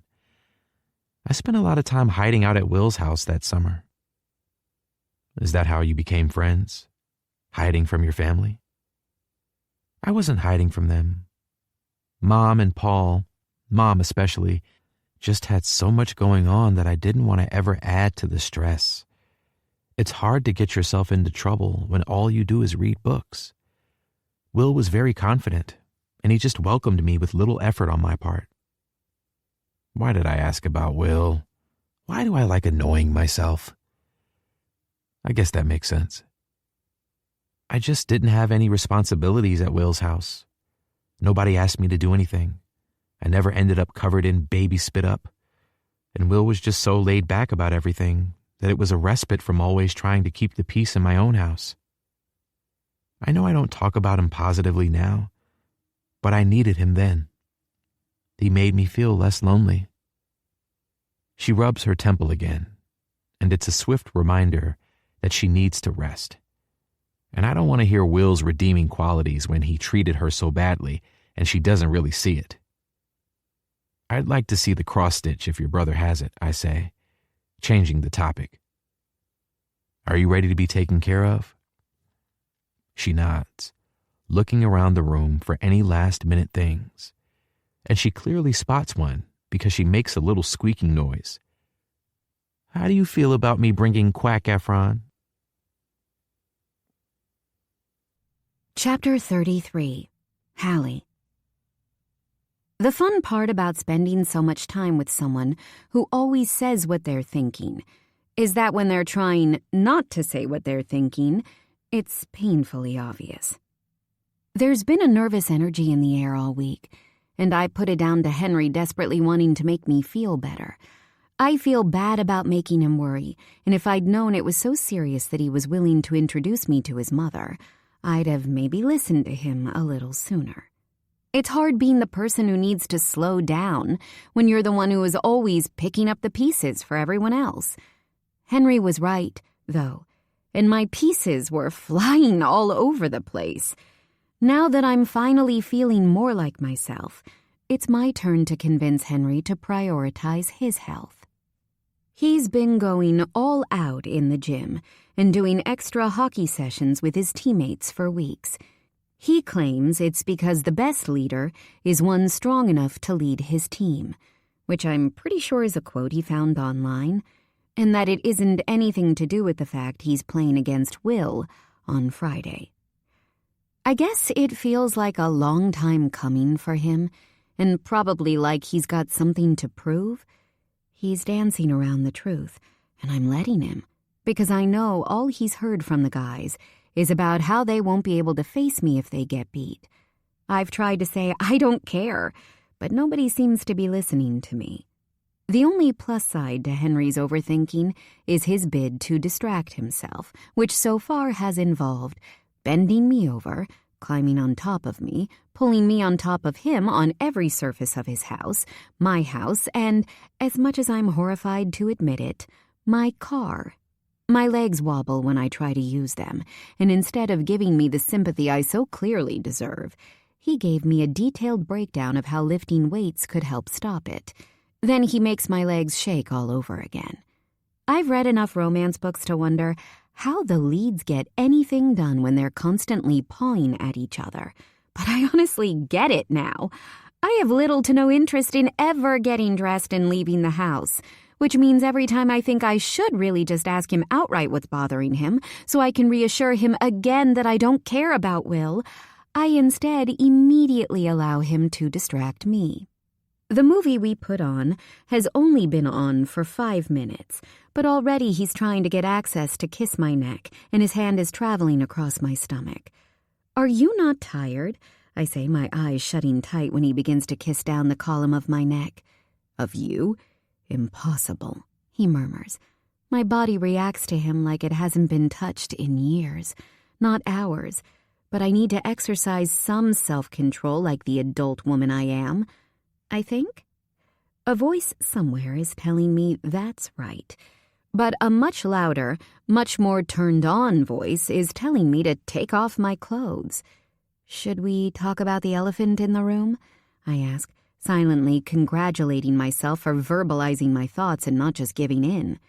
His breath is hot on my throat when he speaks. I didn't win you an elephant, but we can go to Santa Monica right now if that's what you want. You're ridiculous. I mean the reason you're taking all your nervous energy out on my body instead of talking about it. He nudges one of my knees with his and climbs between my legs, pressing himself into me so I can feel how hard he is. I'm not nervous about the game. I doubt I'll even see your parents. So you do know what I'm talking about. Henry, get off me. Let's talk about it. He groans as he dramatically climbs from between my legs and throws himself onto the mattress. There's nothing to talk about. I'm not nervous. It's no accident that my parents booked their annual January trip on the weekend when Will is playing at Maple Hills. I blame me not realizing the dates overlapped on the fact I was so sick when they called to remind me a few weeks ago. I've already made my peace with this weekend being hell, but I hate that it's been weighing on Henry's mind all week. You know it doesn't matter to me if you win or lose, right? And if you don't want to see my mom and stepdad, that's totally fine with me. I hadn't even considered you would want to, since you'll be so busy with the team, and you also call them annoying every time I speak to them on the phone. I want to beat him for you, he says. I want to embarrass him the same way he made you feel embarrassed and belittled. I want him to be miserable every second he's on the ice. That's all very admirable of you, but I need you to know that I don't care. I'm going to be there for you and you only. Well, the guys too, but mainly you. If you win, you win. If you don't, no big deal. Is this the bit where you copy what they say in the movies, like, you'll always be a winner in my eyes, or something cheesy? Is this what you want me to say to you, my little winner? Henry rolls his eyes at me but slides closer, cupping my cheek with his hand. You'll always get reassurance from me. We're a team, remember? Do you think your parents will always dislike me? Because I'm not Will. Henry isn't someone I'm used to sounding uncertain, so the sliver of vulnerability in his voice as he moves his hand from my face to twirl a strand of my hair between his fingers crushes me. They won't dislike you, Henry. They don't even know you. If they knew you, they'd love you. You are a person who makes their daughter infinitely happy. And in the grand scheme of things, that matters more than someone in my past. You sound like you think you're right, but I also don't believe you. I think you need to do something productive to keep your brain busy. I push off the hand that immediately grips my thigh, adding, that doesn't involve pawing at me. Why don't you paint, or draw, or, I don't know, get your tablet and give me a structural breakdown of every single piece you've ever created, including pictures? I expect an argument, but I don't get one. Okay, he says. Wait here. Henry disappears from his room, and I'm left on his bed, confused and very skeptical. When he comes back into the room, he holds out his hand, gesturing toward his door with his head. No, I say, my eyes narrowing in suspicion. I feel like you're up to no good. He gives me the mischievous smile that makes me melt. I'm doing what you said. I'm keeping my brain busy and no one else is home, so come on. Taking his hand, I maintain my skepticism as he leads me out of the room and into the one next door. I don't think I've ever been in this room. There's a bed pushed up against the wall with no bedding on it and unused canvases leaning against the closet. Is this your secret lair? I sit on the bed as he walks around the empty floor. It's JJ's old room. We were supposed to have another guy move in, but it didn't happen, so it only gets used if the guys stay too late. There's more floor space after I push the bed against the wall. I work in here sometimes. Very convenient. I'm still suspicious. Do you want to paint something with me? He asks, spreading a protective sheet across the hardwood floor. I have a very specific idea. It takes me 10 times longer than normal to blink because of the shock. You're joking. You're going to let me be involved? I'm not joking. Pushing the canvases out of the way, he opens the closet door and reaches in, pulling out what looks like a rolled-up cotton canvas and a sealed pack of different colored paints. But it'll be messy.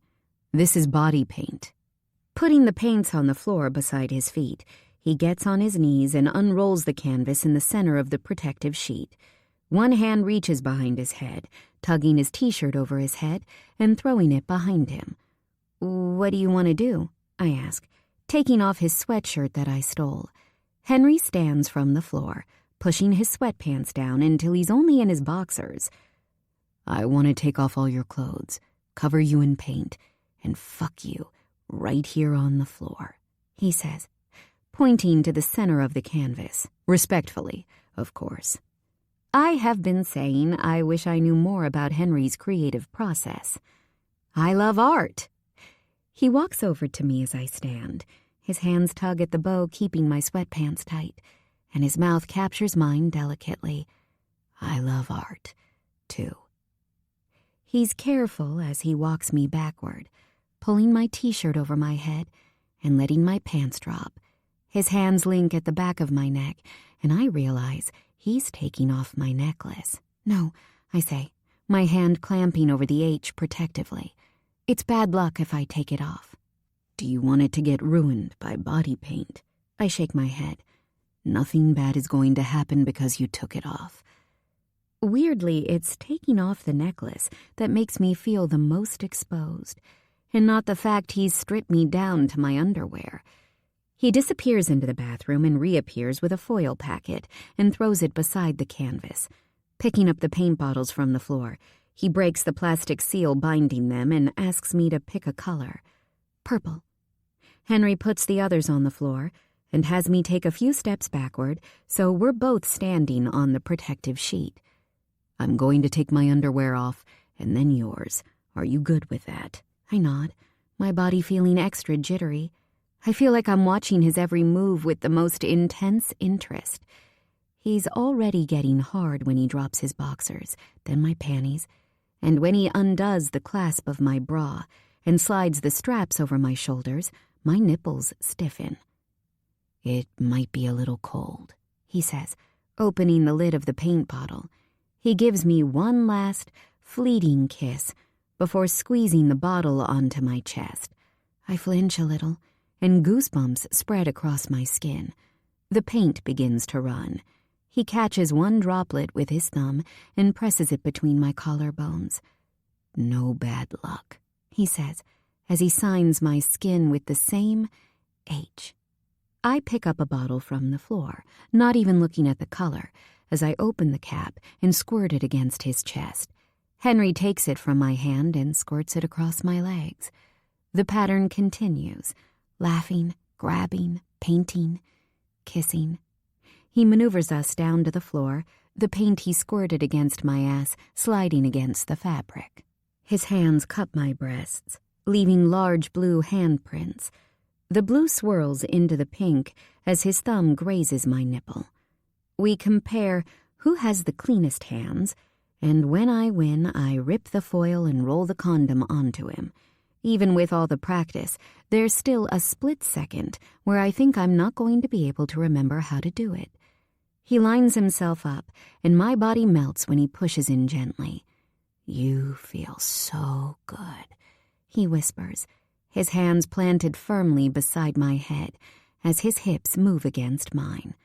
Everything about him feels perfect. I whimper in protest when he pulls out, sitting on his heels as he reaches for more paint. Holding my leg up by my foot, he takes off the lid entirely and pours the blue paint from my ankle to my knee. He repeats on the other side with red. "What are you doing?" I ask, sitting up on my elbows to watch him hard at work.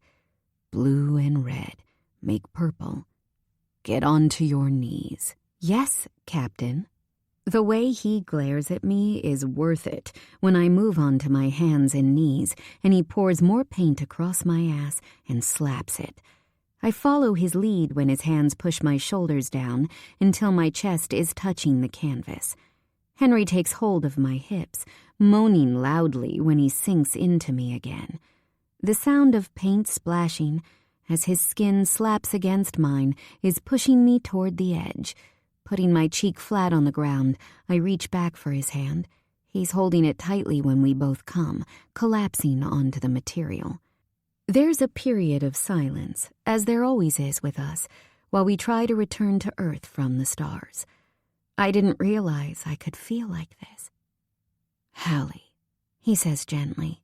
Yeah, I respond, my heart hammering in my chest. You have paint on your cheek. The hammering slows down. Thanks for letting me know. The shower takes twice as long as the art because we're so dedicated to making sure no paint is missed. I'm pretty sure I'm going to be finding specks of purple for a long time. I need to go home and clean up from my parents arriving tomorrow, I yell from his bathroom as I pull on one of the Titan t-shirts with his name on it. Henry appears in the doorway, his pants low on his hips, while he rubs body butter across his chest and biceps. You can't go outside with wet hair. You'll get sick again. I only just made you better. That's a myth. I'll be fine. And if I'm not, I'm kind of a big fan of you looking after me. He frowns. At least put it in a nest or something. It's a real good job you're so pretty, because you sure can be bossy. Reaching beneath the bathroom counter, I find his box of stuff.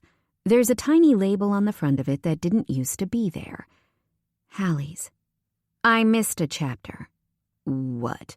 Of your book? It's probably because you get distracted so easily. No, not my book, and don't even get me started on who gets distracted easily. I missed a chapter where you put my name on this stuff. Oh, he says like this isn't a huge deal. I got Anastasia a label maker for Christmas, and I was teaching her how to use it. It's your stuff, so it needed a label. My heart feels like it's lodged in my throat. It's the smallest gesture, and yet it's so huge to me. But he will actually throw me out if I start crying over a label, so I need to pull myself together. You make me feel so special, Henry. Good, he says. You are special. I should go. I really do have a lot to do, like cry in privacy. Do you need help? He asks. Thank you, but you're more of a distraction than you are help. I wasn't offering. I was going to tell you to speak to Russ. He's great at cleaning. I roll my eyes as hard as I can as I shuffle past him. He blocks me with his arm, kissing my neck and poking me in the side. Goodbye, Henry. Bye, Cap. He catches me before I can fully turn, kissing me in a way that has my already unreliable legs on the brink of collapse. Hallie, wait. He jogs out of the room, leaving me very confused. When he returns, he holds up my necklace. No bad luck. I know I have a goofy grin on my face the entire ride home. I catch it in my mirrors every so often, but I couldn't get rid of it if I tried. Well, until I pull into my driveway and find a car I don't recognize, and my light's on. A normal person would think they're being burgled. A normal person would panic and call 911. They wouldn't let themselves into the house with their potential robbers. But I'm not a normal person, and I know this is so much worse than being robbed. Because when I walk into my living room, my mom and stepdad are drinking a bottle of wine with Will and his parents. Surprise! Hallie Bear! Mom shouts, jumping up from her seat to hug me tight. Why do you have paint in your hair? Chapter 34. Hallie. If there's a higher power, it fucking hates me. There's no other explanation for why my worst nightmare has dropped on my doorstep a day earlier than planned. Not even my doorstep. They're in my house. Because apparently my parents think it's totally normal to let themselves into a house they don't live in. Okay, maybe Mom owns the house, but still, I could have been here walking around naked. Henry could have been here walking around naked. My mom takes great joy in explaining that Will's coach let him travel early since his parents were flying in for the game. She says it like it's a wonderful thing, and I can't process the words to express how it does not feel like that.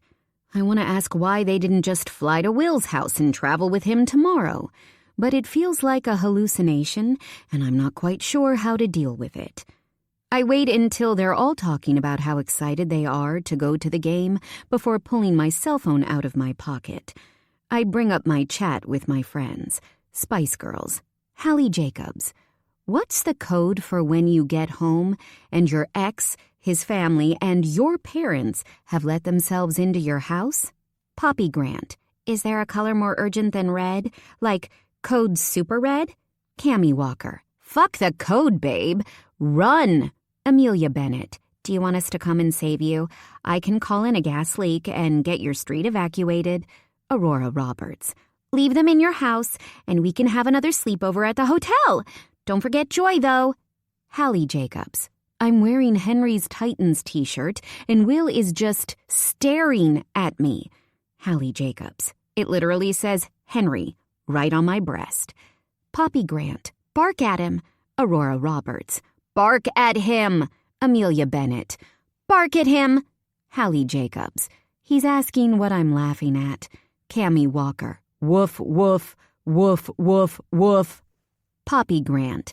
Tell him you're laughing at his absolute audacity to turn up at your house. Amelia Bennett.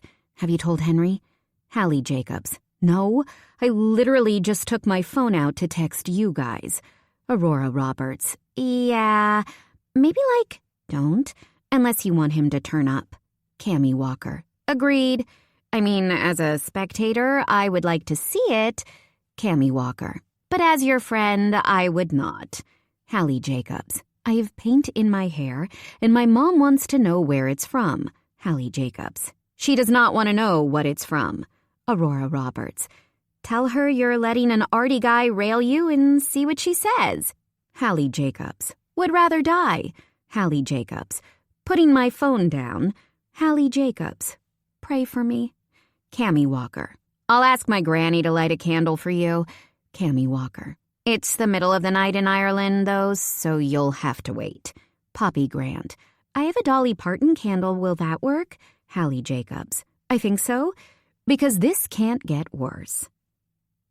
Tucking my phone away, I start trying to mentally run through all the things in the house I would have hidden if I hadn't been blindsided. Laundry on the guest room bed, litter tray that needs to be cleaned, various books decorating every surface. Oh God, there are condoms in the bathroom. Apparently it can get worse.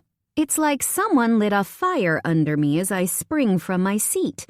Honey, where are you going in such a rush? Mom asks, freezing me on the spot. I need the bathroom. Sorry. Be right back. I'm practically an Olympian the way I sprint up the stairs. Maybe I was wrong. Maybe Grayson didn't get all the sporty jeans. When I throw myself through the bathroom door, the offending black box is staring back at me. I think if it could talk, it would tell me to grow up. But it doesn't stop me grabbing it to hide from my parents. What I don't expect to find is that the box is empty. Henry Turner. Did we use all the condoms in my bathroom? Are you hitting on me? Rolling eyes emoji. I'm being serious. No, made a pretty big dent, though. We can try harder next time. The box is empty. Weird. Maybe Mrs. Astor doesn't want me to hook up with you. I have some. Come over and I'll show you. I believe you. I have the paint in my hair to prove it. And I left 15 minutes ago. Why leave it all? That's what I want to know. Come back, I miss you. Bring joy. Robbie probably won't die. I can't. Worried face. My mom and stepdad surprised me by coming early. It wasn't them, though. Don't even say it. Don't even think it. Grimacing face emoji. After my Christmas present, I now know that Mrs. Astor uses her emergency key liberally, but I can't imagine she'd steal condoms before the mixing bowl she's been eyeing since Nana got it in the 90s. As I exit the bathroom, box in hand, ready to go into my bedroom trash, I decide that I have a ghost, which is what causes me to jump out of my skin when I venture into the hallway, and Will appears from the darkness like a freaking ghoul. Oh my God, you made me jump. He laughs and holds up his hands defensively while I hide the box in my hands behind my back. Sorry, I didn't mean to scare you. I wanted to use the bathroom. Did you not want to use one of the other ones? Will shrugs, looking toward the staircase, then back at me. Let's talk in your bedroom, Hals. Let's talk right here. Or you can just meet me downstairs after you've used your bathroom of choice. I didn't know you didn't know we were coming. Nobody told me it was a surprise for you. I would have given you a heads up if I'd known. I wasn't trying to catch you off guard. The tenseness in my body relaxes a little. My shoulders drop an inch. Oh, don't worry about it. Their intentions were good, and it's nice to see everyone. He nods. Yeah, we missed you a lot at Christmas. Dinner was a disaster without you making everyone stick to the schedule. We ate 2 hours late. I texted you. Didn't get a response, though. I wish I'd barked at him when I first stepped out of the bathroom. Yeah, Gigi told me it was pretty stressful. And sorry, worked double shifts. I must have read it by accident. No worries, no worries. How long have you been with your new boyfriend? It's a funny thing when your gut picks up on something before the rest of you does. This is why I feel so unsettled around him. I don't have a boyfriend, Will. Don't treat me like I was born yesterday, Hals. The condoms and the guy's name on your tits suggest otherwise. Okay, this conversation is over. I step around him to head into my bedroom. He thankfully doesn't follow me in. After disposing of the box, I quietly realize as it stares back at me from the wastebasket that I don't have a ghost, I have an ex. I leave to get downstairs quickly in case he actually did need the bathroom, but he's still in the hallway waiting for me. He is leaning against the wall with his arms folded, only standing up straight again when he spots me. I'm fully intending to ignore him and go downstairs until he speaks. I feel like every time I see you, you're different. The question stops me in my tracks. Excuse me? You cut your long hair, you changed your makeup, you started wearing jewelry. You're obviously having sex now. You even smell different. Did you change your perfume for him, Hals? My hand closes around the H hanging from my neck. I wanted to do those things. For me. Nobody asked me to. Nobody made me. I see your stories and you're out all the time. Even when I don't look, I fucking hear about it third hand from my mom. Hallie's new friends got her VIP tickets to a concert. Hallie's new friends invited her to Europe to go to a Formula One race in the summer. Hallie's new friends took her to a fancy restaurant in LA. Hallie's new friends took her to an NHL game. Do they even know the real you? Shit, do you even know the real you at this point? You don't know what you're talking about, Will. Let's go downstairs. I wish I'd stayed at Henry's house. At least if I had, I could have avoided this conversation. Why am I the only person you wouldn't put first? It's the softest he's sounded, and yet it makes my blood boil beneath my skin. What are you even talking about? I put you first with everything. I didn't cut my hair when I wanted to. I planned my schedule around you and hockey. I spent hours in the car driving to see you. I worked my ass off trying to be nice to your friends so they'd like me. If I didn't put you first in everything, then we wouldn't even be friends in the first place. Whoa! That's not true or fair. I was your friend when you had zero. Maybe you don't remember that now that you have the Maple Hills friends you always wanted. There's a sliver of hurt in his voice, and that's what tells me something deep down I've always known. He has no idea the type of friend he is. Will, if we weren't neighbors or our parents weren't best friends, and I didn't overcommit myself for other people's benefit, we would have stopped being friends when we were, 12? 13?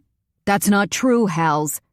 If I didn't practically do your homework for you for 8 years, let you copy my test answers, be your designated driver, or give you an alibi because your parents thought if you were with me, then you definitely wouldn't be getting into trouble, we would not be friends. Hallie, if I didn't help you with every single college application, we would not be friends.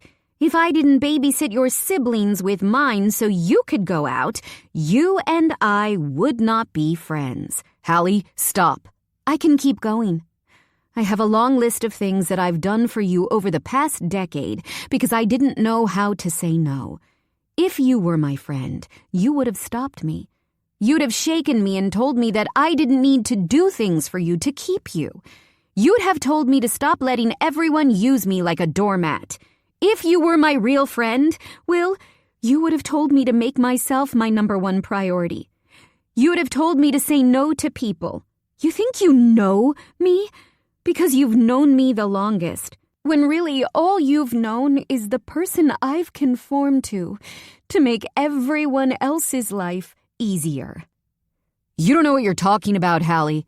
Tell me something you like about me then.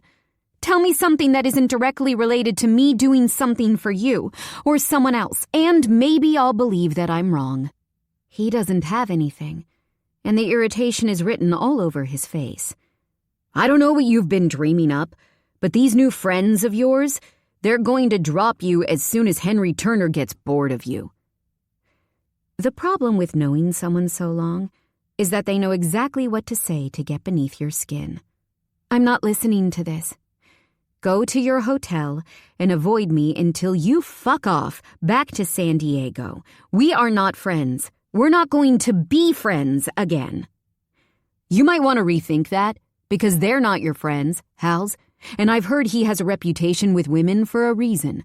Why would he want to keep you when he's got what he wants from you already? I mean, props to him for getting you to fuck him when I tried for a year and couldn't get you to do it. I fucking hate you. You don't. You're too nice for hatred. I'll let you be mad at me for a bit, because the truth does hurt. But when you realize I'm right, I'll forgive you, because that's what real friends do. And during spring break, I'm going to show you that I am your real friend, and things can go back to normal. Leave, Will. Now. This time he does what I ask, and heads down the stairs. I stand frozen in the same spot, rigid as I try to listen to his voice downstairs. When I hear the front door open and close, I head into my bedroom. I want to cry, but nothing will come out. Shock, maybe? That certainly wasn't a conversation I expected to have today. My first instinct is to call Henry, but I know he should be getting into the right headspace for the game tomorrow. I pull my phone out of my pocket and pull up my chat with the girls, but the idea of telling them what he just said makes me feel nauseous. Not because I think they'll judge me for being friends with Will for as long as I was, but because what if he's right? If I tell them what he said, and they call him a liar, if they drop me, does that mean it'll hurt twice as much? Is it easier to live in ignorance and hope you know the people you call friends? When I feel ready to fake my way through the rest of the evening, I head back downstairs to the living room. To my utter dismay, Will's parents are still here with mine. Now that the initial shock of them visiting has worn off, it makes me realize that only my mom and stepdad are here. You okay, honey? Mom asks as I re-enter the room. You've been gone a long time. Sorry, I've been sick all month. I just needed a little break. Hey, Mom, where's Maisie and Jonna? Oh, they're at Sylvia's, she says, referencing Paul's mother. We decided to have a mini break and do some sightseeing, and we couldn't take them out of school. Oh, I was looking forward to seeing them. Well, maybe you could try coming home and you would get to see them, she says, smiling over her wine glass. You'll see them in a couple of weeks, Hals. Wait, so you're having a long weekend. Where are you staying?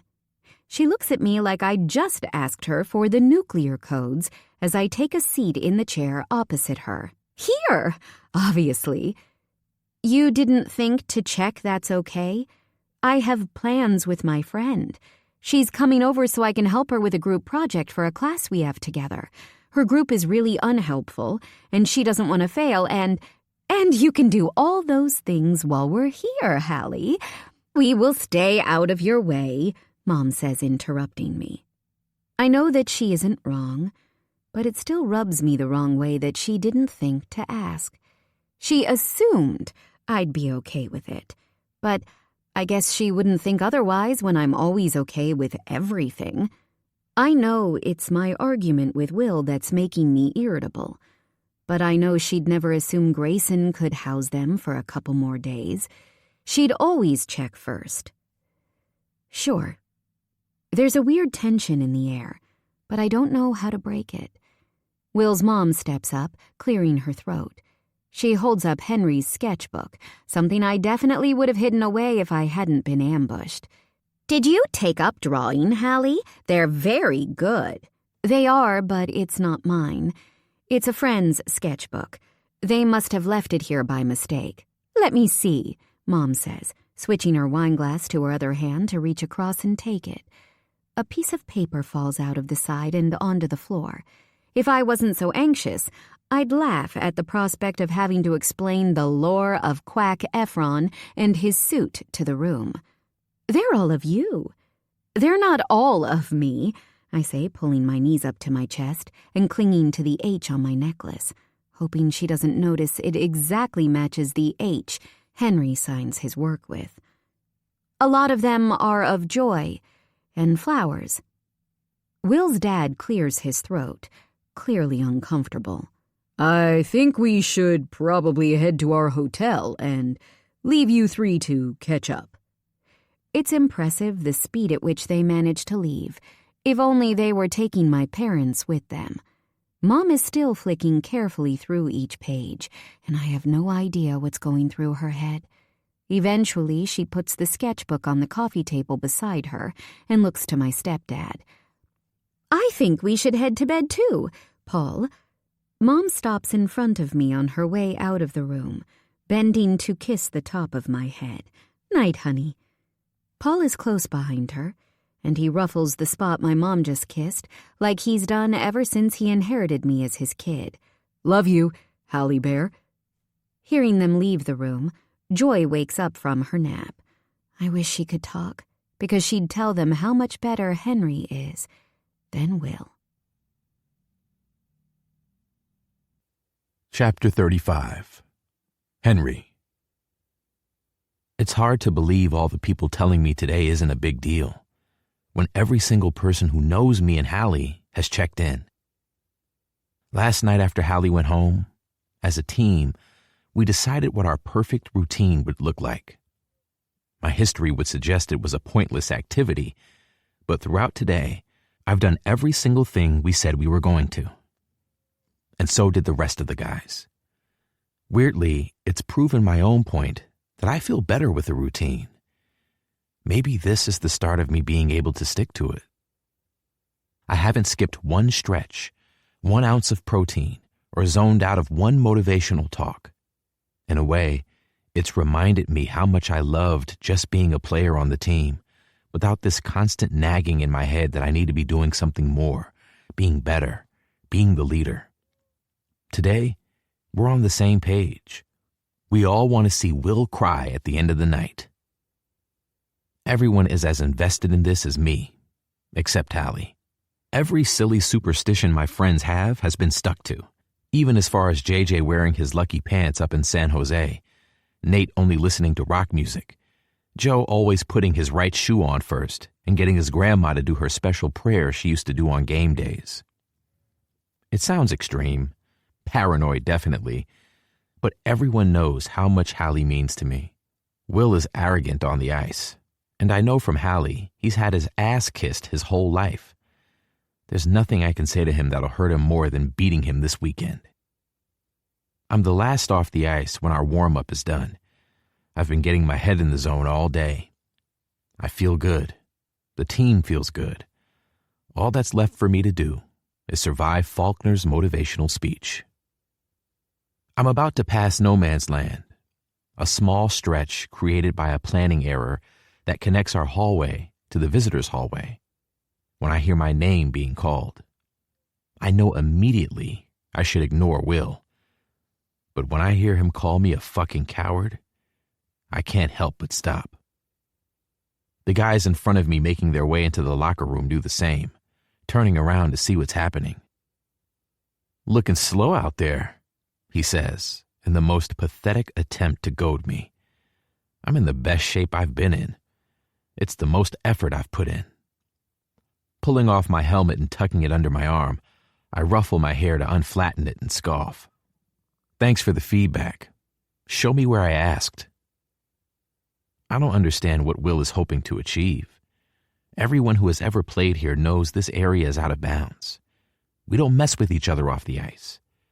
It dates back to when the Titans were known for pranks and people would use this spot to get into the other locker room. There isn't anything he can say to shake me. I think he can tell he isn't going to psych me out because he starts smiling. How are you liking my leftovers? If you don't think you can beat me out there, just say that. I turn to head back to the locker room with my teammates, who are still standing by, but he just doesn't know when to stop. Have you seen all Hallie's scars yet? She has a few, always saving Maisie from falling over and hurting herself instead. Or the birthmark on the inside of her thigh. I like discovering that one. Fuck off, Ellington. I call over my shoulder. Don't walk away from me, he yells. I turn to face him again, taking a few steps toward him. I'm bigger than he is, and the difference is, I don't need to fight him. I don't want to fight him. Hallie laughing her way through saying, fighting is for fools and you're not a fool, plays in my head like a song. She hates fighting, and she'd hate me fighting. And I have her, and he doesn't. See, we can talk like adults. We should be best friends, actually. We have a lot in common. I should be thanking you for keeping my side of the bed warm. I already have a best friend, thanks. Her name is Hallie. That isn't something you can say anymore, though, is it? I know I've hit a nerve. Bulldozed the nerve, in fact. Do you like the things I taught her? I don't feel like you're very grateful for me making her less of a frigid bitch. The guy behind me lunges forward, but I block him from reaching Will. It's Bobby, I realize afterward. Shut your fucking mouth, you prick, he snarls. Will holds up his hands defensively. I'm just trying to say thank you for breaking her in for me. You saved me a job when we go on vacation together. My blood feels like it's boiling. I don't need to react to him. I don't want to. Hallie wouldn't want me to. I want her parents to like me, and they won't if I beat the crap out of Will. I can't let the team down. I can't let myself down. She'd never touch you, I say. Fuck off back to your own locker room, and don't talk to me again. Don't talk to Hallie again. Bobby is still close behind me. I hear what sounds like Chris's voice with him, but I don't check. Will seems like a punch to the back of the head kind of guy. I doubt he'd ever be able to win anything fairly. He laughs, but even I can tell it's forced. I'm excited to see if she likes it rough. I bet she does, right? She's such a fucking people pleaser, I bet she'd do anything I asked. I'll try to send her back to you in one piece, Turner. I feel sick. I don't know how I ended up being the one holding the others back. They're yelling at him right down my ear, and I just want to be in my own locker room. There can't be a fight on my watch. I get it now. I say to him calmly over the yelling. You get what? He sneers. Why, she could never love you. Will snaps, lunging forward for me, but I'm quicker than he is. The guys behind me rush forward, and somewhere in the chaos, an elbow hits beneath my eye. It's all over quickly as someone drags me back and someone else pulls Bobby off Will. I see Chris go for him and get yanked back. It's all a blur. The shouting alerted Will's team, and they drag him back. Looking at his split lip, I see Bobby definitely got the best of him. The minutes that pass become an adrenaline-filled maze of people and doors. My ass hits the bench, and it's 1 second before my name is being screamed. Months and months of this same room, and that voice shouting my name fills me with the same sickening dread. The locker room is in chaos, but I ignore it as I walk into Faulkner's office and shut the door behind me. What in the fuck just happened out there? Faulkner yells louder than I've ever heard him. My ears sting, and my skin feels like it tightens across my whole body, like it's suddenly not enough to fit me. A fight, Coach. A fight about what? He yells. I really wish I could ask him to stop yelling, or that I had those earbuds Hallie bought for me. I can't tell you, Coach. He brushes his hand over the top of his head, and I still haven't had my answer about what he thinks he's brushing. Now isn't the time to ask. It's never the time. You can't tell me. He spits out the words like they're unrecognizable to him. If you don't tell me what on God's green earth made the captain of my team get into a fight before the start of a game, then you're not going on the fucking ice. Start explaining, Turner. Now. Will just said the most disgusting things about Hallie, and she's going to be so embarrassed. Even though I'll tell her she's breaking a rule and that she doesn't need to be embarrassed about it, she's going to be. Will might tell his team what he said. They might laugh about it. The thought makes me want to throw up. I know Bobby won't tell anyone, and neither will Chris. I don't know who else on the team might have heard, but I trust my friends enough to know that they're about to be told they didn't hear shit. That there will be a problem if they utter even a syllable that sounds like what Will said. My friends are good like that. Hallie's friends are good to her. I can't, Coach. I'm sorry. There's only one thing I hate more than Coach Faulkner screaming at me. His silence. I count his breaths. In and out. In and out. In and out. Until he finally speaks. There's only one thing that'll make someone on this team act this damn foolish. Who is it? I clear my throat. Pointless. My mouth is dry. It doesn't matter who she is. I'm not playing around with you here, Turner. This isn't a fucking negotiation. I get to know what happens in my rink. You tell me. That's the deal we agreed upon when you joined this team. You're the captain, for Christ's sake. I need better from you. It stings when all I've done all year is try to do my best. You have 2 daughters, Coach? His eyes narrow at me. You are on thin fucking ice, Turner. Think very hard about what you're about to say next. Would you do something you know would hurt and embarrass them? For hockey? I'm not running hypothetical situations with you. You fucked up. He cradles his head in his hands and shakes his head so violently the desk moves. We have a team out there that needs to go and win this game. Are you going to be honest with me or not? I shouldn't have to hurt someone I care about to prove to you I'm good enough to play on this team. It's not what being a good leader is, Coach. If you're going to sit me out because I was in the wrong place at the wrong time with someone looking for a fight, then fine. Faulkner stands from his desk, and I swear the whole room shakes. If you're not prepared to do things you don't want to do, maybe we need to talk about whether you have the right attitude to be captain. Wait here. Hopefully when I come back, you'll have come to your senses. The door slams behind me. The brief moment it opened, telling me the locker room is dead silent. Something I'd have previously called impossible if I didn't know they'd all be trying to listen to what's going on in here. I hear Faulkner scream that he doesn't want to fucking hear it, and for everyone to get their head out of their asses and into the game. I rest my head against the desk and breathe out a sigh. The idea of having my title taken away feels a lot like relief. And I honestly don't know how to process that. Sometimes it feels like I have too many emotions, and other times it feels like I have none. Sometimes I feel like I understand everything going on around me, and other times I feel like I'm surrounded by people who speak a language that I don't speak. Hockey and art have always been great equalizers for me, when it didn't matter so much about what I said, and there was a guideline for how I acted. Rules I could follow, mistakes that could be easily identified and fixed.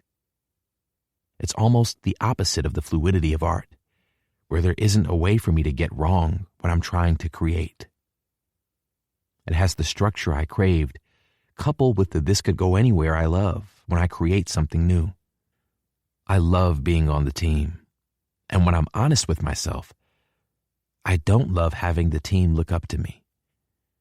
Becoming captain took away my great equalizer and overcomplicated my emotions that had previously been sound. How can I be honest about how I'm feeling when I know it'll let my friends down? How do I let go of the thing I've clung to so tightly all year? Something that has always felt like I'm seconds away from being stung by wasps. What if Faulkner tells me I haven't been doing a good job and it's all been for nothing? I hear the familiar sound of the guys cheering, hyped up to get out there and win. Faulkner wants me to wait here, but I can't. I can't tell him to his face that I'm as relieved as much as I am. I wait until I know they're gone. Then I leave Coach's office. I get changed as quickly as I can, shoving my things into my bag and getting out of the locker room. As I approach the door out into the foyer, I can hear people screaming at each other. Leaning against the wall beside the door, I open it the slightest amount to listen. And that's when I realize one of the voices is Hallie's. Chapter 36. Hallie. The whole arena is buzzing, and I can't get myself to feel anything beyond pure nausea. Cammy hands me a giant soda cup that she previously suggested I use as a weapon against Will's parents if I need to. She also offered to add a splash of vodka for courage. Courage I desperately need, with my mom sitting on my right, wearing Will's name on the back of her jersey. But I politely declined. There's only one thing that's going to make me an anxious wreck this weekend. He has blonde hair and a bad attitude, and will be getting on the ice at any moment. I've always desperately wanted close friends, but I never truly understood what it meant to have them until the moment Aurora bribed the students beside us to switch seats. Also, I didn't have to sit with my family on my own. She said it would be her worst nightmare, and she couldn't live with herself if she let me go through it alone. As soon as the first player steps onto the ice, I take a deep breath and shrug off my jacket. The UCMH logo bright and bold in the middle of my chest with Turner running across my shoulders. "Hallie!" Mom groans as soon as she sees the orange. "I thought you'd wear Will's jersey. This isn't very supportive of you." I take a big sip. "I'm making a point to support my school and my friends." "You're making a very insensitive point. It's not fair to rub Will's nose in it, knowing you have a new friend. I think you should wear Will's jersey tomorrow." I feel like I'm going to be sick, and nothing's even happened yet. One by one, the team steps onto the ice. I count them. There's something wrong. I turn to Aurora in the seat beside me. Where's Henry? And Will? I watch as every other player arrives, except for the two of them. I can hear Will's parents start to mutter, then my stepdad's voice. I wait, counting to 60 in my head, like maybe there's just a little delay and they'll be out any second. They're not coming. Something's wrong. Standing, I'm immediately stopped by a hand on my wrist. "Where are you going?" "I'll be right back," I say to Mom, handing my drink to Aurora. "Do you want me to come with you?" Amelia asks as I pass her. "No, I'll be right back." I fight through the lines on the stairs as people try to get to their seats to watch the game begin. It's like trying to run through sand, and every person stepping into my way is just frustrating me more and more. My mind is jumping through every possibility, and none of them are nice. Adrenaline is fueling me as I stride toward the no-access door, praying I find Henry somewhere on the other side of it. "Hallie!" my mom shouts behind me. "For God's sake, slow down. Mom, it's fine. Go back to Paul. I just need to see what's happened." "That door says no entry. You can't go in there," she says as my hand meets the metal. I turn to face her, frustrated that I'm so close. "I know. But it's fine, it's to the locker rooms. We use it all the time and... What is going on with you? Her hands are gripping her waist as she shakes her head. Is this why you aren't visiting? Hardly call anymore? Stopped showing any enthusiasm toward your real family and friends because you're busy with a new man and what? You want to make Will jealous? I can name at least 100 reasons why I do not want to have this conversation with my mother, but I can't think of any of them right now, because all I want to do is check that Henry is okay. I don't care what Will feels, Mom. I'm so beyond worrying about what he's thinking, and I wish you were too. I feel like you're not the same person you were the last time I saw you. What will the Ellingtons think? I don't know where my caring, loving daughter has gone, she says, her voice getting louder with every word until she's shouting at me from 6 feet away. Good, I yell back, the stress ricocheting around my body finally spilling over. I take a few steps toward her. Because that Hallie was miserable, and she was lonely, and she was stuck in a relationship with someone who pressured her to do things she wasn't ready to do and made her feel like there was something wrong with her. I'm tired of worrying about your reaction to decisions I make about my own life. My mom might be imperfect, but I know she'd never want that for me. Honey, I'm tired of having to think about everyone else before myself. I'm tired of putting everyone else's needs before my own. I'm tired of feeling like the only way I can make people like me is by doing something for them. Hallie, that isn't true. We love you so much, she says, her voice softer than before. But it's too late. I can't put a lid on it. Unconditionally. I stopped visiting because when Will broke up with me, we agreed that he could go home and I wouldn't, so you guys didn't pressure us to get back together. And I hardly call because every time I do, you put something on me. I have to speak to someone, or organize something, or tutor someone, or listen to you talk about everyone else without asking how I'm doing. I'm trying to write a book for a competition, and you don't even know because you don't ask me about my aspirations. But you've never missed a second of Grayson holding a football. I can hear myself ranting, but I can't make it stop. Even with Mom standing in front of me stunned, I can't stop the words from tumbling out of my mouth. I hate being the family manager. I hate that the only time anyone ever thinks of me is because they want something from me. I hate feeling like I'm everyone's mom when all I ever want when I call is my own mom. Being the eldest daughter is a curse, and I'm sick of it. Her face sinks. Hallie. You're understandably very emotional right now, and I think we should discuss how you're feeling back at the house. I am emotional because something bad has probably happened to someone I really care about. And instead of finding him, we're arguing about Will freaking Ellington and the fact I haven't had a minute of peace since birth. We are not arguing. I'm just trying to understand what's going on with my daughter. I want you to be happy, Hallie. I hate that you've been keeping this friend a secret from us. This is him, then? The artist? I want to understand. I just need you to make things clear for me, honey. I love him. Is that clear enough for you? Tears are running down my face, and I don't know when they started, but there seems to be no sign of them slowing down.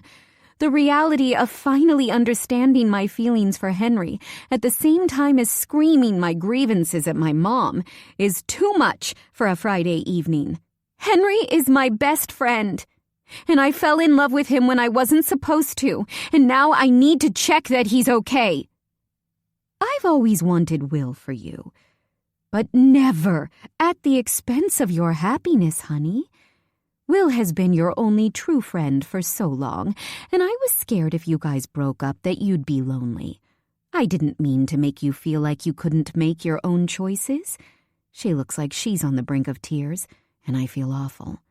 Would you like me to help you find your friend? Henry, was it? The storm inside of me starts to subside. No, I'll do it alone. Okay, we'll talk more in private later. I love you, Hallie. All I want is for you to be happy. Closing the space between us, she traps me in a tight hug. I'm sorry I've put so much on you. I promise we'll fix it. It's at that point I realize all I really wanted was a hug from my mom. I'm sorry I just yelled at you. Shush now, she says, stroking the back of my head gently. I can survive one outburst in 20 years. After kissing me on the forehead, she heads back the way she came toward the seating. I don't move at first. I just watch her walk away while wiping the tears with the back of my hand. I jump when hands land on my shoulders, but immediately relax as soon as I hear him murmur my name. Spinning around, I find Henry standing behind me, dressed in his normal gym clothes, his bag slung over his shoulder. His face is calm, but there's something missing, a spark. I don't know. I know my instincts are right, and something has happened. What happened? Why aren't you playing? He hears the murmurs of people hanging around behind us at the same time I do. He nods toward the rink exit. Can we talk outside? Or in your car? Do you want me to give you a ride somewhere? I ask. You're in your clothes and you're leaving with your bag, so I'm guessing something has happened, right? Do you not want to watch the game? He says, voice steady in a way that makes me want to shake him and find out what's happened. I feel like I'm losing my mind a little as I shake my head. If you're not playing in it, absolutely not. Okay, let's go home. I'd love to say that the car journey from the rink to Henry's house is filled with a very detailed and interesting conversation about what the hell happened. But the reality is Henry doesn't say one word until we're walking into his house. Do you want a drink? He asks, dropping his bag next to the couch and walking toward the fridge. Do I want a drink? No! I want to know what the fuck is going on before I actually lose it. He sighs, dropping onto the couch. I immediately take the spot beside him, not touching him as much as I want to, because there's something about him that's off, and I don't want to do something to push him over. When I'm finally close to him, I see the top of his cheekbone is starting to swell. Is that swelling? Did you get into a fight? Fighting is for fools, and I'm not a fool, he says, smiling at first, then grimacing when he rubs his hand against the growing bruise. He fought. I just got in the way of it. My hand covers my mouth. Because if I don't, I feel like I'm going to scream this house down from frustration. Lowering my voice to a whisper, I give him a look that hopefully shows that I'm pleading with him. Please give me a straight answer and just tell me what happened. There's a small area between the home and away hallways that meets before it goes into our respective tunnels. It's because they confused the designs when they were building the arenas, because of the other rink, and they'd already started constructing and, Henry, please? Sorry. We call it no man's land, but it's basically just a short hallway that links us to the visitors. Under no circumstances do we stray into it and mess with the other team. Faulkner would have our heads. Will didn't get the memo and had some shit to say. I said some stuff. He said some stuff. I said some stuff back. He was being aggressive. I'm not playing. I feel like I'm a sim, and someone is canceling the action where you give me a full explanation. He was being aggressive? I'm not playing doesn't help ease how sick with anxiety I feel right now. I'm sorry, I'm not trying to be hard work, but give me something. What's so bad that you're avoiding telling me? His face tells me I'm right immediately. He reaches for one of my hands and brings it to his mouth, kissing the back of it. It isn't nice, Hallie. I don't want to say it. If it was worth fighting over, I think I have the right to know. I didn't fight. He fought. I know you don't like fighting, so I didn't, he says seriously. I'm confused beyond words. So if you didn't fight, how come you're not playing? Henry rubs his jaw and looks everywhere but me. When I don't look away, he kisses the back of my hand again. Because I wouldn't tell Faulkner what Will said. He said if I wasn't going to be honest with him, then I wasn't going to play. I said fine. He said if I wasn't prepared to do things I didn't want to do for the sake of my team, maybe we needed to talk about if I have the right attitude to be captain. My heart is breaking for him. I know how hard he's worked. Oh, Henry. And then I walked out after he was gone. What can I do? I ask, the desperation clear in my voice. I need to feel you. Can I? I nod as he holds out his arms, and I've never needed to touch someone as much as I do right now. I think he feels the same, because he tugs on my leg to pull it over his until I'm straddling his hips. He keeps my head to his chest, breathing deeply as he kisses my forehead. His mouth works down the bridge of my nose gently until he kisses my mouth, hesitant at first, until it deepens.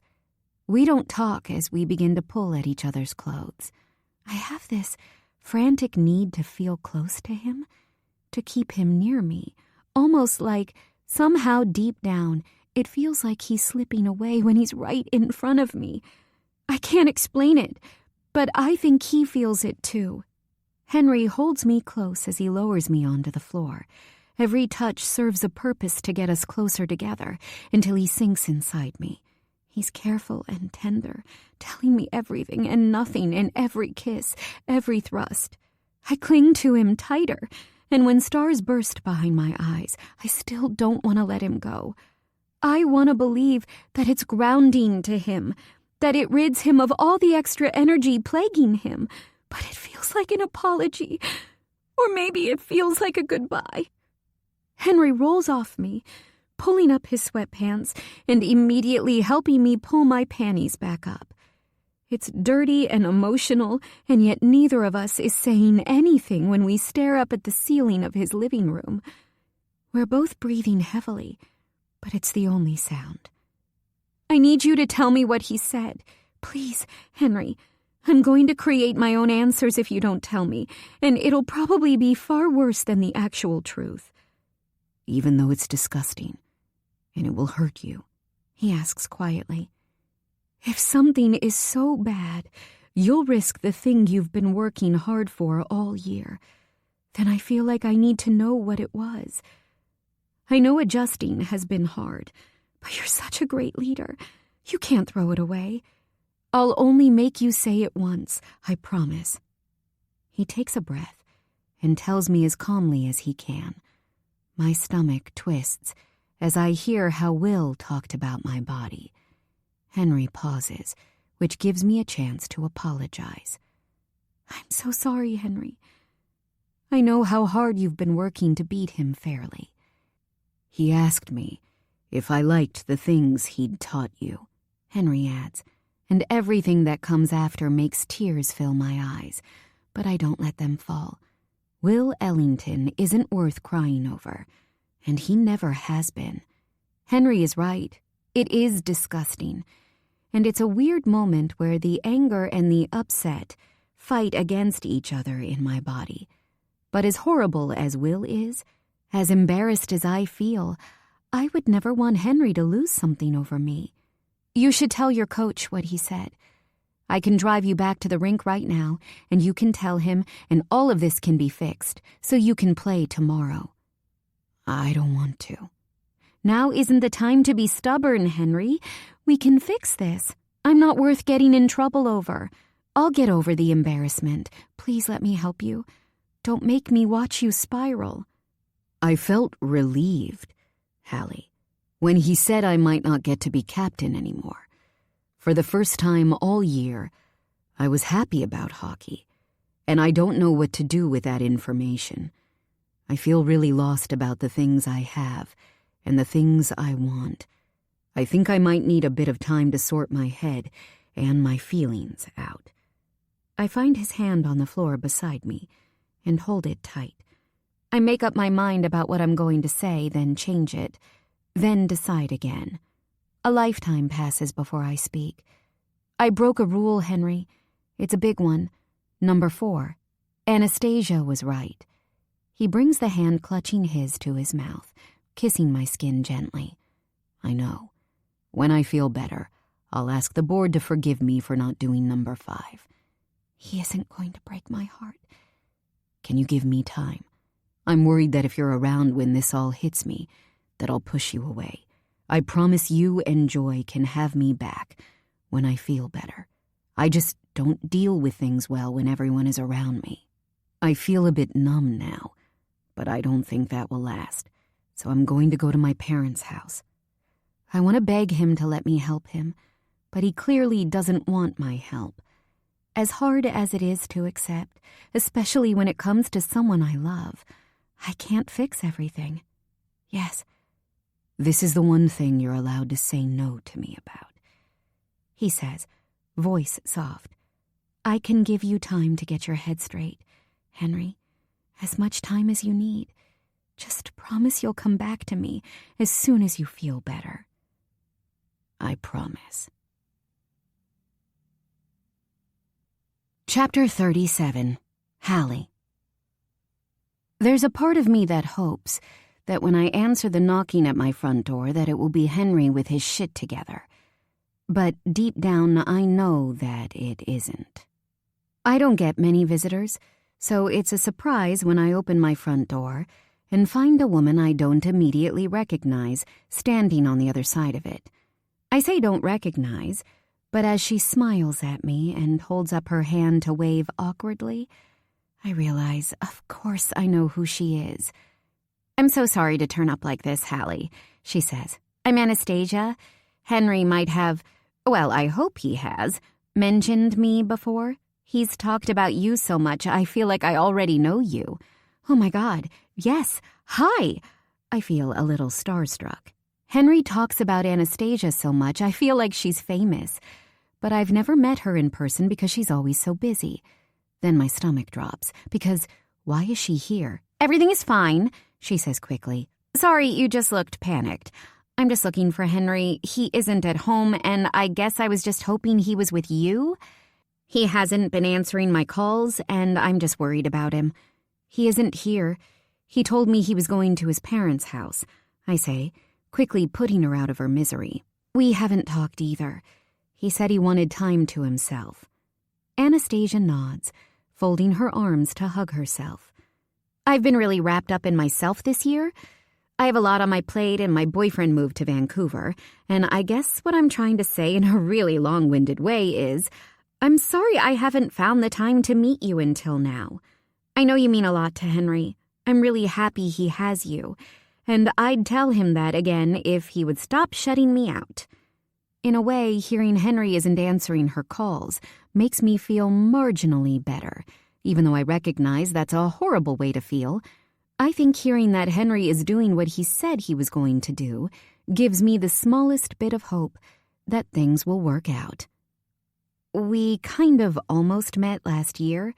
We were at the same party and I saw you were talking to Henry, but we didn't really know each other then, so I thought you were his girlfriend. Anastasia laughs in a way that would be better described as a cackle. Girlfriend?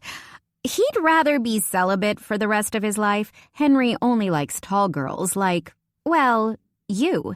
You're Henry's perfect type. He once told me I didn't have enough ass to be able to justify my attitude, and that he was going to invoice me for physiotherapy since he was getting a bad neck from always looking at the ground when he's forced to talk to me. So definitely not girlfriend material. That's so harsh, I say, but I can't help but laugh because I can hear him saying it. Aurora once said that Henry talks to me differently compared to how he talks to everyone else, but I didn't quite believe her until right now. But to be fair, not unexpected. He told Lola she needed to finish growing if she wanted to be able to talk down to him, so it checks out. He once had a very serious conversation with Chris about the medical logistics of height enhancements. When I told them they were ridiculous, he asked me hypothetically, if it guaranteed I stopped falling on my ass during practice, would I do it? Because he counted, and he thinks I'm above average on the ass-to-ice ratio. Not gonna lie, thought about it for a hot second. That is so random. Why would Chris be doing medical experiments? Because he's pre-med, she says, looking at me funny. Didn't you know? I'm not judging you. The idea of human life being in Chris's hands terrifies me. I thought everyone was pranking me when they first told me. I forced Chris to show me his class schedule. That is terrifying. Joy circles my feet, so I immediately pick her up to prevent her from escaping. Sorry, do you want to come in? I'm good. I'm sorry to randomly drop in on you. I'm just worried about him, and I could trade ridiculous stories about all of them all day. I think I'm projecting, because I feel guilty about not spending a lot of time with people this year, she says. If you speak to him, could you get him to return my calls? I just want to know that he isn't spiraling. If you text him and tell him you're about to show up at his parents' house, I'm sure he'll text you back. Her hands go to her waist, her demeanor switching into something more awkward. He'll know I'm lying. I've never been, and I don't even know where it is. Do you have the address? I shake my head. I only went once, and I slept in the car because I was sick. I'm sorry. Should I be more worried? Honestly? He promised me he'd get in touch with me when he felt better, and I've just kind of told myself that I'm not going to have a total emotional breakdown over a man who says he's coming back. Mainly because if he turns up here and I'm crying over him, he'll call me dramatic. Has he done this before? She shakes her head frantically. No. Please don't stress yourself out because of me. Do you have siblings? Yeah, I have 3. I'm an only child, but Henry feels like what I imagine having a brother is like.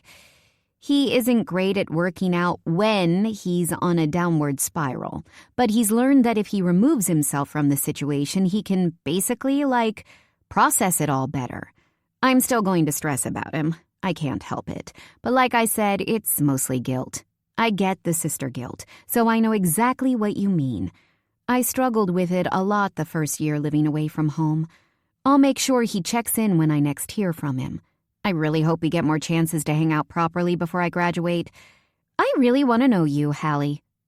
I watch as Anastasia climbs into her car and drives off, leaving me analyzing if she meant what she said, because she thinks I'll still be around, or if she was just being polite. When I was leaving Henry's house after agreeing to give him as much time as he needs, I told him there was no pressure to keep me updated. I know that the simplest of tasks can feel like a heavy weight to him, and he will ruminate for hours over completing it when he isn't in a great frame of mind. I told him I'd rather he concentrates on feeling better than trying to keep me up to date with how he feels when he might not be able to explain it. It was the right thing for me to say, but I still miss him. I'm wondering if Anastasia found him, and if I should have been the one trying to track him down instead of sticking to what I said. I feel foolish more than anything. Maybe his other friends are what he needs right now, and I'm not.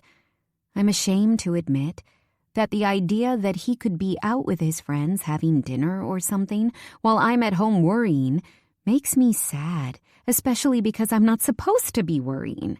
Not sad because I don't want him to feel better, and a genuine part of that might be to get out with his hockey friends, but because Will's arrogant voice is playing on a loop in my head, and I can't get it to stop. I promised myself I wasn't going to do this. I'm not going to sink the ship because the waters are rough. I am too good at fixing everyone else's problems to fail when I have my own. I'm making my own rule book, and the first thing on the list is that I'm not going to make myself upset over hypothetical situations. Will told me that Henry would get bored of me. He told me that they were always going to be his friends, and I'd lose them like I lost his, when Henry decided he didn't want me anymore.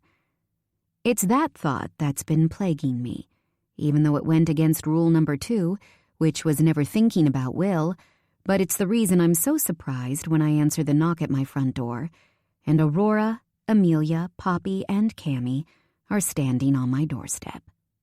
I've had more unexpected visitors this week than I've had the entire time I've lived in Maple Hills. I take one look at Aurora and my heart drops. Oh my God, Aurora, I'm so sorry I forgot about your group project. She looks stunned. What? No, I don't care about that. That's not why I'm here. This is an ambush, Poppy says, immediately lunging forward to give me a hug.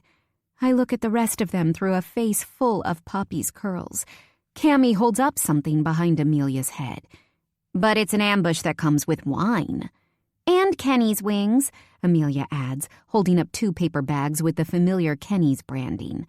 Or some weird tofu vegan thing Aurora has if you're feeling especially masochistic today. You're the only lesbian I know who doesn't like tofu. Lesbians love tofu, Aurora says, holding up her own paper bag. I'm not sure you're qualified to make such sweeping statements, Roar, Amelia says, side-eyeing her. Especially when your data pool is me and Poppy. If this is a safe space to speak my truth, love is too big a statement to make. I can tolerate tofu. Guys, Cammy says, the ambush? We want to check that you're okay. And make sure you're eating and drinking and whatever else you like to do but might not be doing, Poppy says, almost like she's reciting something from memory, making me think it was pre-agreed. We hope it's okay to just randomly show up, but we thought you might not be honest if we only texted, so here we are. Ambushing. I realize I'm just observing from my doorstep, like a weird out-of-body experience. The 4 of them look at me expectantly. Do you want to come in?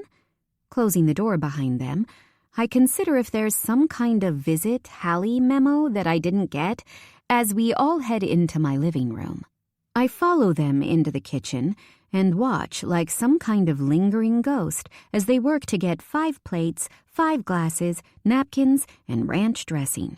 This is the cutest kitchen I've ever seen in my life, Aurora says. I'm obsessed. So fun, right? Cammy says, running her hand along the window curtains. I want to tell them that I've thought about changing it so many times, but can't bring myself to say goodbye to something so quintessentially part of my Nana and who she was. She would have loved the idea of the 4 of them plating up wings and pouring wine while admiring her handiwork. This is what she imagined when we planned for me to move in with her, and she was so excited to be one of the girls. What wasn't part of her vision, or mine, actually, was for me to start randomly crying because I have the thing I've always wanted, but it feels like sand escaping through my fingers. I'm not sure who is the first to hug me, or the last, but one by one the 4 of them wrap their arms around me. Oh, Hallie, Cammy says softly. I'm sorry things are weird right now. They let go of me and take a step back, giving me space to wipe beneath my eyes. Do you guys know something I don't? No, but let's go sit down. Here, take your wine, she says, handing me a very full glass. We take seats in the living room, Aurora and me on chairs opposite each other, and the other 3 on the couch with Joy. I saw Stassi in the library this morning, and she said she stopped by yesterday. I won't sugarcoat it, Hals. She said that you looked really fucking sad. Henry told Russ and Robbie he was going to stay somewhere else for a while to feel better, so we all assumed he was here with you. It's almost funny that Anastasia said I looked sad when I definitely thought I was holding it together. That's why we didn't check in sooner, Cammy adds. We thought you guys were just hiding out together. No, we agreed on a little bit of space, I explain. I'm sorry for crying. Will just got into my head saying that I'd lose all of you as soon as Henry got bored with me, and that he would get bored with me, and disrespectfully, fuck Will, Cammy says harshly. That guy is a jerk, and he has no idea what he's talking about. You know I adore Henry, Hallie. He's Russ's closest friend, and he's done so much for him. So you know when I say this, it comes from a place of love. My stomach sinks at Aurora's words because I feel the but coming. But I'm your friend. I don't care if you guys are married or never going to talk again. I am in your corner. But Henry isn't bored with you. I don't even know what's going on with him because nobody tells me anything. I'm not in their inner circle, and I'm cool with that. I have my own inner circle, and so do you. It's us. We're the circle. If I bow out of having to listen to your problems, does the circle become a square? Amelia asks Aurora. I bet the real Spice Girls never had to put up with this bullshit. Serious question. Why do men... Cammy says, taking a long sip from her wine glass. Amelia and Poppy fist bump, and their closeness makes me miss Henry even more. Why am I so bad at keeping the promises I make to myself? I swore I wasn't going to be upset over this. After my mom and stepdad left early, I cleaned this entire place. I did all my homework, and I did all the prep work for book club for the next 2 months. I was handling it. And now I'm being pathetic. You're not pathetic, Poppy says immediately. You're just probably a tiny little bit in love with him. I feel pathetic missing someone because of a few days without talking after this was only supposed to be a short-term arrangement anyway, I say, taking a sip from my own glass. As someone who misses someone they have no business missing, I feel qualified to tell you that you don't get to control how you feel about stuff like that, Cammy says. If you're pathetic, I'm pathetic. I honestly believe we're too hot to be considered pathetic, but who cares if we are? Maybe we're just cursed with big emotions. It's okay to feel things. What do you mean, arrangement? Aurora says, and I have a split second to decide whether to trust my friends or lie. Given they've turned up here to look out for me, it feels unfair not to tell the truth. When Will broke up with me, I promised myself I'd put myself first because I had to sacrifice a lot of my time and happiness when we were together. There's this fiction competition I wanted to enter to win a place in a writing course during the summer, but because I've been so sheltered, my lack of life experience was just so clear in everything I wrote. Oh, I saw that on the bulletin board. The one in New York, right? I nod. Henry felt sorry for me, I guess, and he was struggling with Professor Thornton's class, so we agreed that I'd help him if he helped give me life experiences. It sounds so silly now when I say it out loud to other people. It isn't silly, Poppy says, trying to reassure me. It kind of makes perfect sense. The only thing that doesn't is you thinking it was because Henry felt sorry for you. He obviously liked you from the start. You wrote a book and didn't tell me? When you know I love reading? Aurora says, practically jumping out of her seat. Did you submit already? Can I read it? Amelia tisks, and I watch her roll her eyes. Way to not make this about you, Roar. An uncomfortable heat prickles up my neck. No and no. I haven't finished the third act, and the rest is basically a whole-ass mess that needs to be heavily edited. I didn't prioritize it. I got distracted with Henry and you guys and being unwell, and yeah, it wouldn't have won anyway, so no big deal. When does the competition close? Poppy asks. Like, just over 3 weeks. It's the Sunday before spring break week starts, but I would need to be done the week before because there's an author bio and a cover letter I'd need to write, and I'd need to submit on Thursday because I fly back to Phoenix to go on vacation with my family and Will's family on Friday. You're still going on vacation with him? It's like a cartoon as I watch all 4 of their jaws drop at the same time. I'm not going to talk to him, but I miss my family. I miss my little sisters so much, and the alternative is staying here and being lonely. It isn't. Aurora shakes her head, rubbing her temple with her fingers. Let's deal with one blazing wildfire at a time.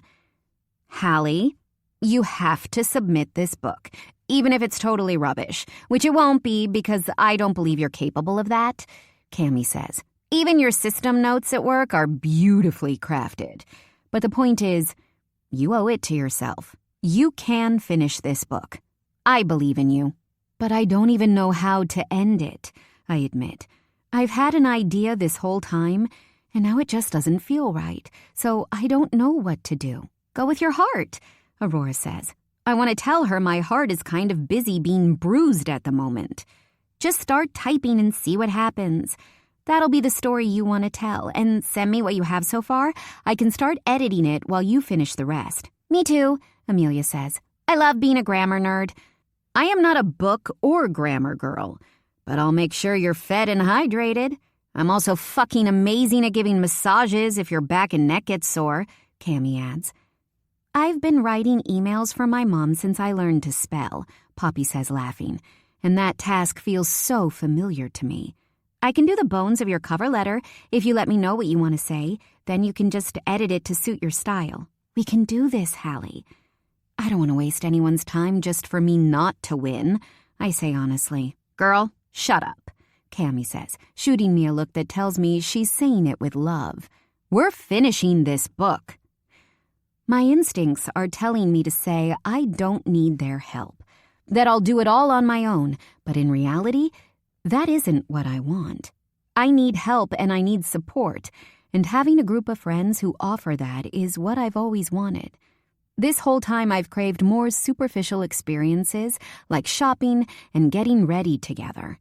I've called it girlhood because to me, it represented what I missed growing up, what younger Hallie desperately wanted. But as we've grown closer and our lives have intertwined, I know I was so wrong. This is sisterhood. This is women supporting other women to meet their goals. This is what I've yearned for.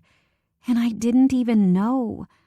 I nod enthusiastically, which somehow snowballs into me laughing kind of chaotically. Okay, let's do it. But we're going to need more wine. Chapter 38. Henry. When I left my house for my parents' house, I told myself when I got there, I'd give myself a day to spiral, and then I'd sort my shit out. Like every other plan I've ever created, it didn't happen like that. I'm not sure how much further there is for me to fall mentally, because moving away and changing my name started to seem appealing for about 5 minutes last night. It really took feeling like my entire life is falling apart for me to finally empty the clean laundry out of the basket from the holidays. Every task I've been putting off the past probably 10 years has finally been completed. Basically, anything that didn't involve me leaving my bedroom. For the first week, my parents gave me a pass when I told them I was overwhelmed and needed some peace. Now I'm into the second week, and the pass has been shredded. They want answers. They want to support me. There are more people wanting something from me that I don't know how to give. So I do what I do best. I copy their energy and tell them I'm fine, that I'm over it, and that I'm going home. Russ and Robbie are their usual careful selves around me. Lola and Aurora don't visit. Nobody visits, actually. It stays quiet and calm. The emails from my professors are piling up. Text messages even worse. There's only one person I want to text. I look at why I'm such a bad procrastinator, but get no answers that make sense to me. I look up why it feels like I'm frozen and get advertisements for winter coats.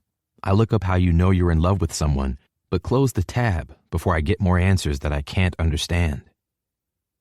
I know I owe everyone answers, but I don't know what the answer is. I pull up Hallie's name, typing quickly before I can put it off. I tell her I'm going to keep my promise. It's Friday, and I should be prepping for the game, but Faulkner emails me, like he did last week when I didn't show up for practice, that I won't be playing, but he'd like to talk to me. He actually uses the word like, and there aren't any curse words in the email. Maybe Robbie wrote it for him. I know he's avoiding the house by staying at Lola's. Russ told me he feels like he doesn't know how to be my friend and my coach when I won't accept help, and he'll be back the second I'll let him in. I'm not mad at him, or hurt, because I feel like I don't know how to be multiple things at once too. I text Hallie and tell her I still don't feel great, but I'll get there. The fog is lifting, and the realization of the mess I've caused almost gives me a panic attack. I could go to class tomorrow, but then I'd have to deal with it. I missed Valentine's Day. I didn't even text Hallie. The guys won both games, which proves they don't need me, and it weirdly gives me a tiny bit of relief. I think that relief is what lifted the weight crushing me enough to feel the dread of my situation. I sit with that thought for far too long when there's a knock on my bedroom door. I yell, "Come in," expecting to see Russ.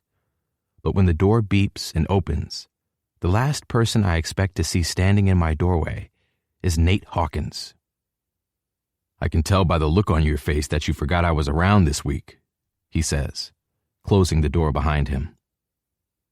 He sits on the end of my bed, and I scramble to understand what he's talking about, right until I realize how long I've been hiding out, and that his schedule has a cluster of games in and not too far from LA. We were supposed to make plans to hang out. "I don't know where to start with you." "I couldn't be a captain like you.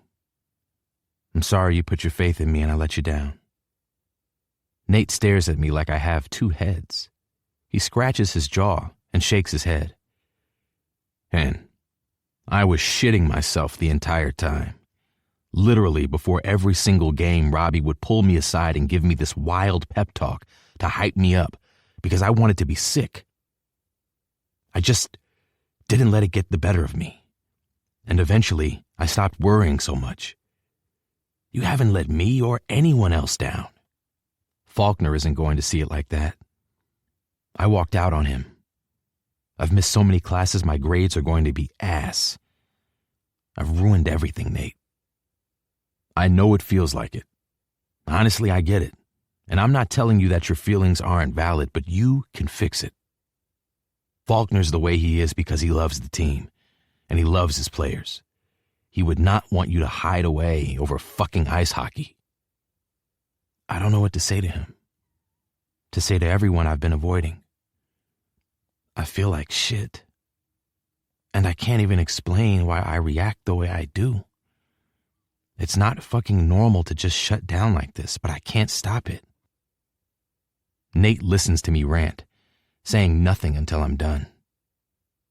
Everyone knows that you haven't done anything to upset anyone. They want you to be okay, Hen. They miss you. Fuck, Stassi misses you. And I bet if I looked at my phone right now, I'd have 1,000 messages from her. But she stayed away, like you wanted, because you know how to handle yourself the best. They just all want you back, feeling good, whatever that looks like. Do you practice giving speeches just in case you ever have an opportunity to give one? Nate bursts out laughing, and it's the light in the dark of the past few weeks. I laugh too, rubbing my palms against my eyes. Yeah, every morning before I leave my place. He drags his hand through his hair. You don't need me to swoop in and fix things for you, I know that. But if you need a friend to be with you while you fix things yourself, I can do that. I want that. Thanks. Sasha is with Stas right now. She's decided to piss off my dad by claiming she wants to go to Maple Hills. So we've been tasked with keeping an eye on her until she goes on a college tour tomorrow. I have a game tomorrow night, but I can find an hour around lunchtime to see Faulkner with you, even if I just sit quietly. Thanks, Nate. I think you need to get out of this room, buddy. Come for dinner with us tonight. The guys need to see you alive and kicking. Stassi needs to see you alive and kicking. I haven't been a good friend to her this year.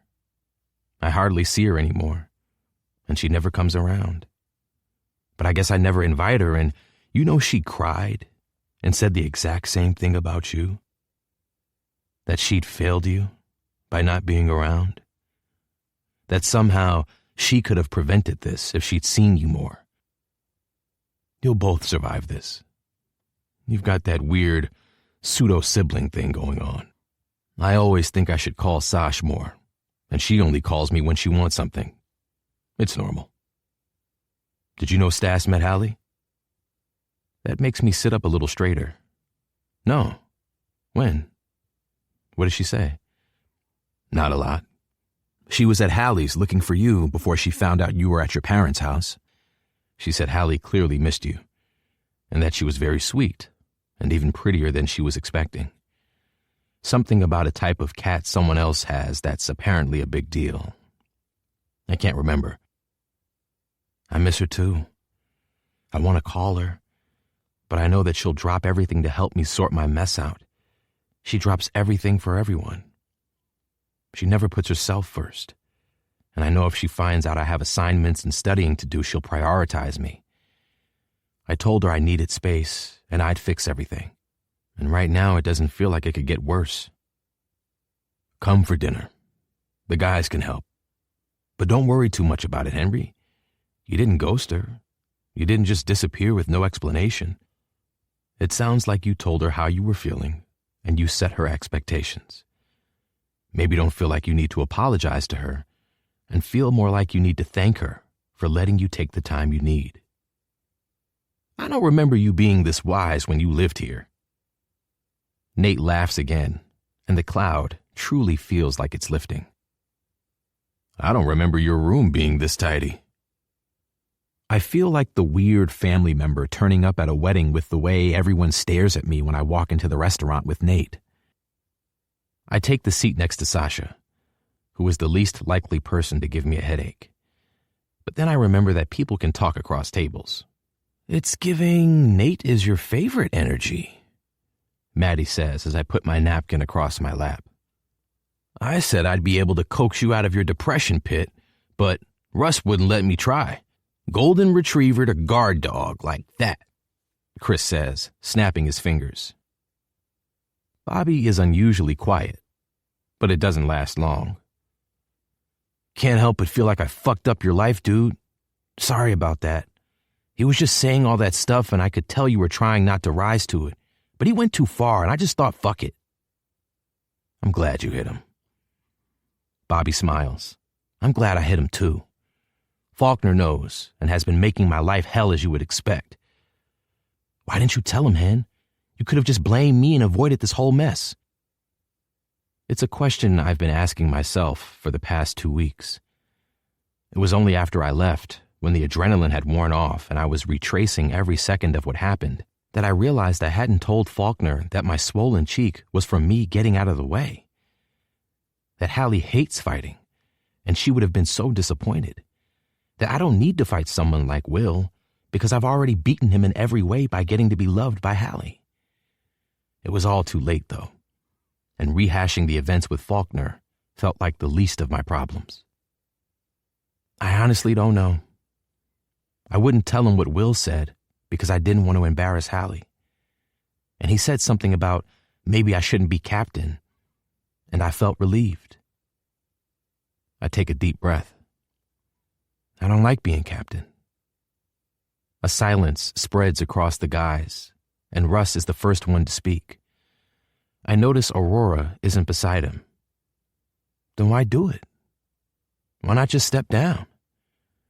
I shrug. I didn't want to let you all down. You all believed in me. Fucking hell, Henry, Chris groans, rubbing his forehead with his hand. We believe in you because we love you, you fool. You could tell us you wanted to start, I don't know, fucking show jumping and we'd believe in you. You don't need to be something that makes you unhappy for us. What he said, Maddie says. Bobby frowns a little. My eyebrows pinch together. I'll be honest. I'd have my doubts about a future equestrian career because I've seen how much you fuck around on leg day. But yeah, don't do something just for us, or whatever Chris said. Anastasia is unusually quiet, and when I look to her, she shakes her head. I just love you and want you to be happy, whatever that looks like. The doors open, and JJ walks in, looking nothing like the weird relative at a wedding.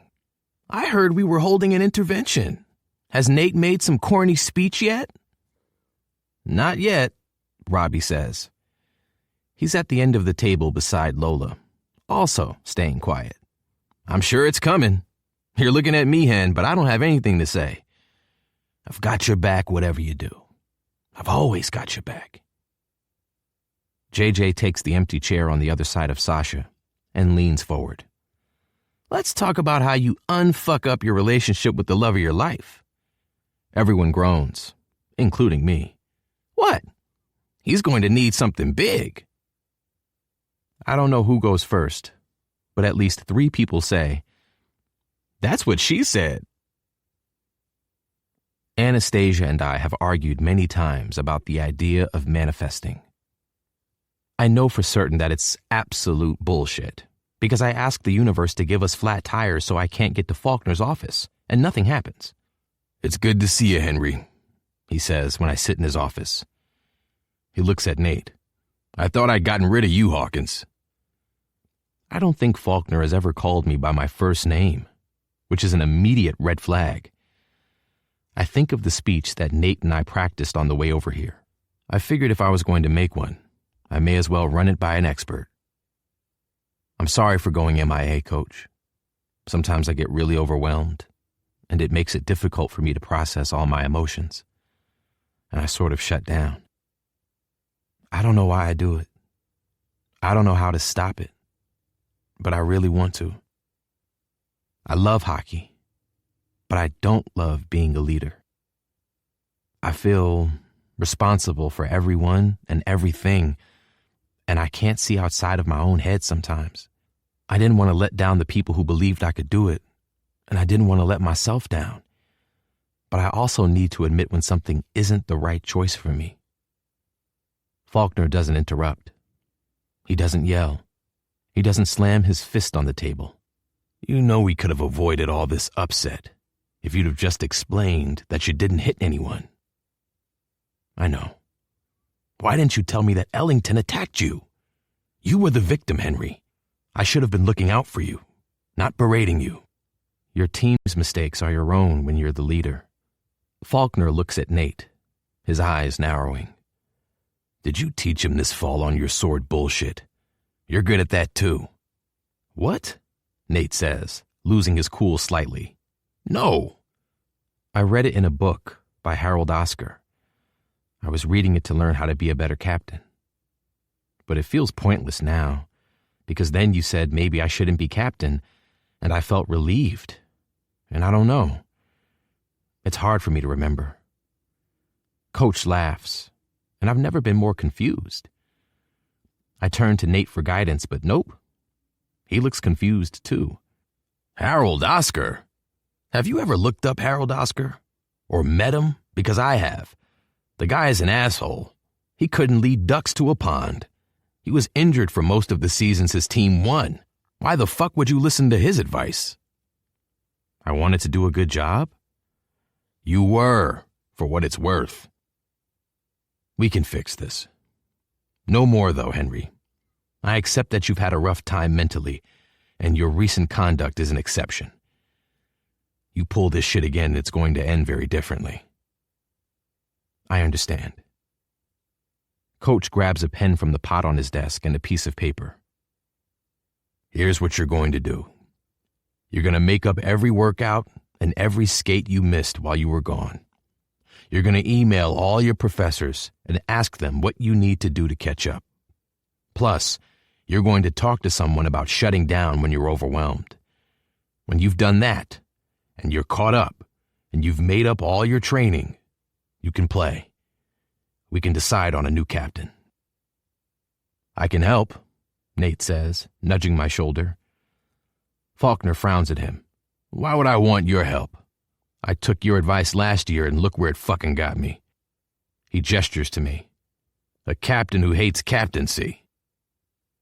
I accept the to-do list from Faulkner and tuck it into my pocket.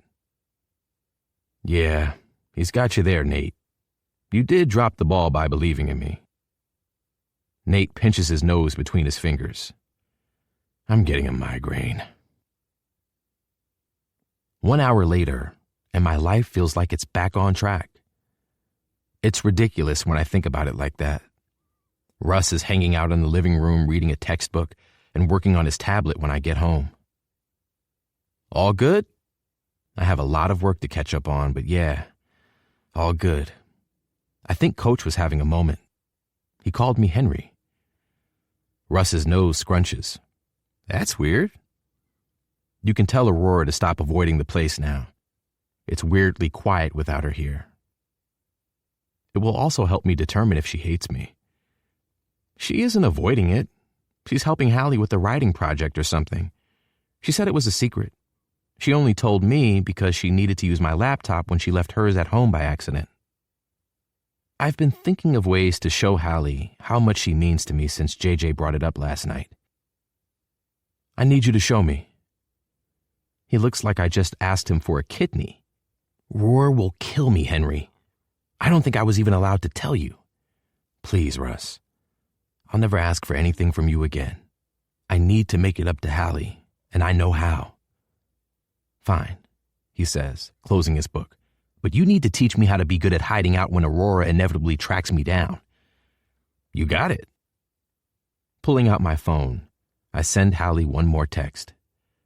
I tell her I'm working on fixing everything, and that I miss her. Chapter 39. Hallie. What about for $10 million? I frown at Aurora over my forkful of ravioli. No. What about $11 million? She continues. Cammy puts her glass back on the table and picks up her cutlery. I'll cancel my plans and come with you for $11 million. I only have the funds to bribe one friend today. You have a week with Briar in summer, Aurora argues, absent-mindedly moving plates around. She's separated the strawberries from her salad and is pushing them onto my empty side plate. Hallie has a week with the Antichrist. The waiter is trying not to laugh as he refills the glasses of water on the table, and I can't blame him. Every time he's visited our table, Aurora has been calling Will something new in a bid to make me change my plans. Aurora is upset I'm still going on vacation with my family instead of with her, Poppy, and Amelia. Considering how I don't want me to go on this trip either, it's kind of nice to have someone be the dramatic one on your behalf. While she's definitely more creative than me, her outrage is enough for the both of us. He's a jackass. But I wouldn't call him the Antichrist, Roar. He's blonde, she splutters. Poppy looks up from her phone, visibly confused. You're blonde. Russ is blonde. Russ is light brown, she argues, looking offended. Will is blonde, sneaky blonde. Untrustworthy blonde. I know you've made looking like a Barbie doll one of your core identities, but normal people don't have personalities defined by their hair color, Amelia says, being the voice of reason. Will is a jerk because he's a jerk, not because he's blonde.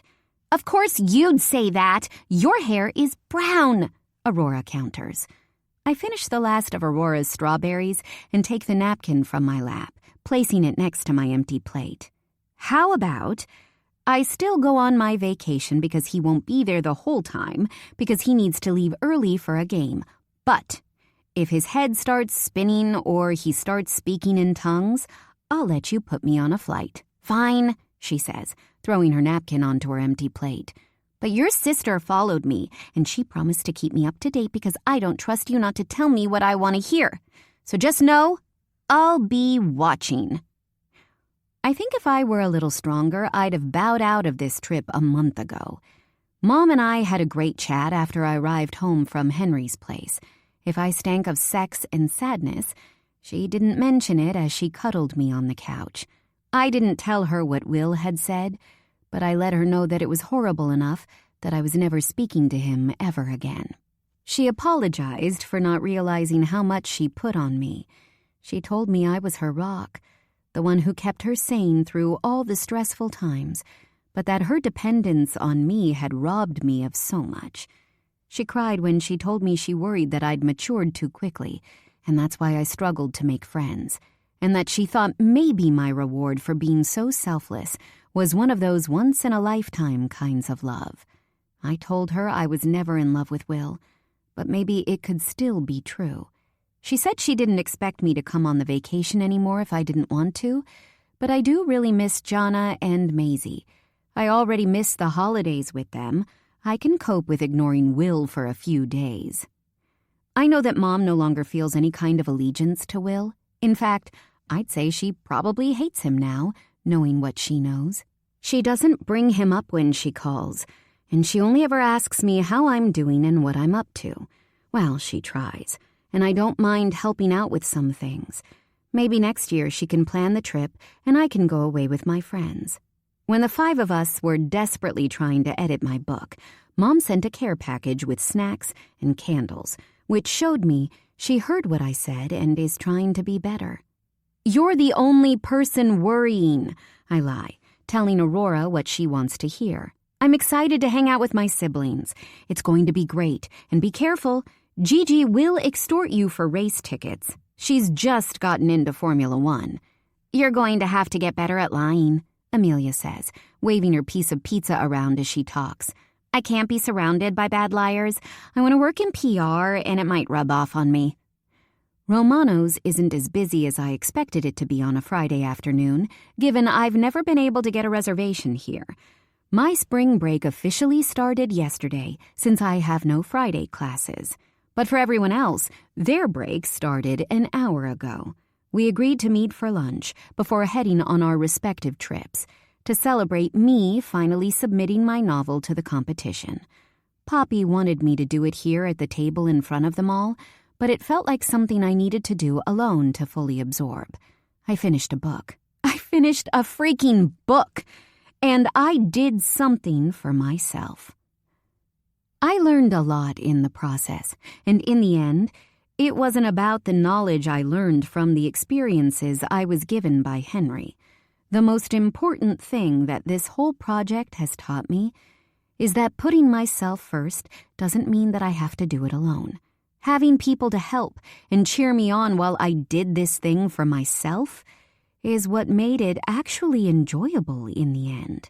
Even if I don't win, and I don't get to go to New York this summer, writing the book has given me more than I ever imagined it could anyway. Lunch runs over, leaving me rushing to get back home to grab my bags in time for my scheduled Uber. The drive past Maple Avenue makes my heart ache.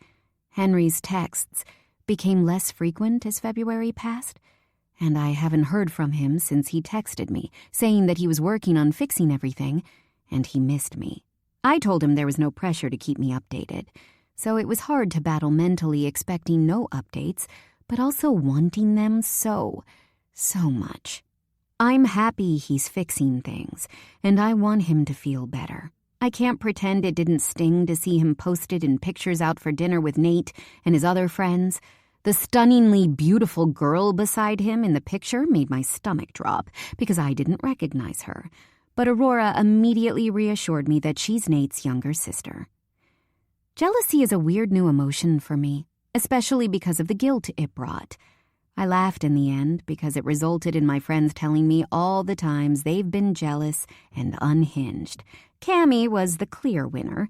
And after one story where everyone just stared in disbelief, she decided that she might be toxic. In reality, I see how Henry spending time with his friends would be good for his well-being. In the alternative reality, the place where I get everything I want, Henry is with me. I promised the girls I wasn't going to think about him or us while I was away, and I'd deal with my feelings when I'm home. But it's the knowledge that I need to not think about it that's making me hallucinate that Henry's sitting on my porch as I pull into my driveway. Shutting off my engine, I stare. The hallucination holds up a hand, mouthing, "Hi." It moves toward my car until it's beside my door. The door opens, and the hallucination talks. "Are you having a moment? Why are you staring at me like that?" I poke it in the stomach, and I'm met with the same hard surface I've touched so many times. "Ow, Hallie. Are you going to get out of your car?" I've spent the past month wondering how I'll react when Henry finally shows back up in my life. I flipped between elation and anger, depending on where I was in my menstrual cycle. I wasn't expecting to feel so guarded. He crouches down beside me, hand shielding his eyes to block out the LA sunshine. "You're not a hallucination. You changed your hair and you have a beard. You look different." Henry's auburn curls are braided into cornrows. He nods, running his hand over the crown of his head. "Lower maintenance. It isn't a beard, I just haven't shaved this week. Can we go inside, or do you want to sit in your car forever?" "I don't have a lot of time to talk because my ride to the airport is coming soon." "I want any time you have," he says softly. Joy clearly doesn't have the same weird, unsettled apprehension I have, because she makes a beeline for him like he's catnip. He looks so much happier than the last time I saw him. Aurora and I enforced a rule where she didn't offer information about Henry and I didn't ask, with the promise that in an emergency she would update me. It feels so silly now seeing him standing in front of me, perfectly fine. Henry has always called me dramatic for various reasons, so I guess it's on brand. Cammie says that because I made prioritizing myself a goal, but it always felt so unobtainable, it makes sense that I would be so accepting of someone else trying to do the same. Especially when, in her words, she would have been pounding her fist against his door after the first week. It made me wonder if I was selfish to leave him to deal with things on his own. I guess now that he's in front of me, I could ask him, but I don't know if I'm ready to hear the answer. "I missed you," he says, crossing the room to stand in front of me. "I missed you too," I respond, deciding not to move out of reach when his hands reach to cup my face. His warm grip soothes the anxiety that's been rumbling through me for weeks, and I fight the urge to cry. His forehead rests against mine. His voice lowers. "Thank you for giving me space to work on myself." I couldn't speak louder than a whisper, even if I wanted to. "You're welcome." He kisses my forehead tenderly, breathing in deeply before taking a step back.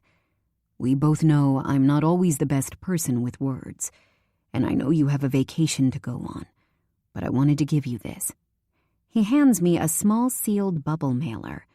"It'll get through TSA.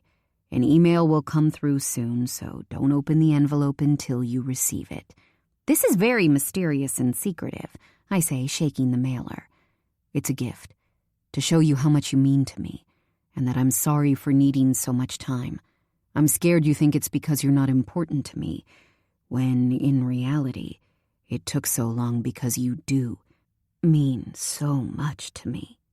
"So it's my fault that you couldn't feel better?" "No," he says harshly. "Just that I wasn't in a good place, and I wanted to get out of it so I didn't make you the anchor. I don't want to be a person who relies on you to fix everything. I can explain everything when you get home from vacation, if you have questions. I'll tell you anything you want to know." "Okay, I'd like that." The arrival notification on my phone rings, and looking out my living room window confirms my ride is here. I have to go. I'm sorry, I don't want to miss my flight. The driver beeps twice before I decide I need to touch Henry before I leave. His arms wrap around me tightly when I step toward him for a hug. His lips press against the crown of my head. "Bye, Cap. See you in a week." To the absolute horror of my Uber driver, I cry the whole way to LAX. I don't even know why I'm crying, and neither does he, given he thinks the best thing to do is turn up the radio and blast rock music. I rate him 5 stars and leave him a nice tip as an apology, and drag my suitcase through the airport to the check-in counter while promising myself this will be the last time I cry this week. If I turn up to this vacation emotional, it'll be like blood in the water for the Ellingtons, and I won't know a second of peace. They maintain that their beautiful baby boy was a victim in the disagreement that caused so much trouble for Henry. I maintain that they suck. I decide to label the emotion causing my outburst in the car as relief. Relief he's okay. Relief I've seen him with my own eyes. Relief that he thinks he was gone too long as well. Relief that he wants to see me when I'm home. The check-in line is moving slowly as the airport's normal busy nature is increased exponentially by the number of people leaving for the week. My phone buzzes in my hand to notify me of an email. Even though Henry told me to expect it, it still catches me by surprise. Digging through my carry-on bag, I retrieve the mailer that's managed to sink its way to the bottom and click on the notification. From Henry M. Turner at ucmh.ac.com to Hallie N. Jacobs at ucmh.ac.com. Subject: Put your headphones on. I broke rule number 4 too. Don't tell the board. H. Henry Turner has sent you a file. Click here to retrieve it. Password, open the package. I fish my headphones out of my bag, slowly nudging forward closer to the front of the line, and slide them over my ears. I'm holding my breath when I click the link, not knowing what to expect when it takes me to an online folder with a huge audio file in it. My hands shake while I enter the password and click play, then immediately reach for the mailer. Nothing happens at first. The sound of rustling and a bed frame squeak until I finally hear Henry's voice. Hallie Jacobs knew she wanted to be an author the first time she attended a library-run author reading. Always daydreaming about people she imagined, Hallie credits her mom for getting her first library card and fueling her love of books, and a childhood obsession with The Sims for her overactive imagination. Jacobs is an English major at the University of California, Maple Hills, and lives in Maple Hills with her beloved cat, Joy. My hands pull at the sealed flap, desperate to see what's inside. Henry just read the author biography I wrote for myself for the competition, word for word. I have no idea how he even got it. Then his voice starts again. Hallie Jacobs is sweet and kind, always doing what she can to be a good person to others. She has a wide friend group of family, classmates, colleagues, and neighbors, who all agree that she's one of the most giving and loving people they know. Outside of reading and writing, Jacobs is an excellent baker, a skill she inherited from her beloved grandmother. She's funny, beautiful, and smart. Jacobs has a boyfriend, whom she has made a better man in every single way, and he hopes he'll be the love of her lifetime as they both evolve into the people they were always supposed to be together. It is also a widely known fact that Jacobs has the best ass in L.A.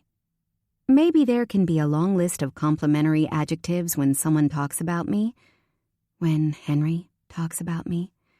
I have no choice but to step out of the line with my bags. My heart is pounding, hands shaking as I pull at the envelope, frantically trying to get past what is apparently the world's strongest adhesive.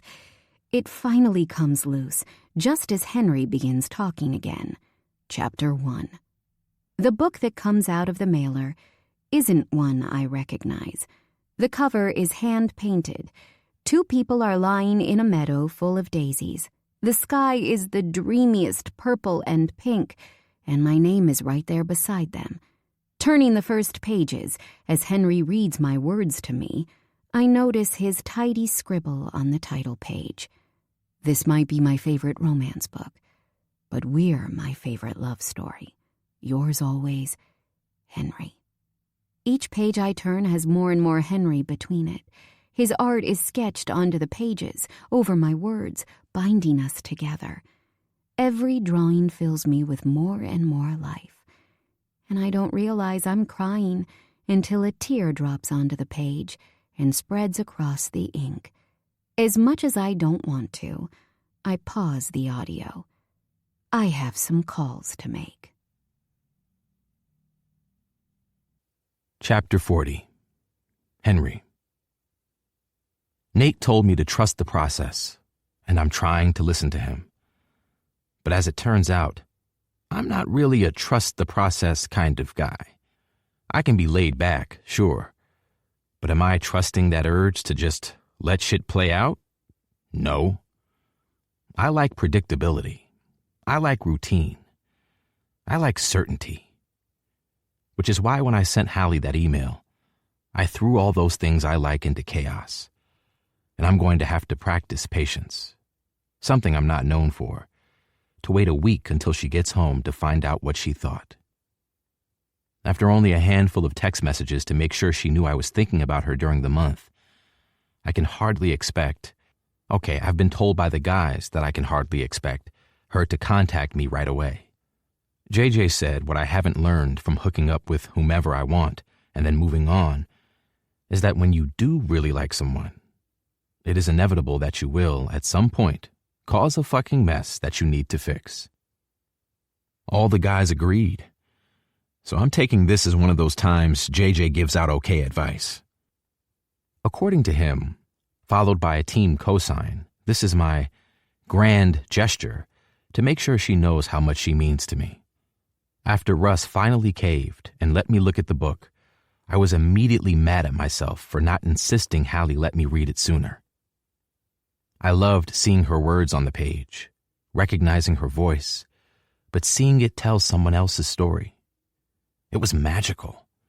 And maybe if I'd spent more time encouraging her and less time distracting her, we could have reached this point sooner. Someone knocks on my door, and the beeping of the code being entered follows when I shout, "Come in." Russ appears with a cup of tea for me, an unfortunate habit I've developed in the past month. As a rule, I hate listening to Aurora, but I'm going to let her have this win. "Hallie good?" Russ asks, putting the mug on my bedside table and sitting at the foot of my bed. I think I should have called her first. I caught her off guard. She poked me for some reason. I don't know how to describe it properly. She seemed out of reach. Even though I could touch her, she seemed far away. Russ rubs his neck. "Go on. Say what you got to say." "It's hard saving someone from themselves," he says. Russ repositions himself to face me, leaning against his knee. "It might take her a minute to find her footing again. You guys went from spending every spare minute together to nothing when you were still only just starting. Things were never going to be totally normal when you shut her out. But I didn't only shut her out. I shut everyone out. And in the end, I was trying to help her. It's hard for people to understand that other people sometimes just shut down, that not everyone's brain works in the same way when dealing with stress. I think she gets you better than anyone, though." I nod in agreement. She knows that if you're left unchecked, the chances are you'll spiral and procrastinate and all the other shit, okay? But she also knows, like the rest of us do, that the more she forces you to try and do something, the longer it'll take for you to do it. You know that you'll hit a point and then you'll fix it. It's not the same thing, but with addicts, it's called hitting rock bottom. The past month felt a lot like rock bottom. Yeah, exactly. For her, you know that she'll drop everything for you, even if it means putting herself last, which you obviously don't want. I don't mean this in a mean way, dude, but Hallie wouldn't have finished her book if she'd helped you stop spiraling and get up to speed last month. You were keeping her away to help her help herself, while suffering because you missed her. And she was staying away because you asked her to, suffering because she missed you and probably believed that she could fix it. Am I making sense? This feels a lot like a riddle, but I think I'm following.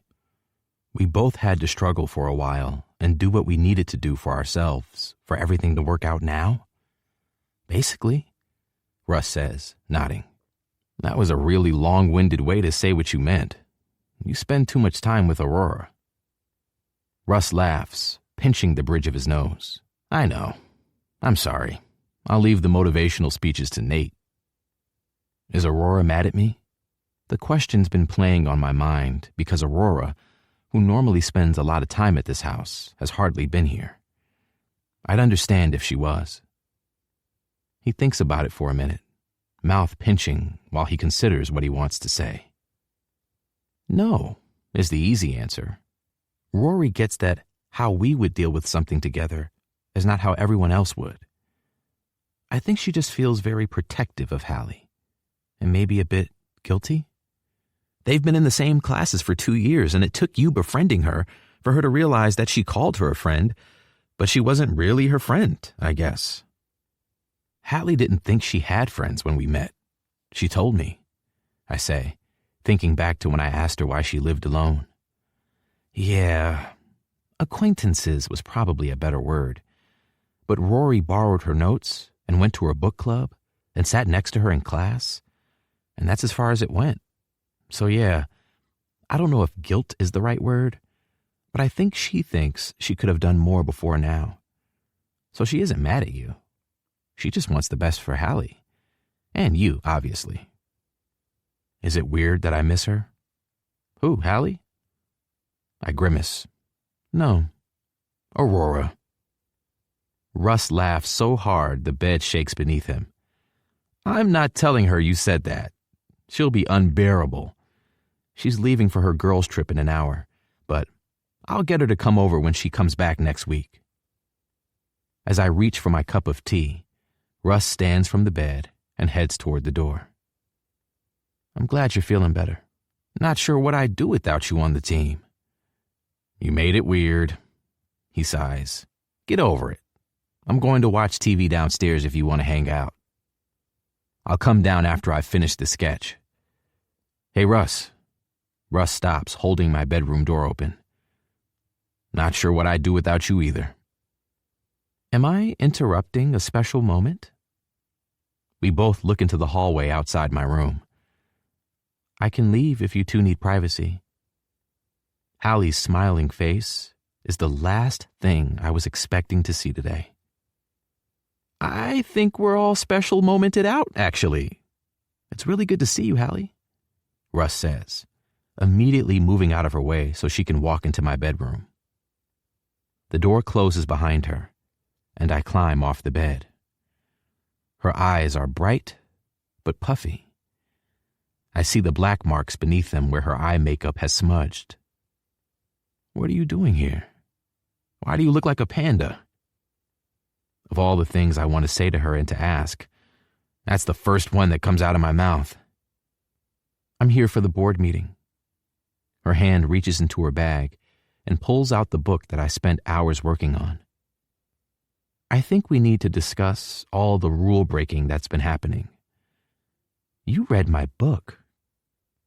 There wasn't a rule about not reading your book, I say, taking a step toward her.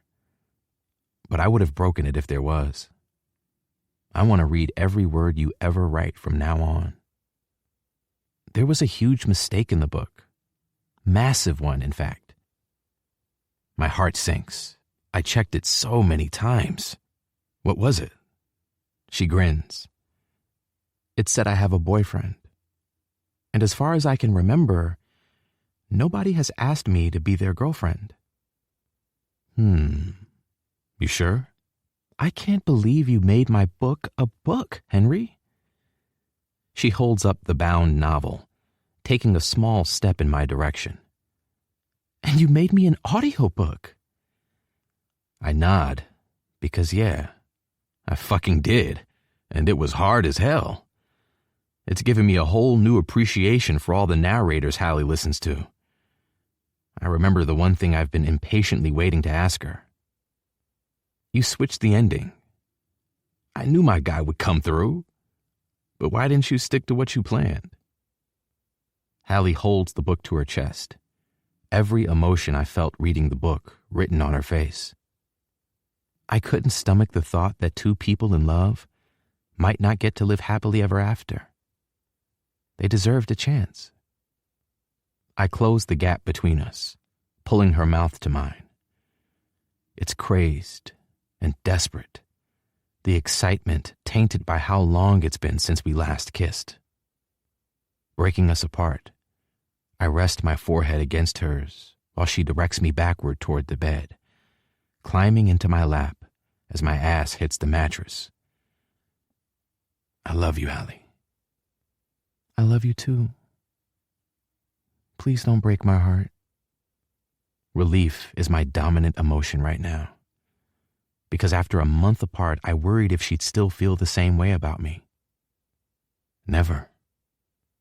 I drag her mouth back to mine, slow and controlled, patient, as much as I don't want to be anything close to patient. I want to enjoy that she's here with me when I thought I wouldn't see her for a week. Wait. Leaning back, I furrow my brows. What about your flight?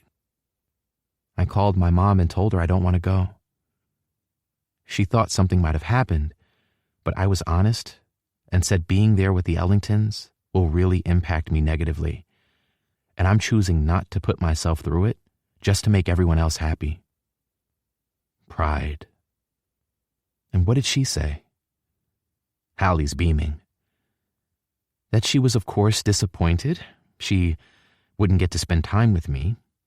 But if I wanted to go on vacation with them next year, we could do it just as a family.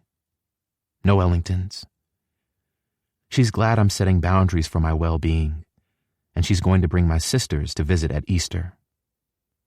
That's incredible, Hallie. I'm so happy for you. She nods, and she's clearly happy for herself, too.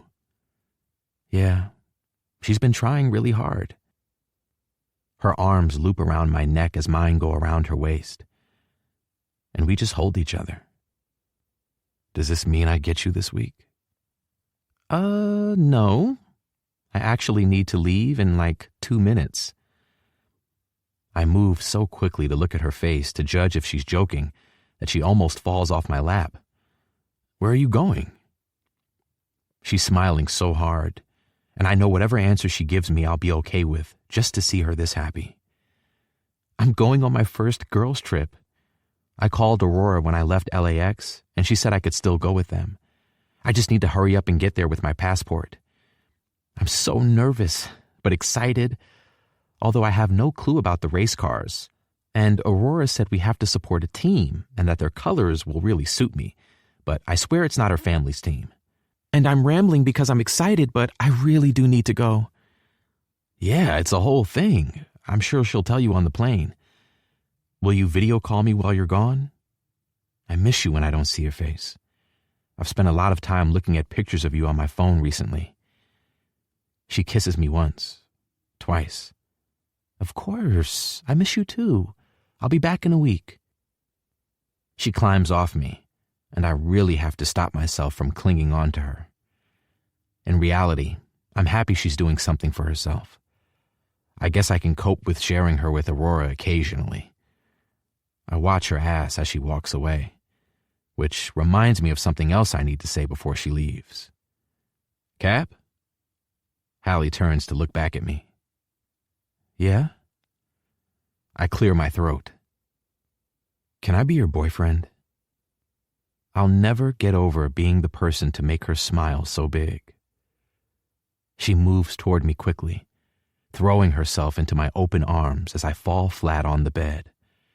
She kisses me before answering. Yes. She rolls off me onto the bed beside me, cuddling into my side before sitting up, frowning. You have a painting above your bed. She gets to her feet to study the canvas properly, and I stand to look at it next to her. How the hell did I not notice that totally huge painting when I walked in here 5 minutes ago? Too distracted by how good-looking I am, probably. What happened? What other art did I miss? She asks, looking around the room. She won't find anything. There's only this one. Finally found something I wanted to look at every day. She leans forward. Wait, is this the one where on the canvas? It's the canvas we fucked on, yeah. Her mouth is wide open. It looks so good. I was expecting it to be total trash, if I'm honest. Like, I know you're talented, but there's only so much talent you can control in that kind of setting. You underestimate me. I can feel the seconds until she has to leave, even though I'm thankful she's here at all. What do you feel when you look at it? She asks. Wrapping my arm across her shoulders, I kiss her temple. Love. Epilogue. Hallie. 3 months later. This really feels like a "can I copy your homework if I change it a bit" moment. I have serious concerns that the contents of that letter are exactly the same as the contents of my letter. Cammy smiles in a way that tells me I'm absolutely right. Has anyone ever told you you worry too much? Yes, everyone, all the time. Pete's going to think we're bullying him if we both quit on the same day. I say, maybe we should space it out. Maybe Pete deserves to be bullied a little after he upgraded that woman who called you the bitch in the cardigan, she says, applying her lipstick clearly without a care in the world. Have you considered that? I'm feeling a little sensitive when it comes to quitting on people. Sure, Pete has made me want to burn down the hotel on more than one occasion, but he isn't a bad guy. You quit. I'll wait a week, I say. Hallie Jacobs. We are quitting this shitty job and moving on to greener pastures. Those pastures being wine and books. Come on, let's rip the Band-Aid off together. Climbing out of my car in the parking lot of the Huntington, Cammy and I find Pete in his office and deliver what I imagine are identically worded letters after Cammy asked to look at mine for inspiration. By the time we're heading back to the car, unemployed with no notice period after Pete told us to never come back, I'm in agreement that maybe he deserved to be bullied a little. Enchanted Bookstore is thriving, so much so that Inaya needed to take on someone to help during the week. She asked me if I wanted the position before she advertised it to the general public. After being heavily influenced by all my friends, I said yes.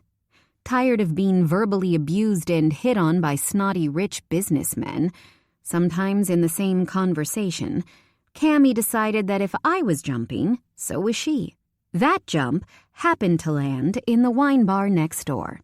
I feel lighter now that I've lost some of the responsibilities that don't make me happy, and every time I put myself first, Henry treats me like I just saved the world.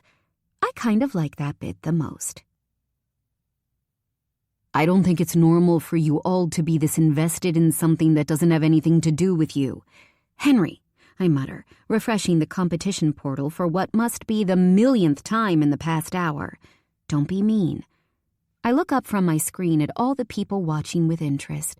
The front door flies open, and Russ and Aurora stumble through it wearing T-shirts with giant raccoons on them. Did we miss it? We got stuck in traffic. What are you wearing? Henry asks, looking them both up and down. We're looking after the raccoon group this year, Russ explains, pulling at his Honey Acres summer camp T-shirt before closing the door behind them. He sits in the chair across from us, and Aurora sits on the arm of it. Jenna is punishing us for lying last year by putting us with our last choice of age group. Teenagers are literally so mean. What is their problem? You didn't miss it, I say, refreshing my screen again. There weren't this many people in the room when I got drafted, Grayson says, looking around at my friends. Hallie, Bobby just texted me and asked when you become a famous author, will you go on their podcast? Robbie says, looking up from his phone. My eyebrows pinch together. Their hockey podcast? He types back, then nods. Yeah, they're thinking of transitioning into books. Sure, I say, nodding slowly. When I'm a famous author, tell them just to let me know when to show up.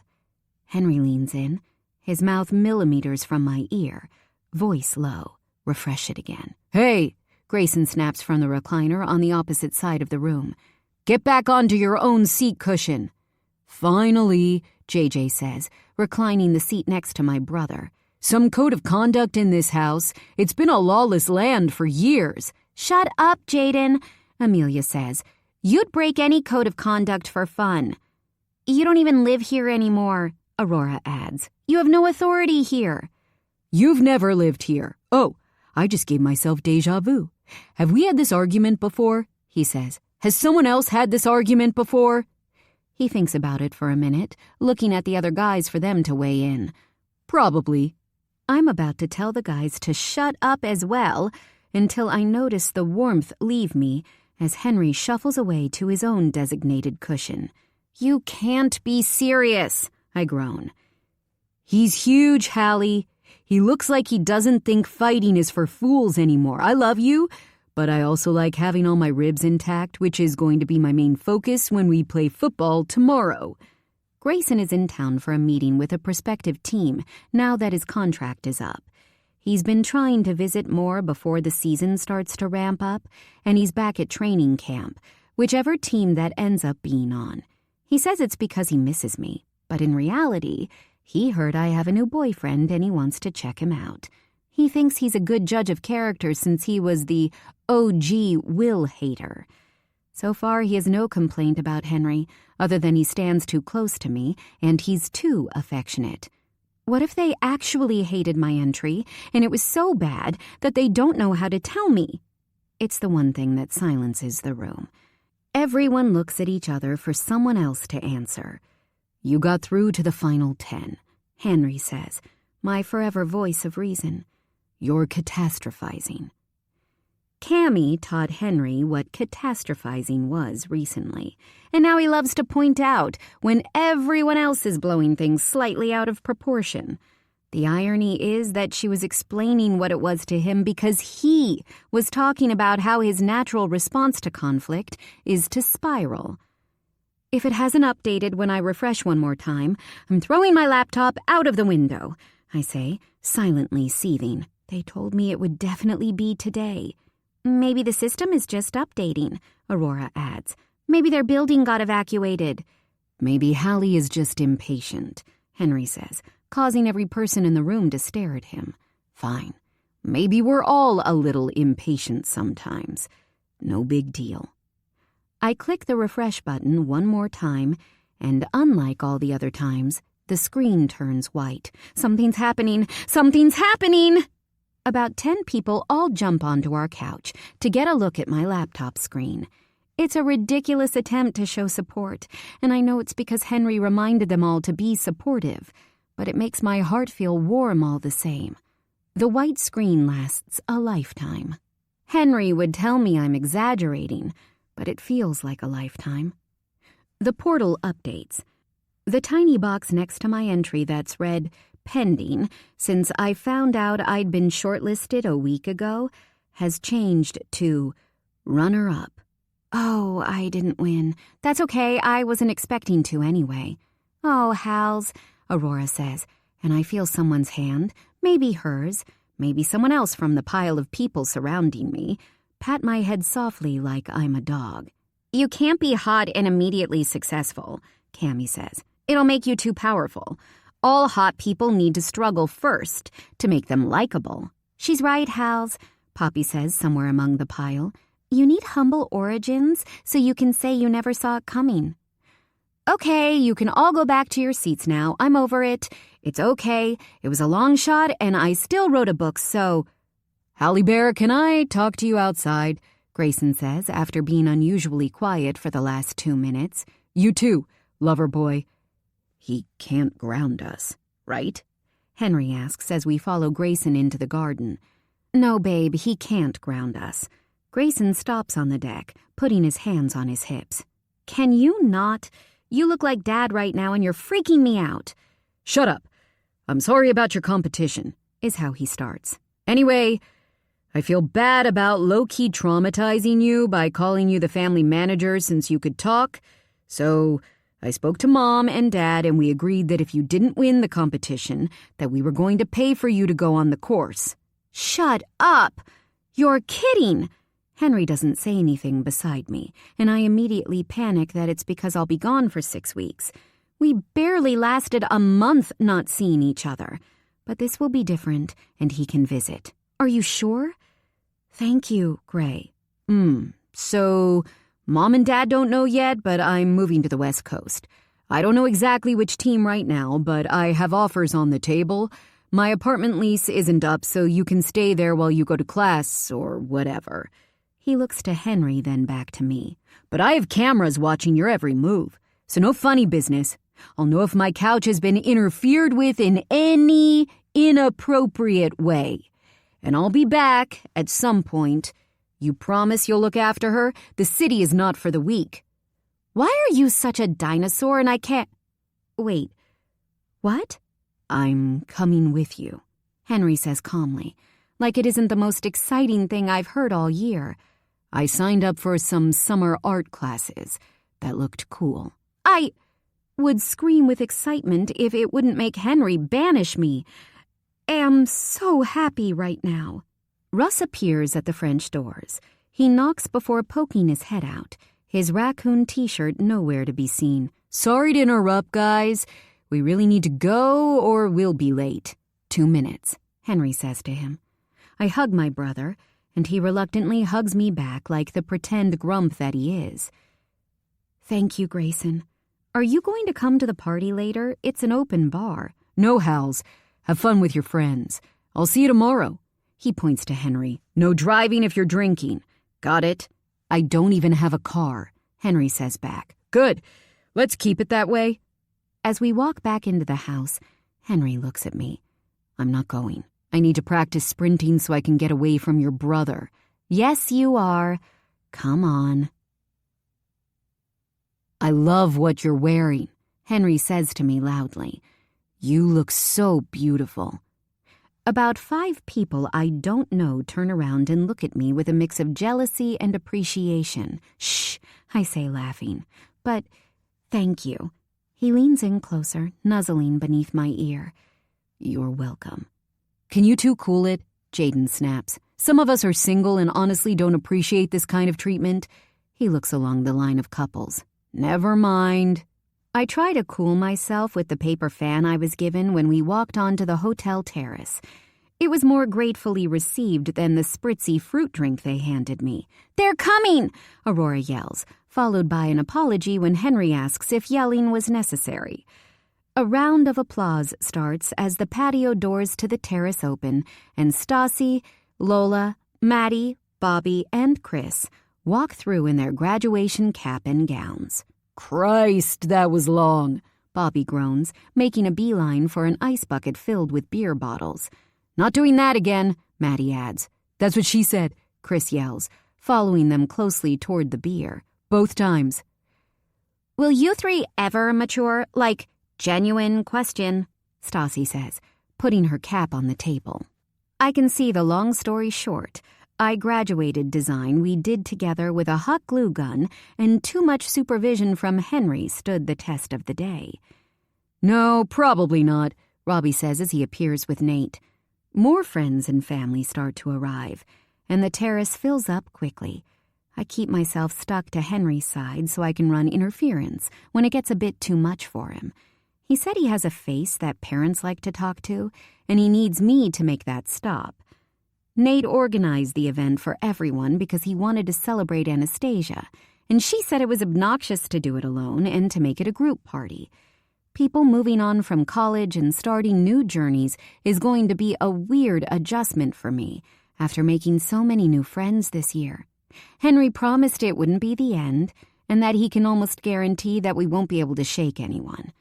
I cut him off when he started weighing the pros and cons of streamlining our friendship group anyway.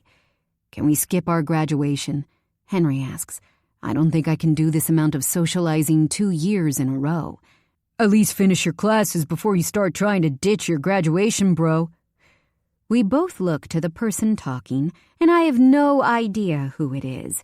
Henry hugs him immediately, something I don't see him do a lot with anyone other than me and his parents. New York fucked your hair up, Henry says as he lets the man go. You should move back to L.A. Then I realize the guy is Joe. That's the plan. Give me another couple of years to survive law school, then I'll be back. Tell Damon I miss him, and I'll never cheat on him again, I swear. They both laugh and look at me. You must be Hallie. I've heard a lot about you. I've heard a lot about your dates with Henry. He bursts out laughing. It's really nice to meet you. We chat about New York and promise that we'll all hang out when Henry and I are there next month. We talk about books, since Joe is a big reader, and when someone yells for a speech, he tries to convince Henry they're talking to him. Nate stands at the top of the patio steps and fake bows when someone wolf whistles at him. Thank you, Colin, Stassi's dad, for that warm welcome. The crowd laughs, and Henry wraps his arm around my shoulders, pulling me closer and kissing my temple. I won't make this a long speech because I know everyone is eager to celebrate, and at some point one of you will start booing me. I'm so proud to be here to celebrate all our friendship group has achieved. My best friend of far too long, Robert Hamlet, is the newest UCMH faculty member and the owner of a shiny new master's in athletic coaching. Lola's heading back east to try to take over Broadway and continue her lifelong mission to be the scariest person in New York City.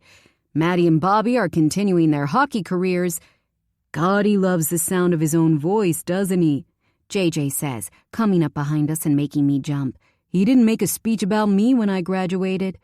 Henry's eyebrow quirks. He didn't make any speeches. You guys got really drunk and performed the Mamma Mia soundtrack on the karaoke all night. Oh yeah, JJ says, sipping his beer. Did anyone bring karaoke? Nate is still talking as JJ and Henry chatter behind me. Chris is going to med school, which terrifies me and should also terrify the rest of you. How many more people do we know? Surely it's nearly over, Henry says, looking at his watch. Shh, I hiss, silencing them both. And my beautiful Anastasia. I love you so much, baby. I am so proud of you and everything you've accomplished this year. You've worked so hard. When can I start the booing? Joe says, looking over his shoulder at Henry and JJ for guidance. Surely it's soon, JJ says. And I'm going to wrap it up there, folks. Enjoy the drinks, enjoy the music and the food. I'm so happy we get to celebrate here together tonight. Everyone claps and cheers. Henry's arm leaves my shoulders. His hand slips into mine and tightens. Do you want to go for a walk? I ask, kissing his cheek. Yeah. We ignore Jaden's interrogation as we walk down the steps to a lower area of the outdoor hotel space. After walking for a couple of minutes hand in hand, we find a bench beneath a floral arch. I rest my head on his shoulder as we listen to the sound of a fountain running somewhere behind us. What are you thinking about? I ask Henry, kissing the back of his hand. That we should get Joy a harness so she can come to places with us.